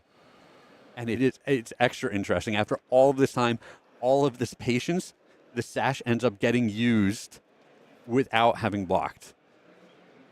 Yeah, and this is what I mean about this kind of controlled aggression from Andrew. It's patience, patience, patience, discipline. Nope, got to go for it here. We saw it with the scabskin roll. We've seen it a second time with this Savage Sash. I mean, the 10,000-year reunion is a card you do not want to have sitting on the board for absolutely not. That needs to be cleared. And you would love to do it in an efficient way. And it feels like this Savage Sash is going to unlock Claw for you on this turn. Yes. And I think that's the big thing you're really achieving here. It is a manifestation of Maragai in hand one more time for Aaron Grace. Facing down an attack for 6 with Go again. Savage Sash activated. Plenty of theoretical resources now available to Andrew. We know, still with Pulping in Arsenal. Does that have a role to play in this game? Looks like Unmovable in hand for Aaron Grace. Yeah, this is so interesting from Aaron's seat because you have the reunion just sitting there. You can easily just shove that one in front of the Wild Ride and then figure things out from here. Red, Unmovable. So he's going to go ahead and defend cleanly here on this Wild Ride. And you also know that this is a wider turn once the opponent uses the Sash. Yep. Now it's time for Pulping out of Arsenal. Oh, wow. We might be able to get one. 3 big attacks here. You know, a third big attack instead of the claws is huge. Command and Conquer is the discard. So we kept a blue here. Yeah, there's a small world where we get to make another attack and claws. I think that's what we're facing here. Maybe a bear claw into Bear Fangs is going to be the play here. Oh, wow. This gets a block for 3, and now the follow-up is the yellow Bear Fangs coming in for 7. And the fist is extended, and Andrew Rothermel takes down Aaron Grace. Beautiful game. Wow. The patience, the understanding from both sides. That was, frankly, beautiful Flesh and Blood. That is a game I could watch over and over and over. Both players played so intelligently, so well. Just forced to make difficult decisions time after time after time to go ahead and be in the finals of U.S. National Championships, the highest possible stakes. Understanding the matchup, knowing where the choke points are, when it's important to use the resources, the patience turn after turn. Just like you said, just a gorgeous game there. Look, shout outs to Aaron Grace, an awesome performance, really showing what this new hero Enigma is capable of. Starting to build that resume, as we talked about, just going ahead and getting his foot in the door in the top echelon of competitive Flesh and Blood. For Andrew Rothermel, it's just business as usual. More wins, more great finishes. Yeah. Now adding potentially U.S. national champion to his resume. On the door. Lot of still distance to cover, though, before he can lock up that result. Let's go ahead and look at our bracket. We will reset a little bit and understand we are at. And there you see our first finalist. It is the old guard. It is Kayo, Armed and Dangerous, in the hands of Andrew Rothermel, going to be taking on Zen. We know a Zen. It is going to be a Zen mirror in our other semifinals. Will it be Evan Herndon once again fighting for that elusive U.S. National Championship? And the storyline coming in has come to fruition here in our finals. Whoever it might be, it is the best deck from the previous format playing against the new hotness. What are you doing giving them Savage Sash? You're out of your mind printing these cards. Can't wait to see how it plays out, Craig. It is so exciting. We're going to hear from Andrew in just a moment. I do want to talk about, though, I'm sure if you're anything like me, you are itching to play some Flesh and Blood after this weekend. I'm thinking about quitting my job just so I can participate in this next tournament, hopping on a plane out to battle-hardened Seattle, Tacoma. Do it. Brian, do it. Why not? We'll support you. Yeah, okay. Can I get that in writing real quick, actually, that you will be supporting me when I quit my job? Emotionally. Oh. Yeah, that's not what I was looking for. So I guess I will not be attending Seattle, Tacoma. But, I will be certainly checking out national championships around the globe. They will be occurring, of course, over the next few weeks, June 21st to July 7th, playing the exact same format you saw here. And I love national championship season. I love watching the events every weekend brought to you from around the world. I know Mansant's going to be heading out to Canadian national championships and covering those. I'll certainly be glued to that very competitive scene. I want to check in on my folks over in Europe, my folks over in Asia, see what's coming out of these banner tournaments. For many folks, this is the biggest tournament of the year.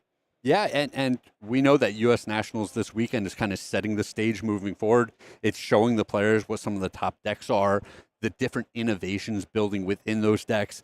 And like you're saying, it's so interesting watching how the players in the other regions adapt to this changing metagame.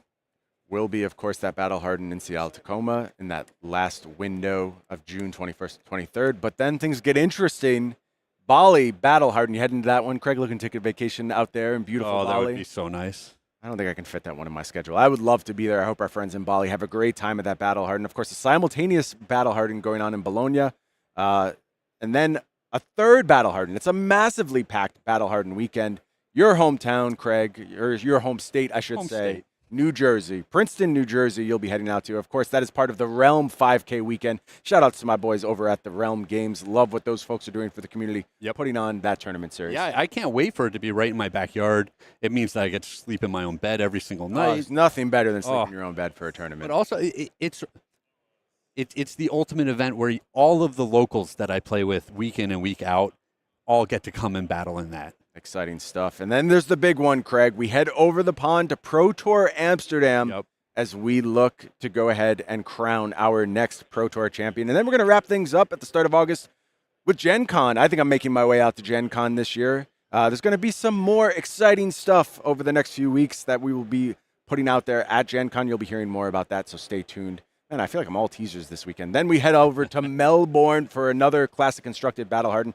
And then for the first time, heading down to Brazil for a Battle Hardened. Sao Paulo. I know my homies down in Brazil. Can't wait for that one to take. It's due. Absolutely. Awesome community down there in Brazil. So happy to be offering that Battle Hardened in Sao Paulo. Manila. We'll be heading to Manila for a calling after that. Big time calling. You know, that crowd out in Manila, so dedicated to the game. So good at spreading the word of Flesh and Blood amongst that community. Yeah, great community. Big moment for them out there in Manila. Then there's a GamesCon event over in Cologne. They'll have our Learn to Play booth. I don't know if you've seen that, Craig. Beautiful Learn to Play booth.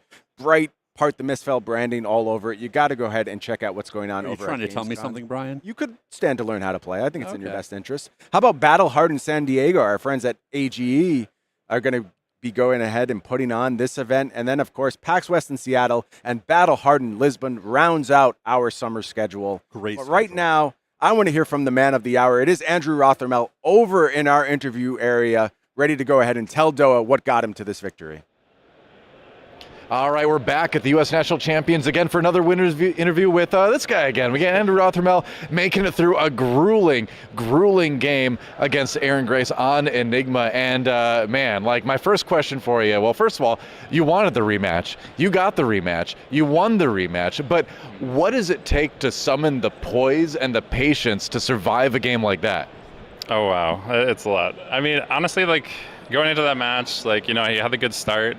Got him down a decent bit, and getting the life lead was really helpful to just kind of slow things down and be able to block a bit more. But really, a lot of it is just like setting up the big turns to be able to kind of counteract their board, because when they get that board rolling, oh my goodness, the mirror guy will really run you over.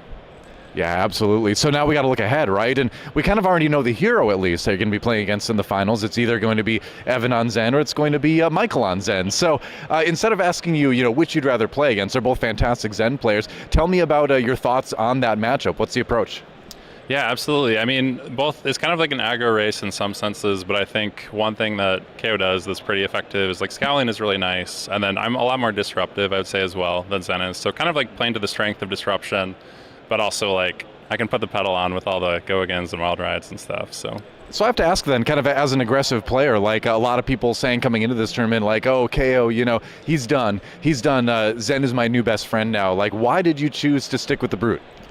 Okay, so part of it is I think Kayo's the best deck, and people are disrespecting my boy Kayo. So I really just had to bring him out. Like, honestly, he's still really, really good, and I was having great results. Everybody was running cast bones, and I'm like, y'all should cut that card.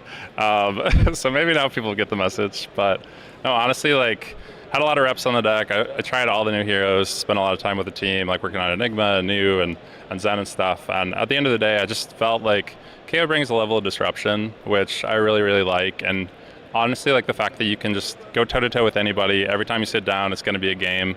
Could be like a little unfavored, but like you absolutely have a chance to come out on top in any deck in the meta, which that's something I really love. We're here to play, right? And Kayo does that for me. Yeah, great answer. Well, one last question before we let you go. I mean, we talked about this before, but we are here at the U.S. National Championships in Minneapolis, Minnesota. You are a Minnesota native. What does it mean to you to be able to compete in the finals in your home state? It's honestly kind of surreal. Like, it hasn't quite sunk in yet, I guess, but it feels so good. Like, I mean, just here in my hometown, waking up in my own bed and like hanging out with my friends. All the guys from the Wolfpack were able to come here and, just be able to host them and hang out with them. And it's just been a real treat. Big shout out to like my local community for just like great playtesting partners and great people to hang out with. It's just been so amazing. It is awesome to see. Well, on that note, best of luck in the finals. We are going to take a quick break, everybody. And when we come back, that last semifinal match, Zen v Zen, to decide who plays against this man right here in the grand finals of the U.S. National Championships for Flesh and Blood. We'll see you in just a few.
Welcome back to the U.S. National Championships for Flesh and Blood. Dowie here along with Pankaj, and we're about to go into our final semifinal match. It is going to be a Zen mirror. Let's take a look at the bracket and see how we got here today. We started with 8 players. We are down to just 3 as we saw Andrew Rothermel defeat Aaron Grace to make it to the grand finals on Kayo Armed and Dangerous. Now we have to see if Evan Herndon on Zen, Tamer of Purpose, can defeat Michael Dalton on Zen, Tamer of Purpose, to make it to the finals. So at least one Zen in the finals over here, but which Zen would it be, Evan or Michael Dalton? Let's go ahead and take a look at their player profiles before we actually take a look at the list and maybe try and surmise who is potentially going to be able to come out on top. Yeah, that's right. I mean, the big thing to remember with this matchup is that here we have our U.S. Nationals 2023 runner-up. This man made it all the way to the finals last year, could not quite get over the finish line, and here he is one more time with a chance to make the finals again, a chance for redemption, to win it. We'll see if he can make it here, but he has got a tough opponent. We'll talk about him in a moment, but let's take a look at the deck list going to this.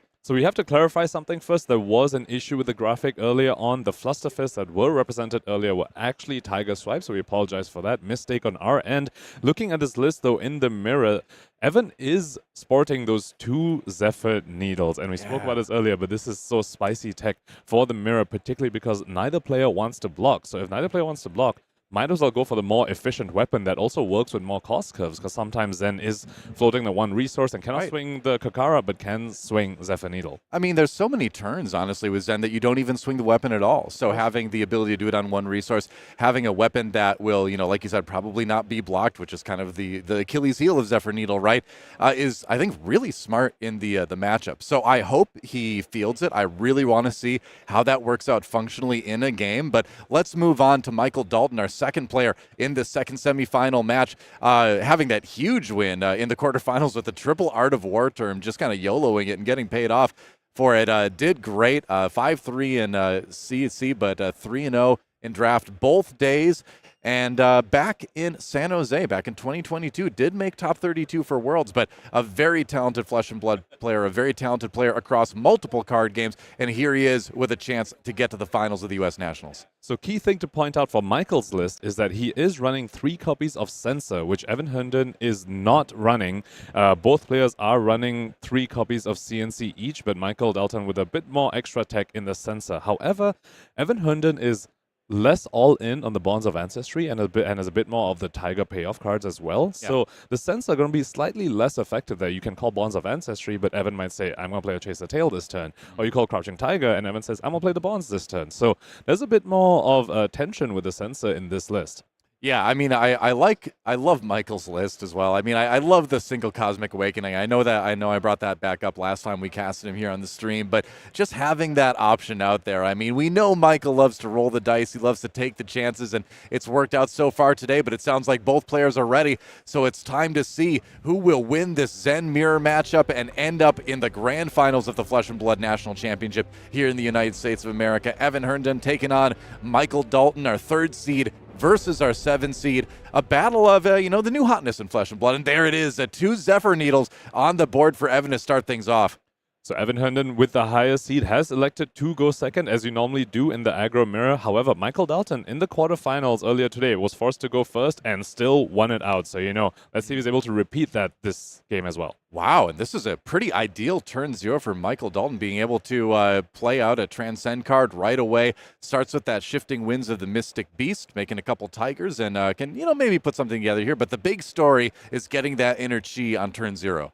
Alongside that, also an Art of War in his hand, I believe, to go and put in his arsenal. So just holding on to this Inner Chi with the Art of War setup already. However, no combo cards in the graveyard to really fuel those Bonds of Ancestry, and his list is higher on that card. So let's see if he's able to string something together with the combination of the Art of War and the Inner Chi without that graveyard fill yet. Yep, that's right. So there you see the Zephyr Needle. 1 for 2, but the potential to lose your weapon if the blocking comes through in just the right way. So there is that threat there. But Do you feel like it's a situation where that Zephyr Needle might, either get through and do the damage, which is what you'd like, but at the very least might pull a blocking card out of your opponent's hand that they wouldn't want to use otherwise? So you do have to be careful about it because Michael is on the sort of Zen list that does care about filling the graveyard and fills the graveyard with all these combo cards that do block 3. So since he's not completely set up here, sometimes sending these needles too early can definitely affect you because they just break and then later on you don't have them. But typically in the aggro mirror, you want to be the first person that draws blocks from your opponent, and which is why the Zephyr Needles can actually be very, very critical. Already we're seeing first Zephyr Needle on the combat chain. Yeah, so does Michael just take them out right away? Does he just take a little bit of damage? What's the hand looking like? We know he has that Art of War, in his arsenal, so really the temptation there to see if you can maximize your turn, hold on to the cards, pop off as big as possible this next turn. But does he have the cards in hand to really support that giant Art of War turn that he's looking for?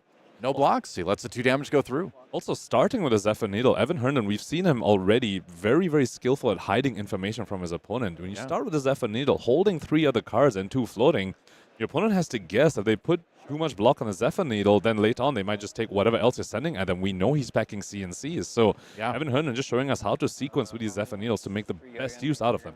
Check that out. 4 damage done by the Zephyr Needles. I would say they have already proved their worth. Their worth in this matchup. They've already surpassed the Kakara. Kakara is 2 points for 3 points of damage for 2 resources if you can make a Tiger. Now, Evan has made a Tiger this turn, but 4 damage from the Zephyr Needles, he's off to a great start. 4 for 2. Yeah, we talked about Giga Combat Chains with the Art of Wars. How about Giga Kodachis with the Zephyr Needles here? Army of the Hunt. There was a blue pitched earlier in the levels. So he's got the Crouching Tiger, I suppose. We'll see if he's able to put it to use. Yep, has the option to arsenal it as well. Looks like he's going to send it. I believe holding on to a Tiger Swipe, so that's probably why. Yep, exactly. So that'll just be 0 go again. But it does make the Tiger Swipe significantly larger. That'll be able to come in for 5 now. 2 from the Crouching Tiger before it, and then 1 from the Tiger Swipe Shuko. Yep, and the Shuko wouldn't have been turned on if not for the Tiger. So even though the Tiger was 0 attack by itself on the chain, because it was there, the Shuko gets triggered and actually buffs the Tiger Swipe by 1 more. Yeah, it effectively does the 1 damage anyway. So, now Michael is looking at a situation where he's taken a significant amount of damage this turn, and it almost seems like, you're committed, right? I mean, now it's just time to try to swing back as hard as you can. Maybe you throw a block in front of this, but I don't know. Okay, maybe you just make the turn even bigger with the boots. Since he is holding an Art of War, the best attack to banish through the Art of War is the free Tiger you get off the boots. However, once again, I just want to point out the Graveyard again. We saw him do a triple Art of War turn in the quarterfinals. However, because the Graveyard wasn't that full, it was a 30-ish damage turn, which, triple Art of War, you expect more than that. But he couldn't go for multiple bronze lines. Once again, doesn't have the Graveyard over here, so still thinks he can do some significant combo lines. So let's see what he's going to pull off together. Yeah, we haven't gotten a super great look at the hand yet, so we'll have to just see what he throws down to make use of this. He's got the Inner Chi in the hand from the turn 0. He's got a Crouching Tiger from the boots. He's got that Zen activation from the Inner Chi. We know he has a Fluster Fist as well, so what else are we going to see here? Looks like a pitch. Start things out. And there's that Art of War, of course. Pitching a red to Art of War. Evan Herndon happy to see that. Not happy to see an Art of War, but happy to see that it's a red being pitched. I suppose, yep. And again, banishing the Crouching Tiger like you do now to get the 2 draw. Yep. Ooh. Still holding onto that Inner Chi as Michael Dalton drew into a Stir the Pot. And what else do we have there? Another Fluster Fist. Can't tell the color of the Fluster Fist. So he's holding onto a Fluster Fist, Inner Chi, Stir the Pot, Command and Conquer, and a Tiger Swipe.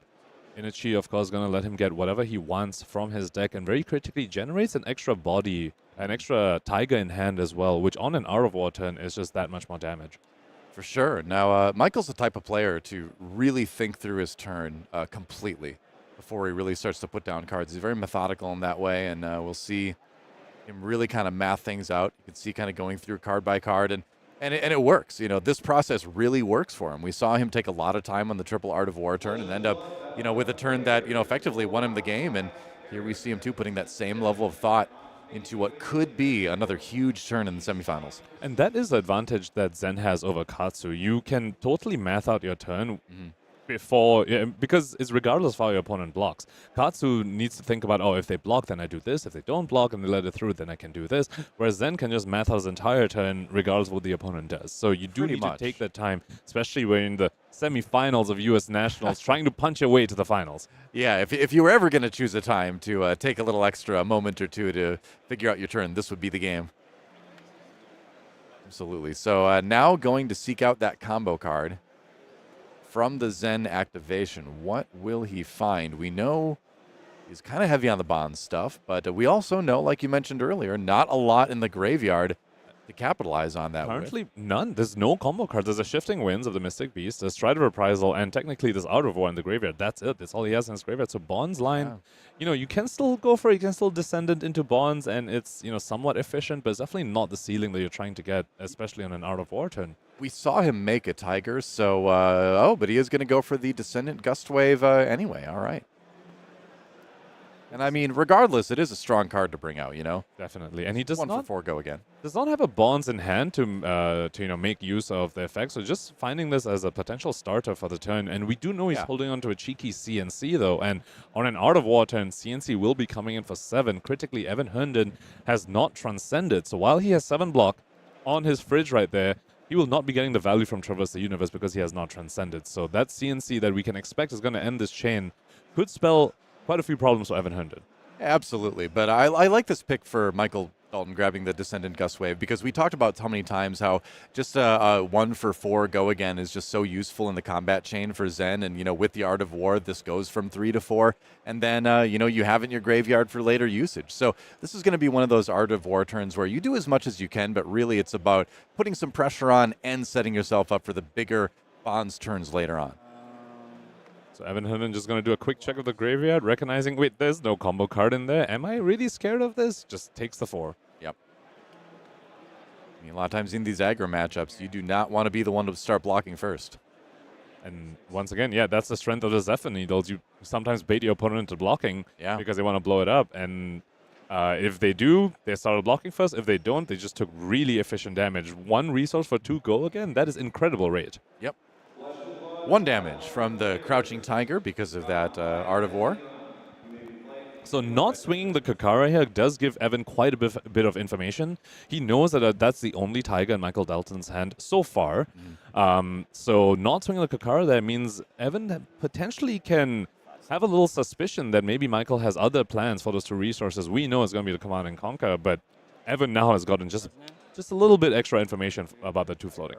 Yeah, and so this Tiger Swipe is really interesting timing-wise because he maximizes the damage on it because it lets him use the Shuko to play it at this stage in the combat chain. Only 1 Crouching Tiger would be created from it, but it's worth thinking about if you're Evan Herndon because you don't know if he's got another thing that will capitalize on the next Tiger, right? So it's hard to say if blocking right now will stop more damage or not. So this is actually a really nice blocking puzzle set up by Michael Dalton. And you know, we talk about blocking puzzles really being Katsu's forte out of the 2 ninjas, but Zen can definitely do it too in the right circumstances. Evan Herndon not falling for the bait over here. If he committed blocks on this Tiger Swipe to prevent 1 damage, possibly could have gone blown out by the Command and Conquer. He's way too disciplined, saying, you know what, no, you have your 1 extra damage. I need to protect myself from a CNC if you have it, because you did not swing the Kakara. That was a very risky play. Yeah, I think that was the right move to let it go through, to take the risk. There's another 1, and now the Command and Conquer comes in, and Evan is prepared to block it, or at least he has enough cards in hand to get that done. 7. This was such a masterful turn. It was excellent sequencing by Michael Dalton, finally ending up with a CNC for 7, but on Evan's side as well, just masterful read by him as well. This is showing us why these aggro players oftentimes, you know, you try and label them as, oh no, it's brain dead aggro deck, but this really isn't, and these 2 players are showing us exactly why. That's right. I've been playing aggro and card games for almost 30 years now, and the battle's never ended to convince people we're actually smart. I don't think we're ever going to win that battle, though. CNC comes through. Got the double transcend, so the 2 inner chi in the hand now for Evan Herndon. The question is, how is he going to block out this Command and Conquer, or, you know, is he just going to let the damage come through? Yeah, why not? You don't really have an arsenal protect, so, you know, let it happen. So double transcend, not only has he finally transcended now, it's also just lets him dodge the CNC effect. That CNC just became 6 vanilla damage because of the drop in the ocean as well. He did miss out on the 2 resources gained from Kasaya by transcending on the opponent's turn instead of his own turn, but he's probably happy to make that trade, saying I don't need to give you any blocks, all my equipment for that CNC. I'll lose 2 resources for it, that's fine. Yeah, you get the tiny little victory of drop in the ocean, reducing the CNC back to the normal damage at least. But starting out again with the Zephyr Needle. He's the only player we've seen on broadcast doing this so far, and I love the amount of pressure it puts on the other Zen. Slightly faced up for Michael Dalton here. He knows Evan's holding on to one other inner chi. Doesn't know what the remaining 3 cards are, though. And that's the terrifying thing about sending Zephyr Needle to begin with. Michael Dalton saying he could put a 3-block in front of this to break it. But if he does, you don't know how wide Evan's going to go. You know he's holding a chi. You know it's going to be a strong turn. If you just commit too many blocks on these needles, then you might just lose out on the value. That's the other thing. To break the needle, you are losing value putting a 3-block in front of a 2 attack. Mm-hmm. Yeah, and it's especially good with Zen, too, like we talked about, where a lot of times you don't really need to swing the weapon on your turn anyway. So is getting rid of the needle that great to begin with in this matchup? So all these are things that Michael's thinking about here. Obviously, his arsenal makes him concerned about the possibility of Command and Conquer come in. Now, he does have, I think I saw Path Well Traveled in there, so he does have 1 non-block in the hand as well. Let's zoom in and take a look. Looks like it's Blue Fluster, 2 Bonds of Ancestry, Blue Flusterfist, and a Path Well Traveled. Not the greatest hand. I mean, we've seen time and time again, these Bonds of Ancestry Zen lists a lot of times can just have these clunky hands. Yeah. I mean, do you feel like there's a temptation here to possibly just block with some of the bonds anyway, just to get them in your graveyard for bigger bonds turns later? There's definitely a temptation there. I mean, his graveyard is still pretty light on the combo cards that he needs. There's a Descendant in there, which he did tutor the previous turn to go and put in there, but that's, I believe, the only combo card that he really has in there. So it's definitely a temptation. Right. Also a temptation to break the needle in the process, but Evan just is presenting way too much with 4 cards remaining, one of them being an inner chi. Yeah, so he's going to take the 2 from the first Zephyr Needle. The second one comes in. If you took the first one, you might as well take the second one. There's no mask of momentum you have to worry about here. So, yeah, he just takes the second one as well. Once again, Evan Herndon just showing up the strength of these needles. 2 turn cycles in a row. It's given 1 more value than what a Kakara would have given. Yeah, and look at this now. Going with the red 100 wins for 3 go again. And this is yet another attack where it's like, I don't want to take the damage, but I don't really want to block this either. Mm-hmm. Yeah, both players know that both players have CNCs in the list, so you always have to be worried about, opponent might just end the chain on a CNC. You know Evan still has a pitch in the hand. He still has an inner chi. Yeah. All right, so the aspect of Tiger Body following that red card, so he does get the benefit from it. Oh, and he has another aspect of Tiger Body in his hand as well. And we know that he is running Chase the Tail. So, yeah, we let him do the sequencing over here, but he does have the number of Tigers and the resources floating to go ahead and resolve that very, very powerful card. I mean, not only does he have the Chase the Tail in the deck, but he's got the inner chi in the hand to go grab it, too. Very big. Michael taking some time to decide on the blocking, and he's just going to go ahead and take the 3. I mean, it is a very difficult sequence of cards to block here. There comes the first Crouching Tiger. And I believe Michael Dalton also has a Transcend card in his arsenal, so he himself is also set up for double Transcend should he want it. And he does have the Bonds in his hands, too, and the Descendant Gustwave in his graveyard to potentially go for a multiple Bonds line. Yeah. Yeah, that's certainly a possibility for the turns coming up. Yeah, for now, Evan really threatening and does grab the Chase the Tail. Definitely threatening with that Crouching Tiger for 0 that just came on the chin. It's not about the tiger itself. It's the mental damage. It's about we keep coming back sending a message. It. Yeah, exactly. And also turning on the Chase the Tail. Yep. That's right. So that Chase the Tail is going to come in and then buff the next tiger that gets played. So, just yet another 4 go again, yet another 3 again after that. So the damage just keeps coming from this Zen turn. And Evan's showing us why, you don't need multiple bonds. Effectively, if you think about the damage, Chase the Tail adding another +3 to your next Tiger, to some extent, that is almost the equivalent damage as what a Bonds of Ancestry would have given you to. Unless you are chaining multiple bonds at the same turn, then all right, then you're getting way more than that. But if it's just a single bonds, it's about the same damage as a +3 from Chase the Tail. So showing us you don't need to add all these clunkers. You can just go for these, and you sort of mix up your damage profiles. You think about what you'd be grabbing, and the damage is fairly equivalent. But it's funny how just track the Zephyr Needle damage this game. Oh, yeah. Those needles have done 8 damage already this game. Yeah. That's incredible. Yep, 20% of Michael Dalton's life lost to needles. Right. Resources haven't quite been updated. Believe Evan should have 0 resources floating, including the Chase the Tail resource. Isn't going to use it this turn. You're at 15 from the Chase the Tail. Yeah. 4. Okay. Sorry. Yeah, trying to figure out None. Making sure everyone's on the same page here. Yeah, that resource should be out of there. Michael Dalton goes down to 11, very, very close to the range where you have to start blocking, and you don't want to be in that position in an aggro mirror. Wow. What a turn from Evan Herndon. Really playing it surreptitiously, playing it in a very mysterious way, and really presenting like very, very difficult blocks for Michael. And the end is does not take them. So now we go back to Michael Dalton, and the question is, can he equalize? Can he have a turn that's as threatening? The deck is absolutely capable of doing it, but it needs to. This is a turn that Michael needs to kind of keep up. He needs to rip cards from Evan Herndon's hand because Evan just drew into an Art of War, and he has transcended that. Traverse the Universe is live. He is set up to block 7 with the Fridge and pull off an awesome Art of War turn, banishing a Tiger and getting a Chi off the Traverse. Michael Dalton needs to pull cards out of Evan Herndon's hand. Mm-hmm. But that's the thing, is that Evan has the health leeway to just take a bunch of damage this turn. And we see the path well traveled coming in. That's going to be transcended, using it on the blue Fluster Fist to give it go again. Give himself the opportunity to start to put together a longer combat chain. 2 down to 20. And critically transcending as well, getting the resource off of Kasaya. Mm-hmm. And holding 2 bonds along with an inner Chi. Yeah. All right. Going to be pitched to the Zen ability, making the tiger and finding the combo card. And like we talked about, probably going to be a Bond's Chain card, and it is indeed. There is the red Descendant Gust Wave. Mm-hmm. Going to be played immediately. Yep. Michael Dalton just skipping a step a little there, not shuffling it because he's about to play a Bonds of Ancestry and just go ahead and search through the deck again. So just, just leave the shuffling for the end. Let's not, waste all the viewers' time just doing a whole bunch of shuffling. So had 1 point to pay for it from the Kasaya earlier in the turn from the Transcend. Mm-hmm. So that gets funded, and the Descendant Gust Wave in for 3. Mm-hmm. Evan with the snap, no blocks. Go down to 17. Yeah, why would you block it? Mm-hmm. He's trying to end the game next turn. If Yeah. you're Drawing Art of War. from Evan's perspective, yeah. Can I see your graveyard? Evan once again wants to check the combo cards available to Michael Dalton. Looks like there's a Tiger Swipe and a Descendant. Those 2 are the only combo cards available to Michael Dalton. Mm-hmm. So, to some extent, that's where it gets slightly more face-up. Evan thinking, okay, if he banishes Descendant, then he's going to hit me with the double bonds. If he banishes Tiger Swipe, then, not double bonds. Yeah. All right, another Descendant.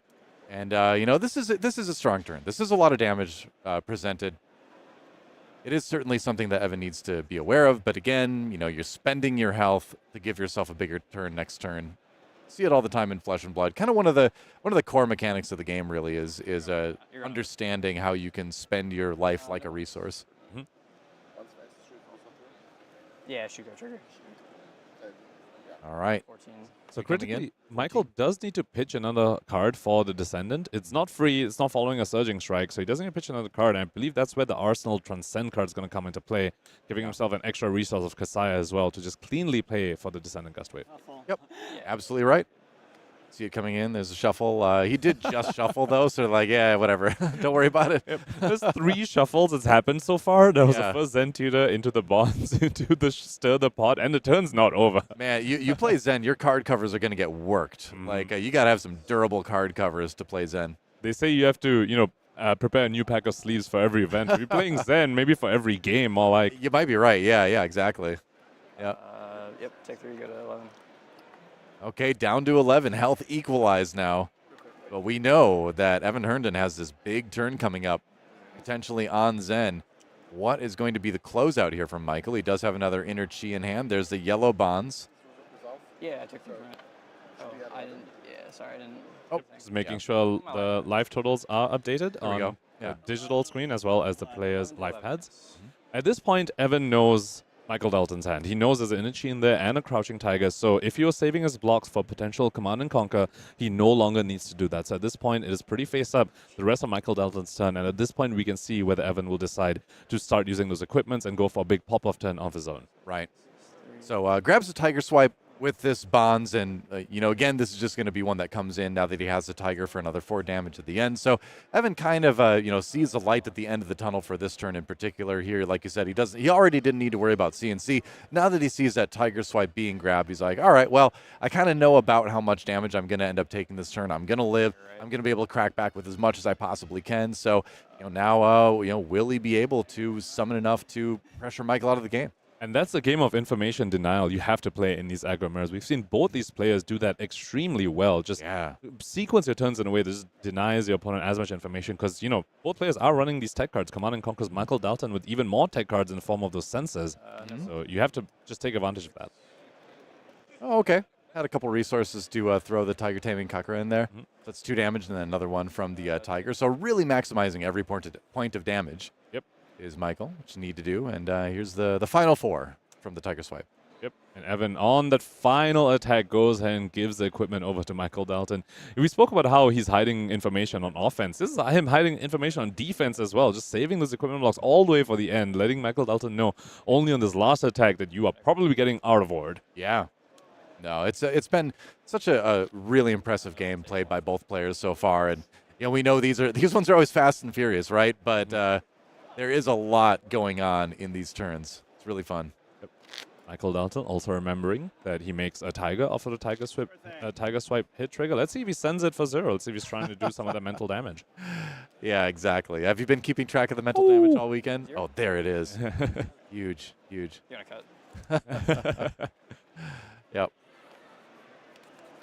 And Evan, getting ready for his turn. He went down to just 4 health remaining on a pretty successful Bonds combo line turn from Michael Dalton. Michael really doing everything he can to stay in this game. But we know this next turn from Evan Herndon has the chance to be devastating. Let's see how Evan begins. We've seen him really prefer to start with the needles. Looking like he might want to start with the Out of War instead over here. Just get the information, know what he's going to draw off the Tiger Banish before he starts committing resources to needles. Yeah. I feel like here's where the needles get extra scary too. Art of War or not, right? Where your opponent gets a little bit low health, then blocking those needles becomes even less likely, right? Yep. Let's take a look at the massive hand from Evan Herndon. Strike, red bonds, I think I saw in there. Chase the tail.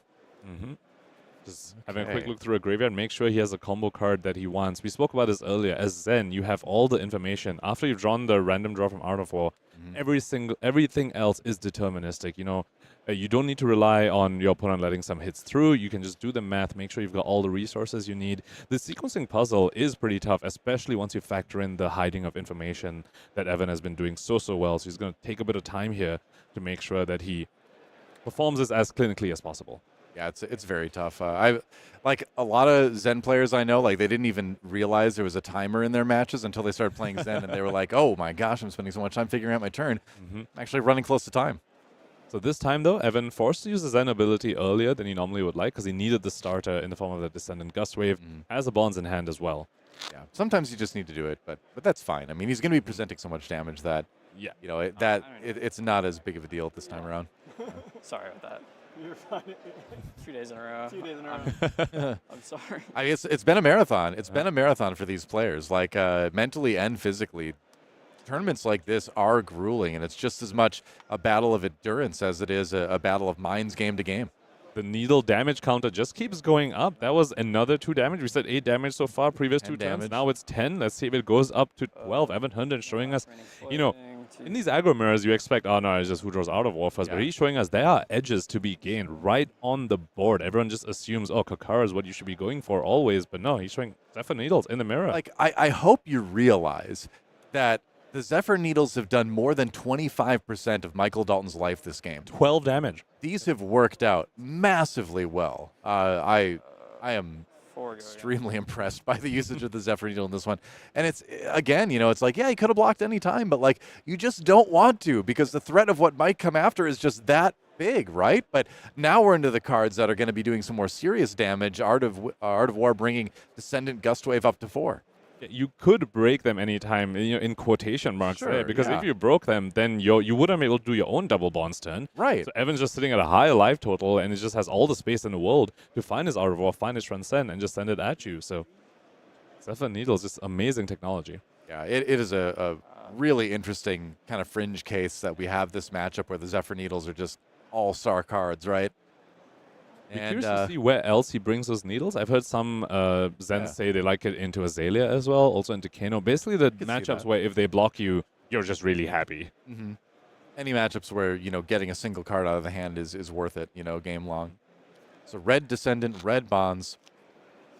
So 4 and 4 and 5. If we double up the needles there, a lot of damage already being thrown Michael Dalton's way. He's going to go ahead and block with the helm.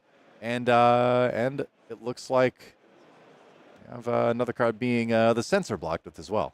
I'm having trouble reading that one for some reason. One of the tech pieces Michael Dalton's brought in for this matchup. Unfortunately, had to block with it. Didn't see it come out. We did see a CNC from him, though. Mm-hmm.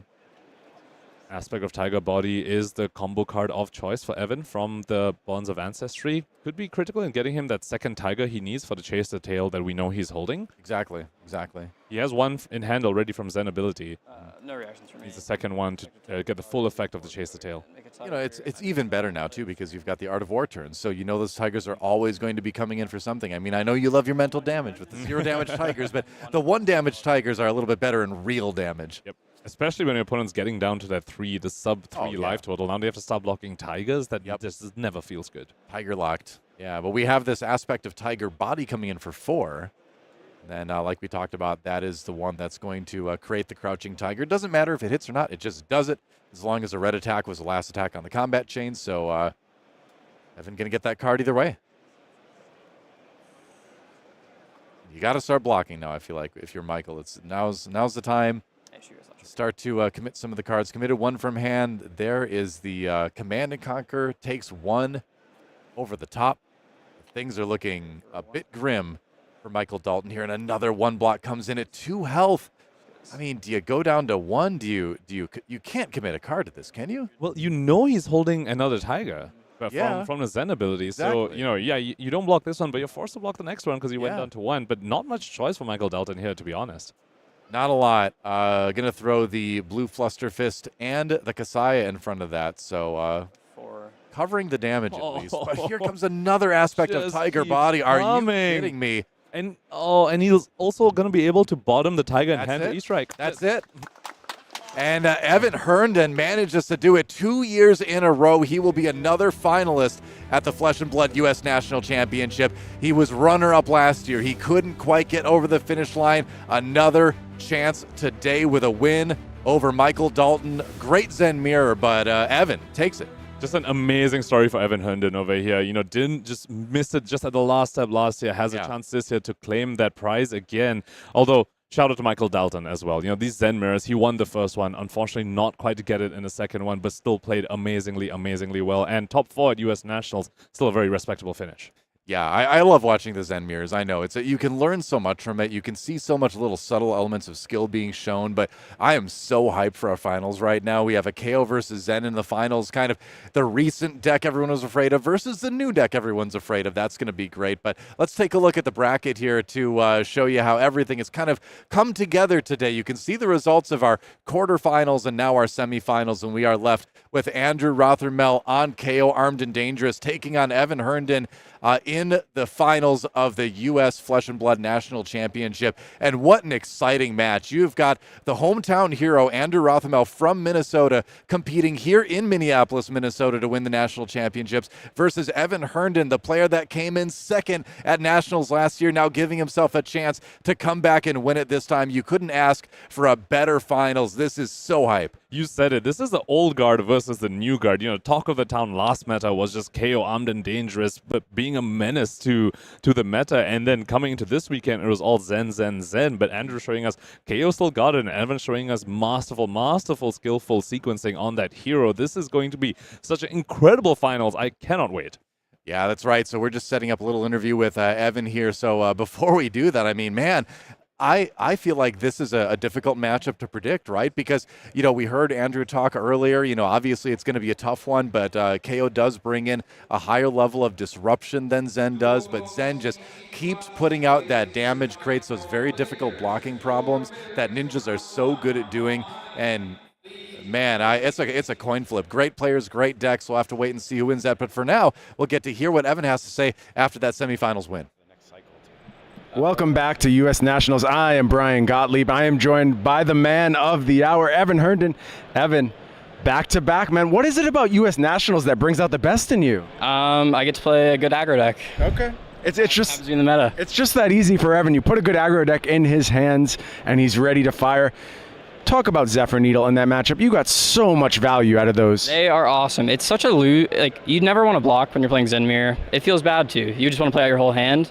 But it also doesn't feel good to not block because they're above rate. And then I think the biggest thing with it is that it costs 1. So you can choose to either swing 1 or both. And a lot of times you'll play like 2 1 costs in a turn off of blue. So it really helps you like get extra value that you may have missed out on. Makes a lot of sense. I think it's a great piece of innovation you've brought to the table this weekend. One more match left. Last time, Charles Dunn took you down on Fatigue Briar in the finals against Lexi. This time you're taking down Andrew Rothermel on Kayo. How do you feel about this matchup?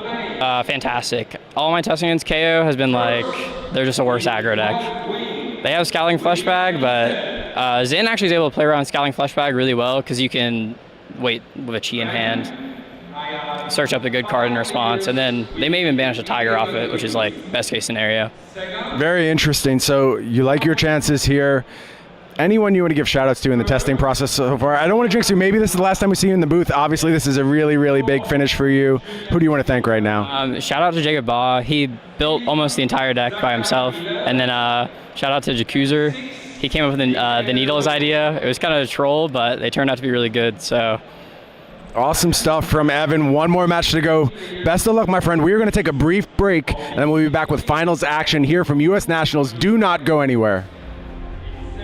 3 days of competitive play, 14 rounds of Swiss, and one of the most compelling top 8s flesh and blood play has ever seen have led us to one final match.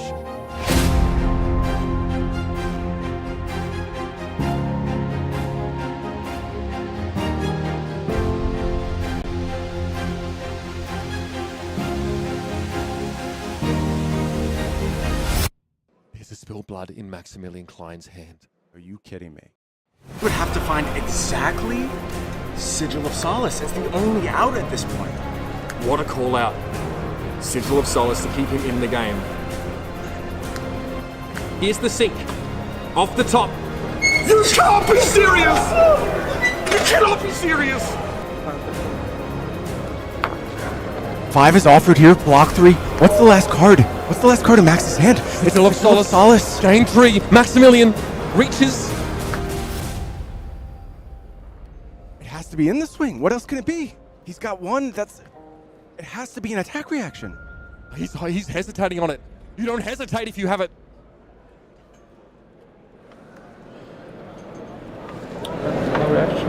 And he's alive in this game! Are you kidding? Burn them all at the ready. Max at 1. Not a 1 in her hand. Not a 1.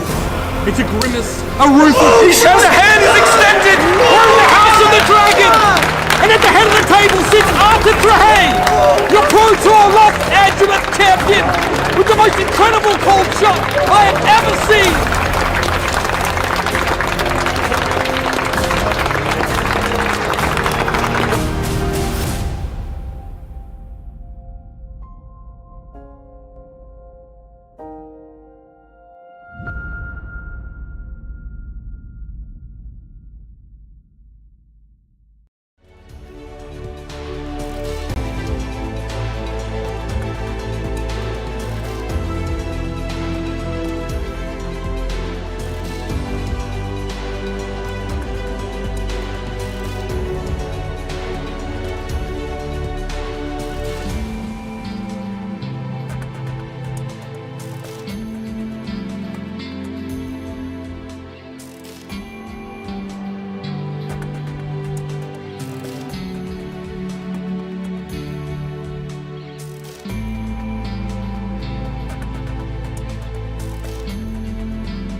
Welcome back to the booth here at U.S. Nationals. I am Brian Gottlieb. This is Craig Krempels, and this is what we play for. Top 8 Sunday finals. Set the stage. Let's look at the bracket. Let's see how our players got here. Let's take a deep breath before we get into the action. It is, of course, Evan Herndon, who you just saw take down the Zen Mirror on the back of those painful-looking Zephyr Needles. Yep. Advancing to the finals for the second year in a row. Back-to-back finals at U.S. Nationals. Craig, do you know how hard it is to make the finals of a tournament? I don't. I don't know. I just lose in the top 4. Yeah, Craig's not even in the range of finals. Evan, on the other hand, I feel like top 4 is the range. No, it's not even in the range. Not in Evan the range. Not in the range. Back-to-back finals at U.S. Nationals. Wants to go ahead and bear the stars and stripes so badly that he did everything within his power to get back to this state, and is confident, is cool, calm, collected, loves his matchup, even facing down someone like Andrew Rothermel across the table, playing Kayo, armed and dangerous. Andrew Rothermel, Pro Tour top 8 competitor, Pro Tour top 16 regular. Yes. And I don't mean that colloquially. I mean actually always in the top 16 of every single Pro Tour ever. That is consistency personified. And the way he plays his deck further is consistency personified. Going to be trying to take down this new menace from part the Mistveil. It is Zen. And if there's 2 heroes that have kind of defined eras, certainly the last heavy hitters that we are coming out of, it was Kayo. That was the deck to beat throughout. Going into this new part the Mistveil meta, it feels very much like Zen is now the deck wearing that target. Yeah, and going back to last year, we saw the emergence, right, of a new young player in Evan. And this might be the culmination 1 year later, the same event, his chance to take the trophy home and up against what I would say is more of a veteran, a known presence that has that consistent finish, event after event, without the big win yet. Yeah, I love a good redemption arc, to come so close as Evan did in those finals. I don't want to call it a redemption, right? Like, finishing in second is just an extraordinary feat by itself. Enough, yeah. And to come back the next year and have another chance to take the trophy home, to me, it is the culmination of the emergence of the player. Yeah, well said, Craig. Well said. There are no real losers here. There is only a second-place finisher and a first-place finisher, and both are tremendous achievements. And it sounds like our players are ready down in the feature match area. Why don't we go and check in? And there you see Evan Herndon, thus far unblemished on his constructed Zen deck. Has not lost. 10-0, 8-0, of course, in the Swiss rounds. 2 wins thus far in this top 8. Evan is not shy about what him and Jacob Baugh have accomplished here. He thinks he has the best deck in the room by far. Yeah, I mean, he's not the biggest personality, but he was very clear when he was talking about this deck that he thought it was the best deck in the room, and he's proving it. Yeah, and you saw a bit of a shrug there. Players were reviewing deck lists, and Evan was just like, yep, I know this. I know KO. And he said he feels like KO, just a worst aggro deck. Nothing to offer in this matchup. There you see Evan's finishes in the past. It is a second at U.S. Nationals last year. That's the big finish. Of course, a battle-hardened win shortly after that U.S. Nationals, was just on a hot streak coming out. And then a fine finish at Calling in Indianapolis last year. Top 16 finish there. But really wants to hoist this U.S. Nationals trophy and go ahead and get that W. Let's take a look at his deck, and there are several unique features about this Zen deck list. Of course, those Zephyr Needles stood out in the last matchup. I don't expect them to figure in this matchup, but what else can we look for, Craig, in terms of what Evan is bringing to the table against KO? Yeah, it's a little bit interesting because this build has eschewed a couple of the common combo lines that we see in the other decks, not the full rainbow sets of these cards. So now and then we don't see the deck go quite as wide, but maybe more consistency hand-to-hand where he has more regular, steady pressure. Enlightened Strike is one that jumps out to me. This is a very interesting card. A lot of the Zen decks are not packing Enlightened Strikes. Yeah, could serve to smooth out the hands a little bit. You see just a massive number of blues in this deck. Does have shifting winds of the Mystic Beast to go ahead and shore up some of those combo lines as well. A lot of the usual features across the way there. You see these Zen decks are getting close to each other. A lot of consensus is being reached, but still enough points of customization to go ahead and get you an advantage. And Evan has had an advantage all weekend long. 10 wins on Zen. let's go ahead and take a look at his opponent. The CC road has not been as smooth for Andrew Rothermel.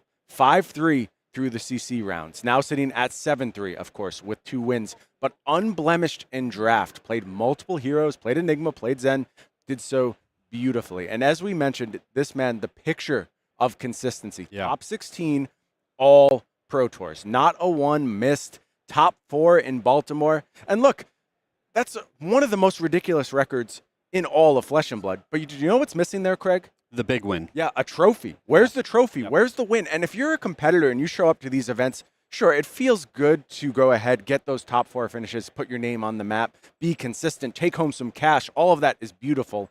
But you didn't show up for those finishes. You showed up to win. And I know Andrew Rothermel cares a lot about the outcome of this match. He's going to leave everything down there in the feature match area. 10K, of course, on the line here for both of these players. A lot of cash in your pocket. A lot of marvels you can buy with 10K, Craig. That gold cold foil as well. Yeah, I'd love to see that. You're always hoping for something that can be added to the winner's deck. That's always a serendipitous moment when the gold foil gods align and you get something really, really spicy. Why don't we go ahead and take a look at what Andrew is working with? And I think there's a huge card that stands out to me here in this matchup. It's the weakest link. If this card lines up in the early game, it can absolutely cripple Evan. It can force him either into blocking positions or in positions where his hand just gets blown up, loses a key transcend card, and then Andrew turns that into further advantage down the road. So I am keeping a close eye on whether that card shows up in the early turns, because frankly, Craig, there's not going to be a lot of turns of this match. Yeah, this should go pretty quick. Neither of these players want to block that much. I think if you're the Kayo deck, generally you're the one who's going to be on the back foot in this matchup, but you would love to start things off with a couple of these disruptive attacks, the command and conquers, like you're saying, especially the weakest link. It's just critical in this matchup, and we'll see if he's able to string a couple of those turns together in order to put himself ahead and then stay ahead in the matchup. Sounds like our players are ready down in the feature match area. This is it, Craig. This is the finals of the U.S. National Championship. Who will go ahead and hoist up the stars and stripes? Will it be Evan Herndon in the finals for the 2nd year in a row in a powerful aggro deck, Zen, or will it be Andrew Rothermel finally getting that W to go ahead and add to his already impressive resume? This is why we do it, Brian. This is why we showed up for this weekend. 100%. Tarek Patel also gracing us with his presence down there in the feature match area. That's so fun. Former U.S. national champion. Yep. There's been 3. Tarek Patel, Charles Dunn, Michael Hamilton. 3 greats of the game. Yeah, really impressive run of players there. Who will be the 4th? Will it be Andrew Rothermel? Will it be Evan Herndon? Both clearly deserving champions. This will be fun. Yeah. So funny how U.S. Nationals feels like the spot where these aggro decks really break out, put themselves on the map. Of course, we call back to Tarek Patel's first historic win on the Cheerios Briar list that kind of set the world on fire. Oh, a little 6-0 draft? Oh, yeah. Nice. Last year was Lexi, looking impressive. Was ultimately blunted They still were good to go whenever. by the presence of that fatigue Briar. Oh, and it is Zephyr Needle here, Craig. That is interesting. I was of the impression that given Andrew's kind of more mid-rangeous approach, of course, a lot of availability to go ahead and blow up these Zephyr Needles, this would be a Tiger Taming Kakara match, but Evan bucking the trend and going ahead with Zephyr Needle here. Yeah, I can see the argument. If you think that a lot of this matchup is just 2 ships passing in the night, you'd much rather be getting 4 points out of your weapon instead of 3. It's really hard for me to imagine Andrew playing the matchup in that fashion. It just feels like he's so incentivized to try and slow things down wherever he can, string some disruptive elements together. Like, I don't think there's a lot of spots where he's just going to say no blocks. I feel like he's going to have an opportunity to blow up these Zephyr Needles. Let's see if it actually comes to fruition. Yeah, I mean, I hear what you're saying. There's also the argument that on some turns you only have 1 free resource, and being able to attack with a Zephyr Needle for 2 is very effective. Kicking things off here with a discarded Agile windup and just going to move to Arsenal. Could have fired off something like a Swing Big. Instead, going to go ahead and keep the hand. Doesn't want to risk maybe giving over that Quicken token Well, his first turn. You don't want to let the opponent craft their hand, right? No filtering allowed. Andrew Rothermel set up well. Harmony of the Hunt, 3. Harmony of the Hunt going to go ahead and produce a tiger in hand for Evan Herndon, as well as offer 3 damage here. 2 resources still at the ready. Passing up on that first Transcend with Homage here. I think maybe no other blue card to accompany it. So a bit of a miss. No reactions. Yeah, it's still interesting that he's not prioritizing that first Transcend quite as high as we might have thought he would. Of course, you could have moved that to Arsenal, but that leaves this hand very ineffective. For 0. Crouching Tiger for 0, coming in. No way. No reactions. Here's 100 wins, 3 more on offer, 1 card left in Evan's hand. Still options for Andrew to block here, or does he need to get his own damage in? Is he looking to get aggressive early on in this matchup? And I think we're seeing the downside of these Zephyr Needles right away. I agree 100%. It seems very hard to attack with them in this spot. 2 resources at the ready here. That could have just been Tiger taming Kakara, buff that Tiger by 1, but here we go. It is time for the Zephyr Needles, and let's see if Andrew was once again patient, or if this is just a hand he does not want to defend with. I see him reaching. I think he has just go ahead, stayed the course, and is ready to go ahead and get this first Zephyr Needle off the board. Second Zephyr Needle comes in. Yeah, this one, though, Andrew is going to go ahead and accept. All right, not a complete disaster, right? If you're in Evan's seat, you forced through a good bit of damage. You only had one of your weapons blown up for the turn. Let's see if he can put something together a little more explosive for turn 2. Yeah, I think Evan was really emboldened to go ahead and take that approach with the Zephyr Needles and not just leave equity on the table due to the presence of this agility of this Might token. You know Andrew wants to have several cards in hand to play out this turn. Will now do so. Goes ahead and starts things off with a 9 power go again, swing big. Pretty big attack here, Craig. I don't think we're getting the token from this. No, I feel like that's pretty far outside the realm of possibility. No blocks in the 9. No blocks here, as expected. 9 damage to Evan Herndon. Going to fall to 31. This one's going to be quick, Craig. Blink and you'll miss it. 2 resources still floating here. Looks like Wild Ride as well as a Wind Up at the ready. Certainly want to refresh that Might token here. Sorry, 1 floating. 1 floating. Yeah. Both of our mistakes. I'm with you, Andrew. We're just going to go ahead and get this Wild Ride cranking. Assume we hit on the discard. It is a Clash of Might, so good and safe. Might is refreshed. 2 resources floating. Claw is going to close this out. I'll block for 3. 953. Take 2. All gas. 953. 17 offered on this turn.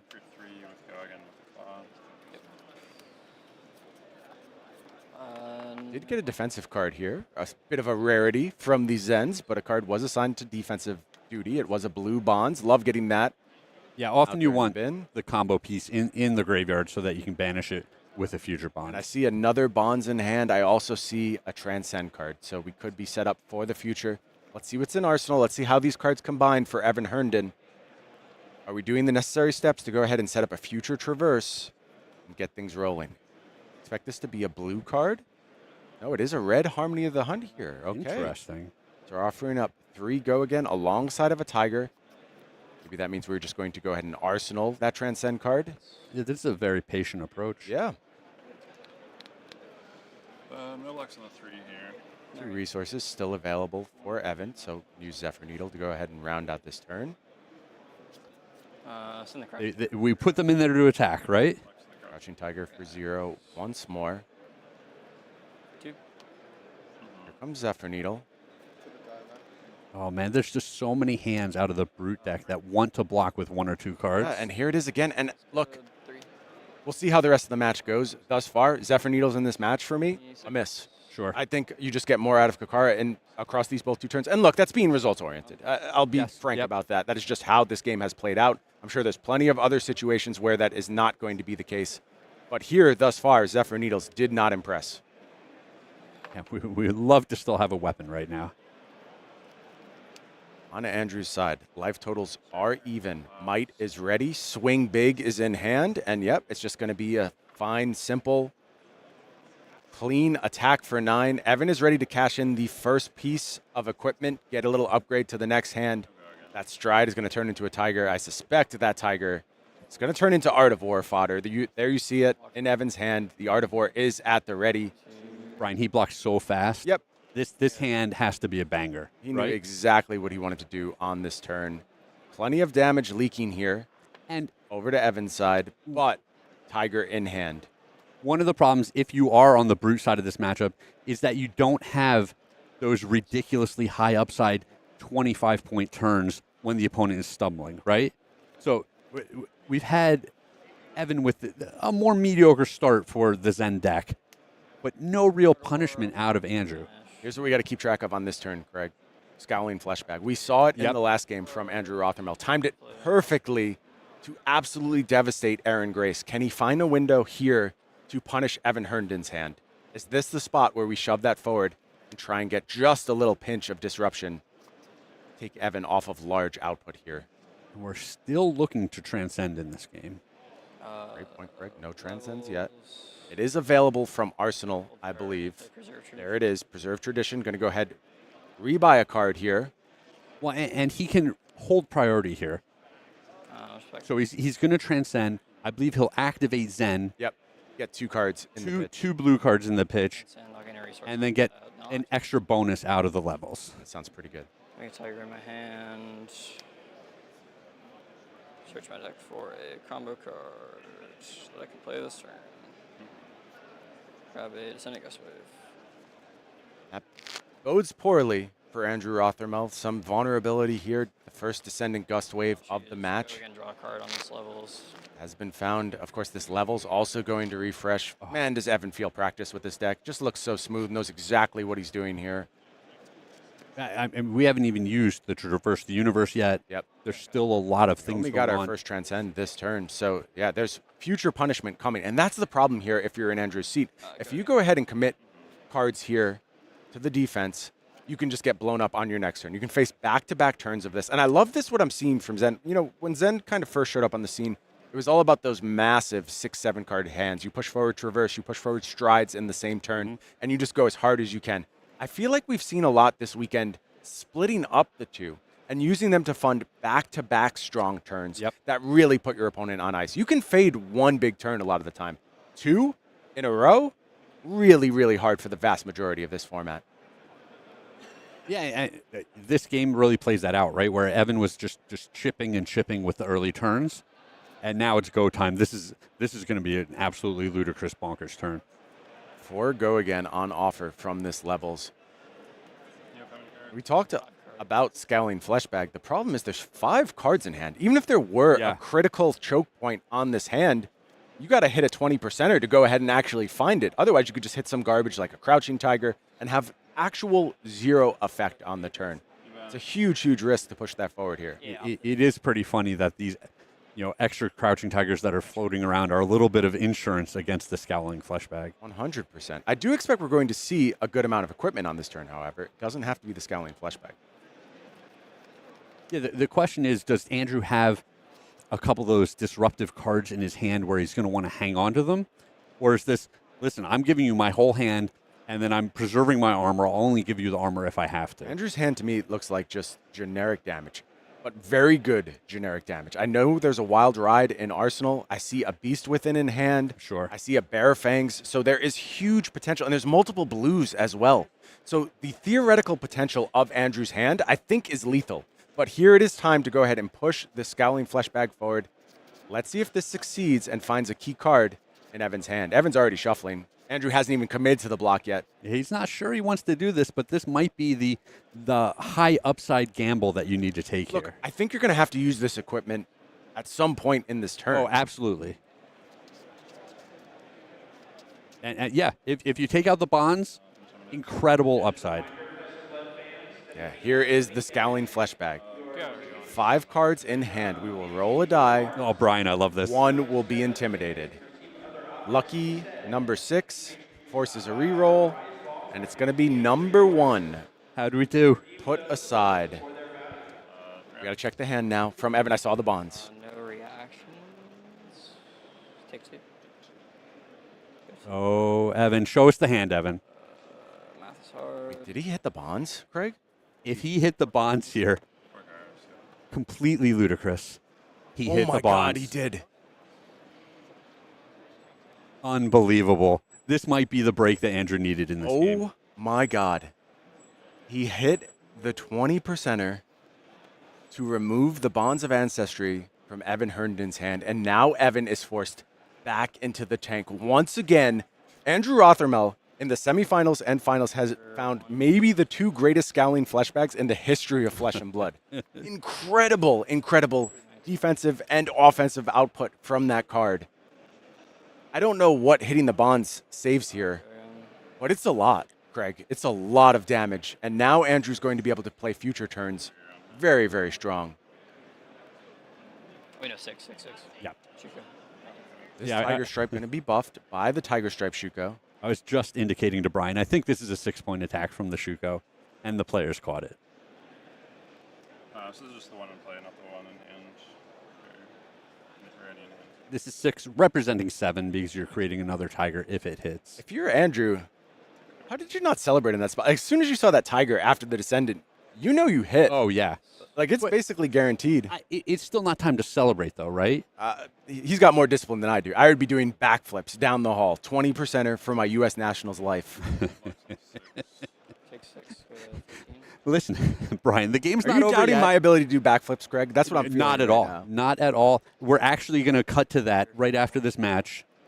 No. Just Brian doing backflips. We're going to cut to an interview, and then we're going to cut to the future of Flesh and Blood, but we're not cutting to backflips. No. Crouching Tiger comes in for 1, followed up by E-Strike. Going to bottom the last card in hand, and Andrew Rothermel has survived.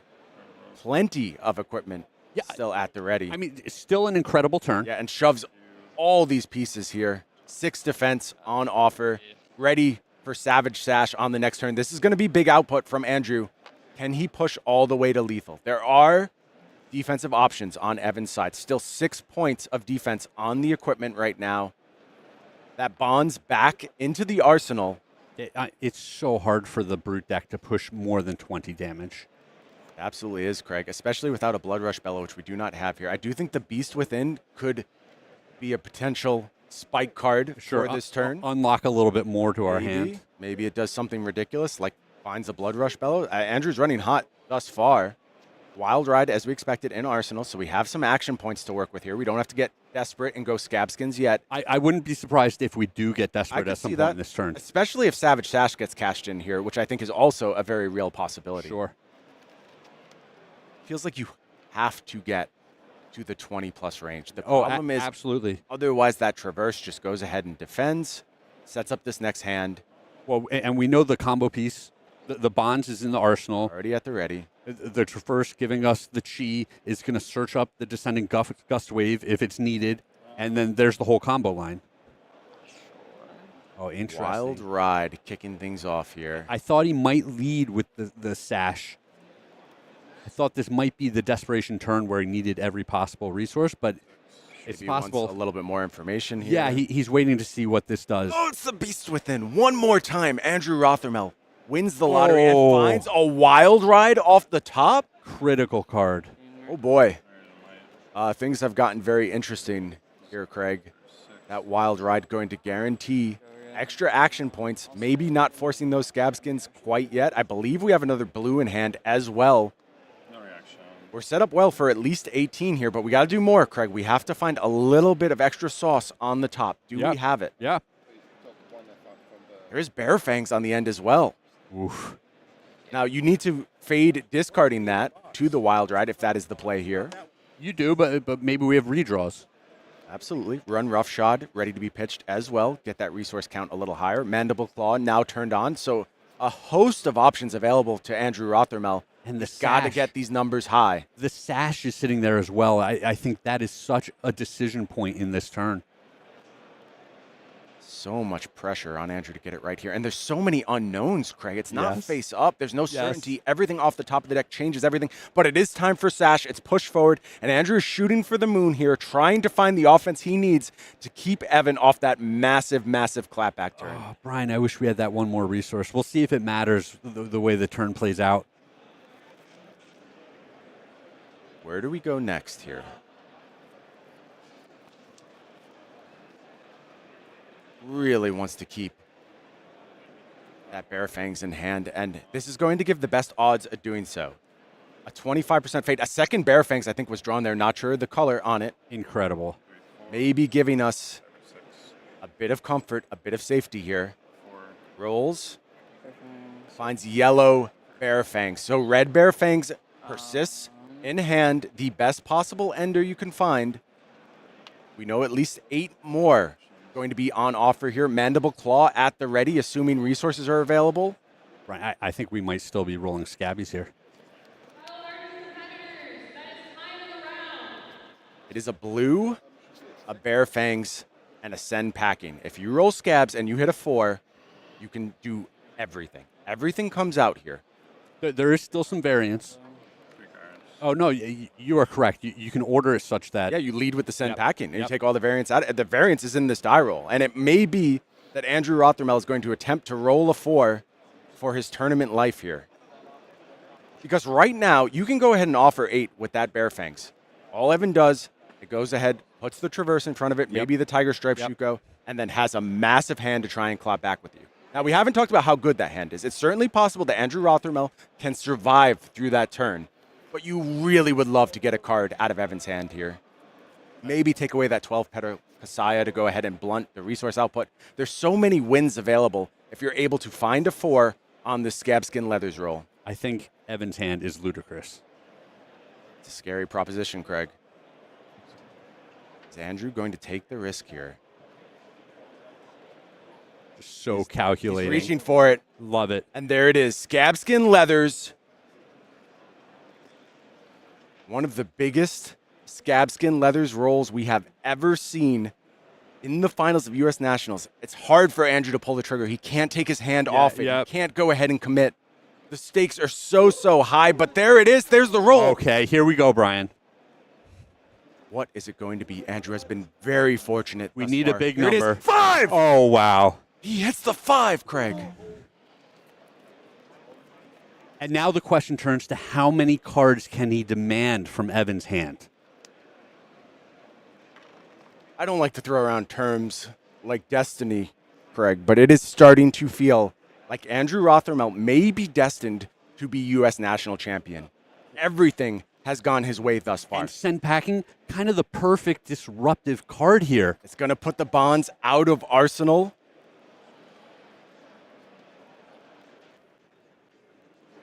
If this hits, it would clear it, but it is going to get all 3 pieces of equipment here. But that's not it, Craig.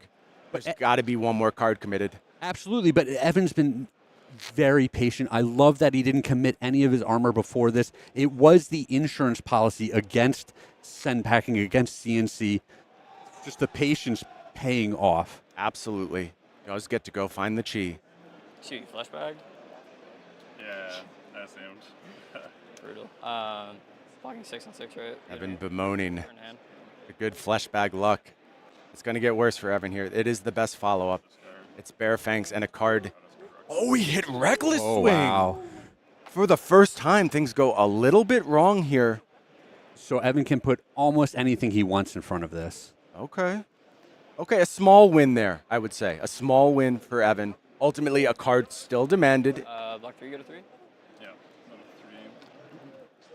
This is going to have an influence over future turns. The outcome of this would have been the same either way. But Evan now is at 3 as opposed to 1, and that means out of Reckless Swing range. Yes, huge. So maybe that was critical depending on what Andrew draws here. Now, what can Evan do with still 5 cards in hand? And I Craig? think he's all rolled up with the combo pieces. He has the chi to go tutoring in his deck. He's going to give the Graveyard a gander. How many times can I go down this path with the combo? Andrew, 9 health left, 2 points of armor still over there. Craig, disaster has struck for Andrew Rothermel in the form of a no block in hand. He needs to find a way to survive this turn. I can tell you, it probably would not have mattered the way that this turn is going to play out. I think Evan's hand is massive. Kicking things off, Descendant Gust Wave. Even worse news if you're an Andrew Rothermel fan. A 2-block in hand as well this go around. It is the Blood Rush Bellows, one of the few 2 blocks present. No, Oh, excuse me, Wind Mighty, up. Mighty Wind Up. Yep, the wind up Mighty cards. Wind Up sitting in the 2-block slot. And here is Red Bonds of Ancestry.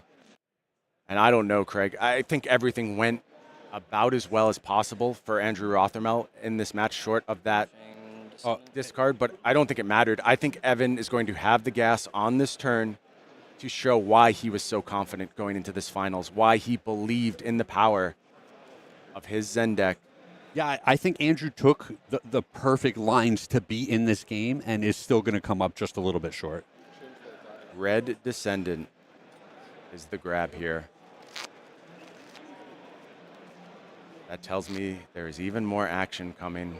Yep, Evan, he's going to be able to transcend here, tutor up another Bonds. Are going to do our best to get a Might here, but for the first time, I'm seeing some cracks in the demeanor of Andrew Rothermel. It's funny because he's still making the good play, right? He's ensuring he gets this extra Might token. Go ahead and out of pursue your his best outcome, gloves. But yes, things look very dire at this point. It is Descendant Gust Wave once more. It is a card capable of transcending in hand. Just a nightmare scenario here for Andrew.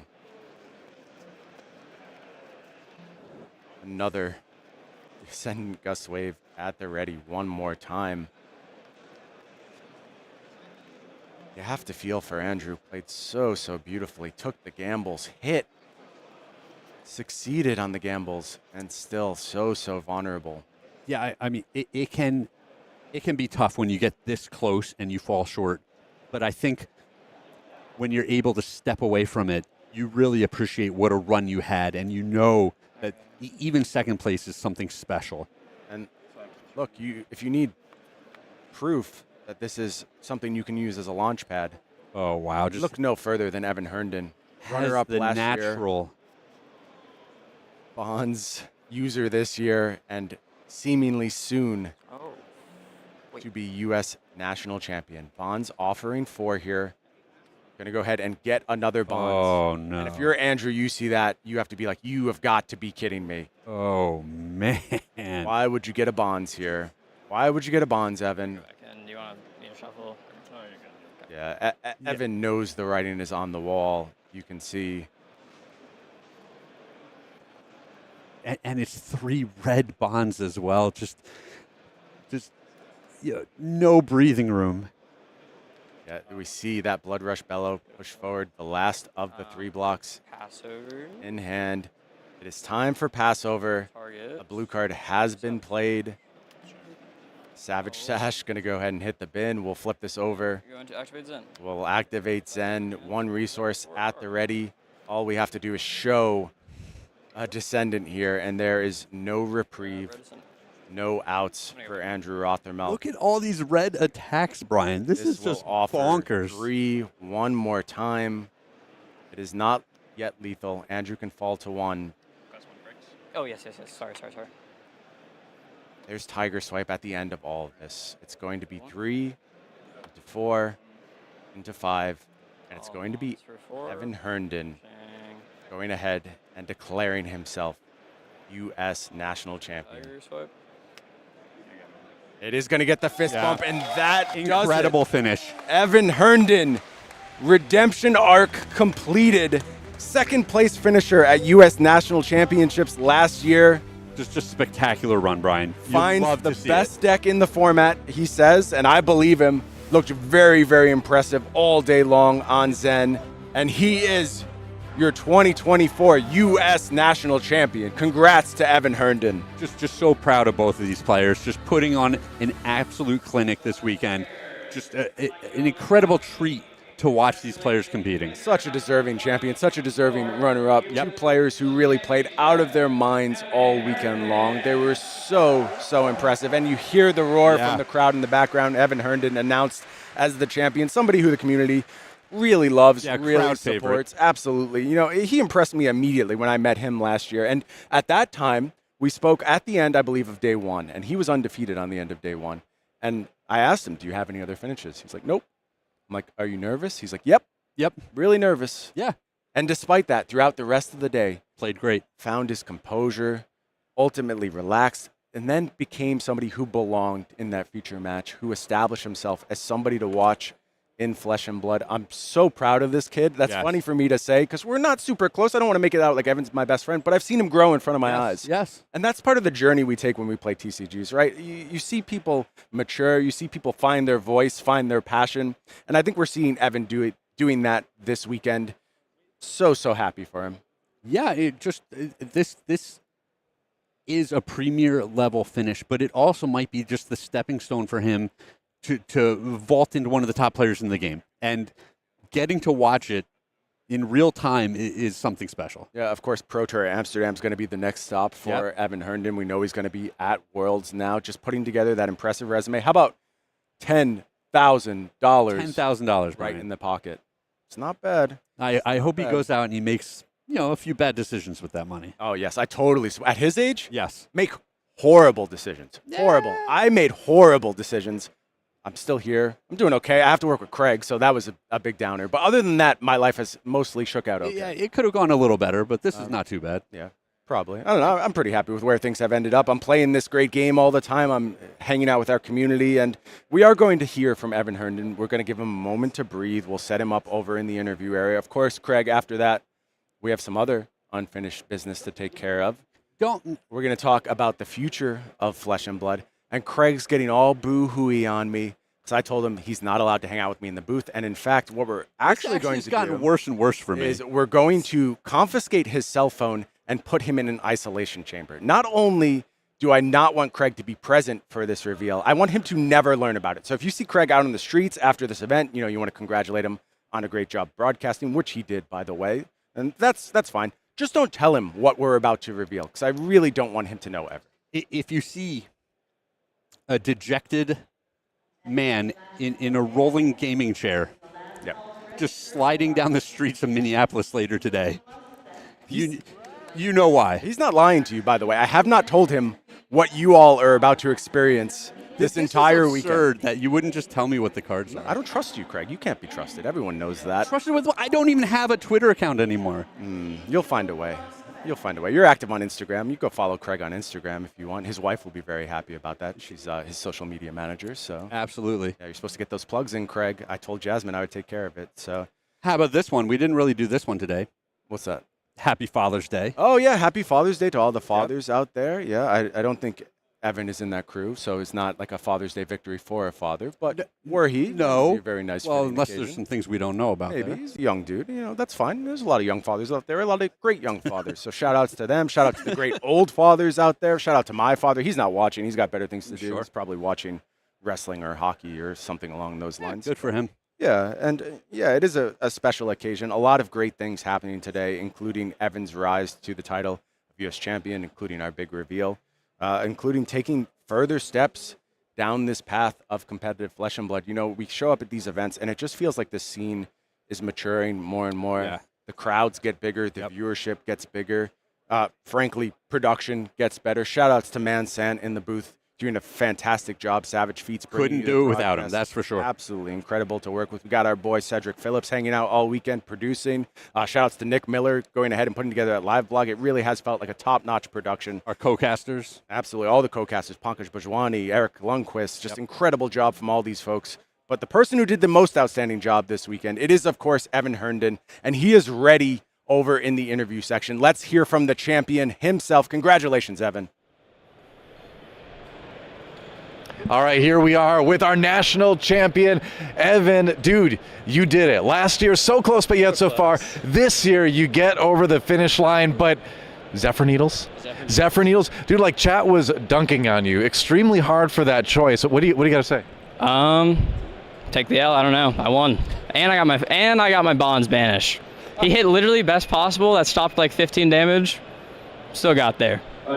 Yeah, so I mean, let's talk about it now, right? I mean, obviously a lot of preparation went into this, but when it comes to the moment, when it comes to being in that game, like what do you do to keep the mental on track? Just say it is what it is. Like, it's card games. There's always variance. Like, if he's gonna hit the 20%er to banish the best card in my hand, it is what it is, So. All right. Well, anyone you want to shout out after this win? Shout out to Jacuzzer for the needles, obviously, and huge shout out to Jacob Baugh. He built the whole deck.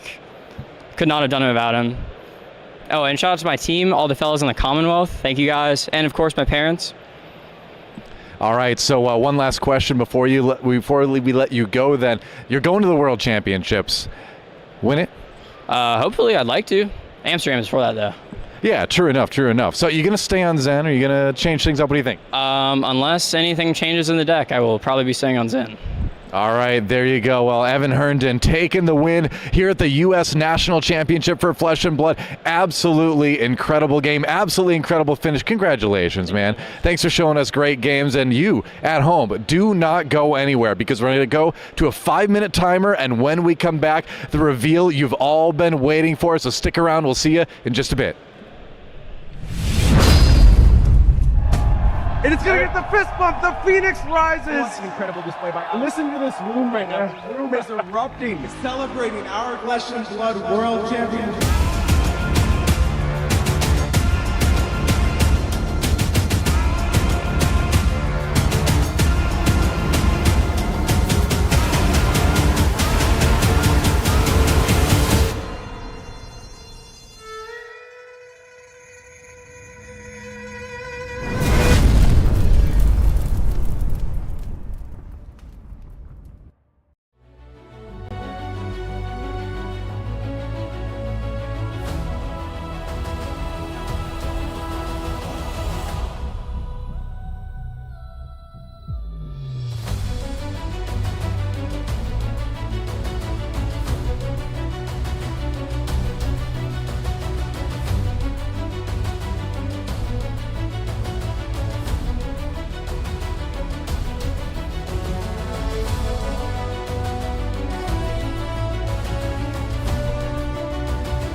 back to the booth here from U.S. Nationals. I am joined by none other than our U.S. National Champion, Evan Herndon. Evan, my man, congrats. It's been such a pleasure to watch you play 2 years in a row now. Thank you so much. Yeah, I really appreciate it. Dude, you called your shot. You're like, I have the best deck in the room. Well, put up or shut up. You put up.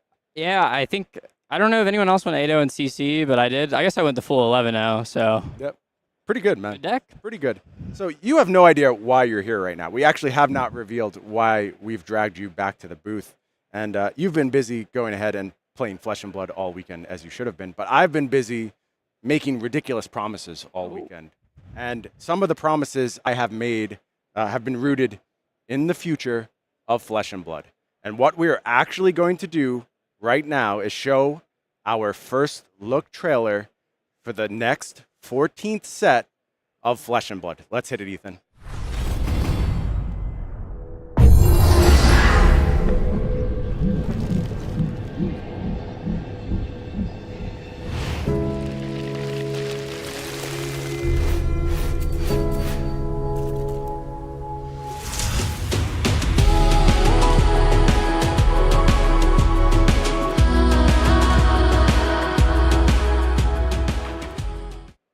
There you have it, Ethan. It is your first look at the next Flesh and Blood set, Rosetta. What comes to mind, Ethan? Anything triggering for you?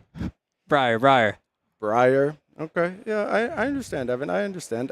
That's probably everyone's first response when you get in this moment. You hear the word Rosetta. Of course, you think of the iconic Rosetta Thorn. And in the game. Yeah, quite frankly, for a lot of the history of the game, it was the de facto best weapon. And I want to tell you a little bit more about Rosetta while you're sitting with me, Evan. It is, of course, our standard release this go around. It is a 258 card set, usual breakdown of all the good stuff. We're looking at a Fabled. We're looking at a 5 legendaries, 49 majestic, 57 rares, 128 commons. We got tokens, we got marvels, we have all the good stuff you would expect. 15 expansion slot cards as well. This is, of course, a draftable set. We always deliver a draftable experience. These go-arounds, 3-pack for draft, 8 packs for sealed, sticking with 8 packs, 30-card limit for sealed deck, and of course, all your typical constructed formats. And now we're publishing in 6 languages, welcoming Japanese to the mix. And there you see the look at the Blitz collection. If you stare really closely at that corner, you might see your first look at the heroes of this set as well. Of course, all 4 of those Blitz decks going to be available in this box alongside that playmat, those beautiful packs as well. I cannot wait to get these into my hands. But let me tell you about how this preview season is going to go. It is going to be starting August 27th, running through August 30th. Nice little tight preview season. After that, we head to the world premiere down in Tampa Bay. Folks, I'm going to be honest with you. Part the Mistveil world premiere sold out. Tickets were not available for that event. Do not wait. And in fact, I think as of this moment, you can register for this event. Get your entry in. Make sure you are there at the Rosetta world premiere. You do not want to miss this. After that, we have our pre-releases. Then we get into the actual release. It's going to be a jam-packed September. But of course, Evan, I wouldn't tease you with only the name of the set. I made big promises. Oh, let's go. Let's talk cards. I'm ready to do it. I'm ready to show you some of the bangers that will be present in Rosetta. And here you have your first look at a Majestic from the next Flesh and Blood set. Felling of the Crown. 3-cost Earth action attack starts off at a measly 4 power. However, if there are 4 or more Earth cards in your banish zone, you're looking at a 3 for 8 plus 4. Doesn't stop there though, Evan. Doesn't stop there. We have a new ability you're seeing for the first time. Decompose. When this attacks, you may banish 2 Earth cards and an action card from your graveyard. If you do, each hero puts a card from their hand on the bottom of their deck. That seems broken. Give it to me, Evan. What's your first impression? It's broken. All right, Evan's declared it broken. He also declared his deck this weekend broken before you went 11-0. So maybe a very good judge of this scenario. And I want to say a little bit about this card and what it symbolizes. We're headed to Candlehold. And if you know anything about Aria and the history of Aria, and in fact, this is an Aria-based set. I'm sure you have put that together at this point. Candlehold, a very important place, a very important person in Candlehold, the Queen of Candlehold. And this set is about the passing of the Queen of Candlehold and all the events that kind of unfurl from that point. A lot to discover still. I know our incredible creative team will be bringing that to you over the course of the next few months. I am so excited for them to share the story of these heroes. And yeah, let's look at a hero. Why would we wait any longer? I am ready to show you the Elemental Rune Blade from Rosetta. It is Florian. Florian reads, if there are 4 or more Earth cards in your Banish Zone, Florian gets if you would create 1 or more Aura tokens, instead create that many +1 of each of those tokens. Florian, of course, is available in an adult version, and this ability will change when we get to the adult version. We'll see that down the road. But first impressions, Ethan. Evan. I keep calling you Ethan. I have Ethan in my ear. I can't keep it out of my head. First impressions, anything stand out to you as the type of tokens you might want to be doubling up on as a Rune Blade? Obviously, Embodiment of Earth. Sure. Sounds really good. That's a nice one. Yeah, Embodiment of Earth, huge defensive potential. And I'm sorry to bring you in here. When we decided this, I didn't know you would be the person sitting in the booth. All good. You obviously have a history with Embodiment of Earth. Oh, I do. That was the card that kind of shut you down in last year's U.S. Nationals, but you've made up for it now. Who cares about that? Water under the bridge. No worries anymore. Yeah, how about another token that Rune Blades tend to like to make? Rune Chance? Yeah. Mordred Tide on a Stick has been thrown around a little bit. That's a pretty good card. I think it's quite good to go ahead and double up your Rune Chance. Of course, Essence of Earth on Florian. So you saw Felling of the Crown. Florian going to be able to pack that, as well as many other powerful Earth cards in this set. Why don't we go ahead and take a look at yet another Majestic coming out in Rosetta. It is the Florian Specialization. Only in your deck if this is Florian. And we got to stop for a second before we get into this, what this card does. Look at these borders. That border is sick. It's incredible looking. Beautiful. It's even better in person. Again, the creative team just did an incredible job with this set, totally redefining the look of these cards and this Earth Rune Blade action. And let's go ahead and read Germinate. It is a blue card, double X cost, and it reads, create a Rune Chant or Embodiment of Earth token. Repeat this process X more times. And again, wait, that's not all. Gain X +1. First impressions. Seems pretty good, especially in Florian. Is that each, are they each one instance? They're each one instance. That might be a little broken. Broken has been declared again. Back-to-back brokens from our U.S. national champion. Pretty good start to things from Rosetta. Of course, there are multiple Earth heroes in this set. It is not only Florian bearing the torch. Let's go ahead and take a look at our next Earth hero. And there you see a beautiful Marvel treatment Elemental Wizard hero. Verdance is the reveal here. And that's all you're getting today, Evan. I have nothing else for you on this hero. You are going to have to wait. If you want to know more about Verdance, you come to Amsterdam. I'm already making promises for the future. If you come to Amsterdam, I will let you know what Verdance is up to. But for today, we're just going to go ahead and look at her beautiful, stunning Marvel art. Really impressive stuff. I do feel like I should give you a hint, though. And maybe you can go ahead and take a look at a Verdance specialization and see if you can put together what Verdance might be up to. It is Heartbeat of Candlehold. Again, a specialization. Look at that beautiful border. It is an Earth Wizard action. Only have it in your deck if your hero is Verdance. Gain 1, gain 1, gain 1, go again. What's going through your head, Evan? I see the wheels turning. I would assume that Verdance, definitely her hero ability has to have something to do with gaining life. Feels that way. I think that's a pretty reasonable conclusion. Of course, only time will tell. A lot to unpack around this hero. Extremely efficient life gain spell here. Blue, block 3, go again. Only 1 cost. A lot on offer from this Verdance specialization. We've got another impressive card that Verdance is going to want to make ample use of. Why don't we go ahead and look at an Earth-only card. This is not only coded to Wizards. This is all Earth heroes that may play this. This is Channel the Millennium Tree. So Channel Earth coming back works just like the old Channel cards. Same thing where you have to put the flow counter on it. Maintain it with your devotion to the elements. This is a 3-cost, 3-defense aura. Has go again.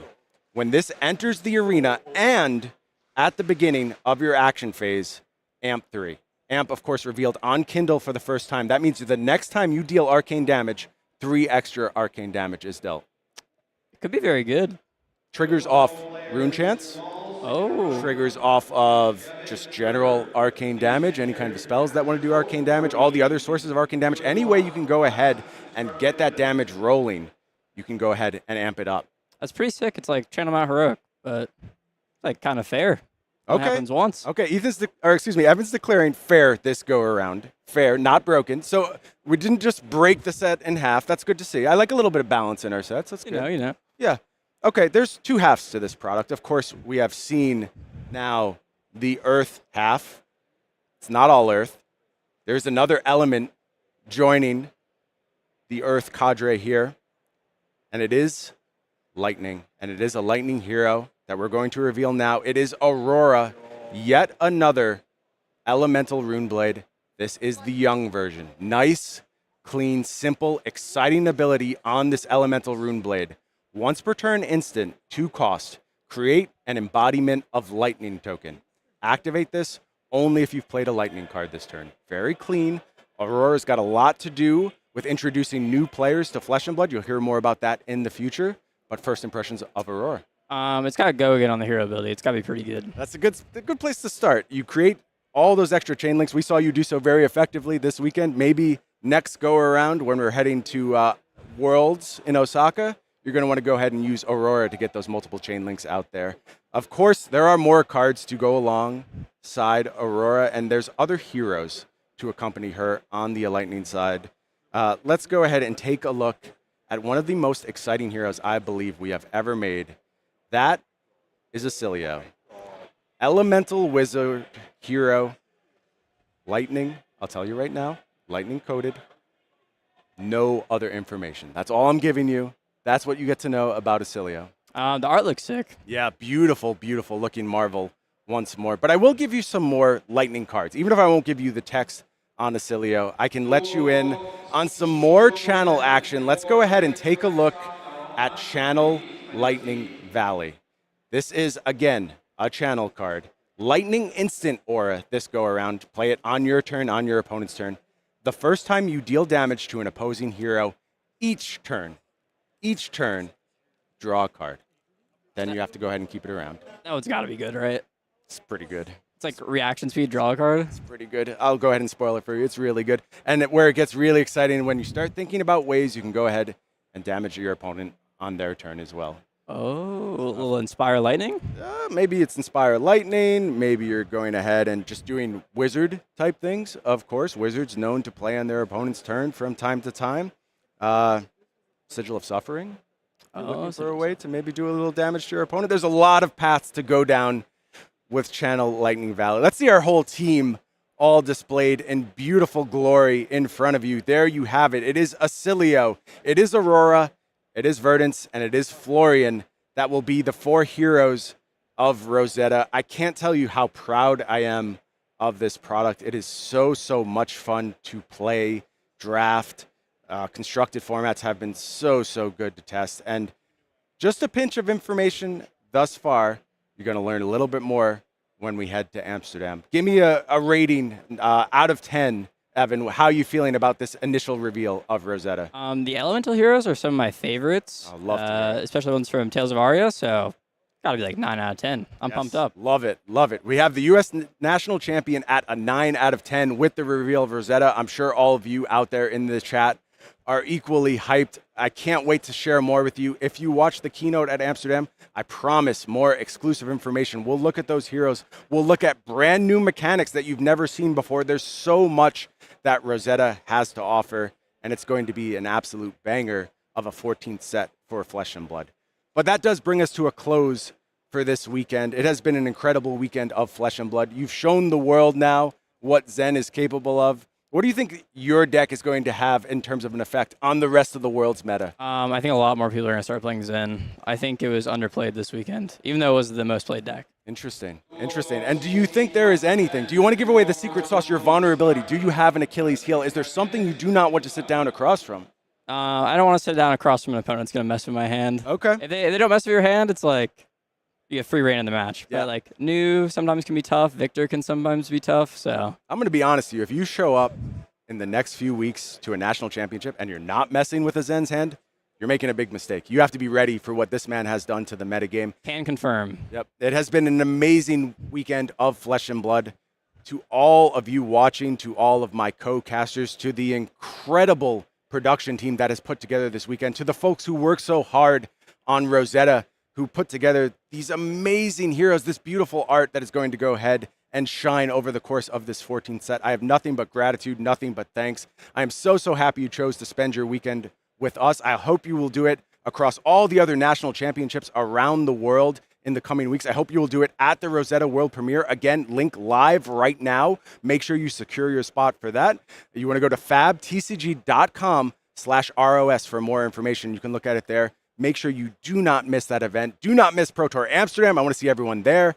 And for all of us here in Minneapolis, Minnesota, thank you for joining us and have a great evening.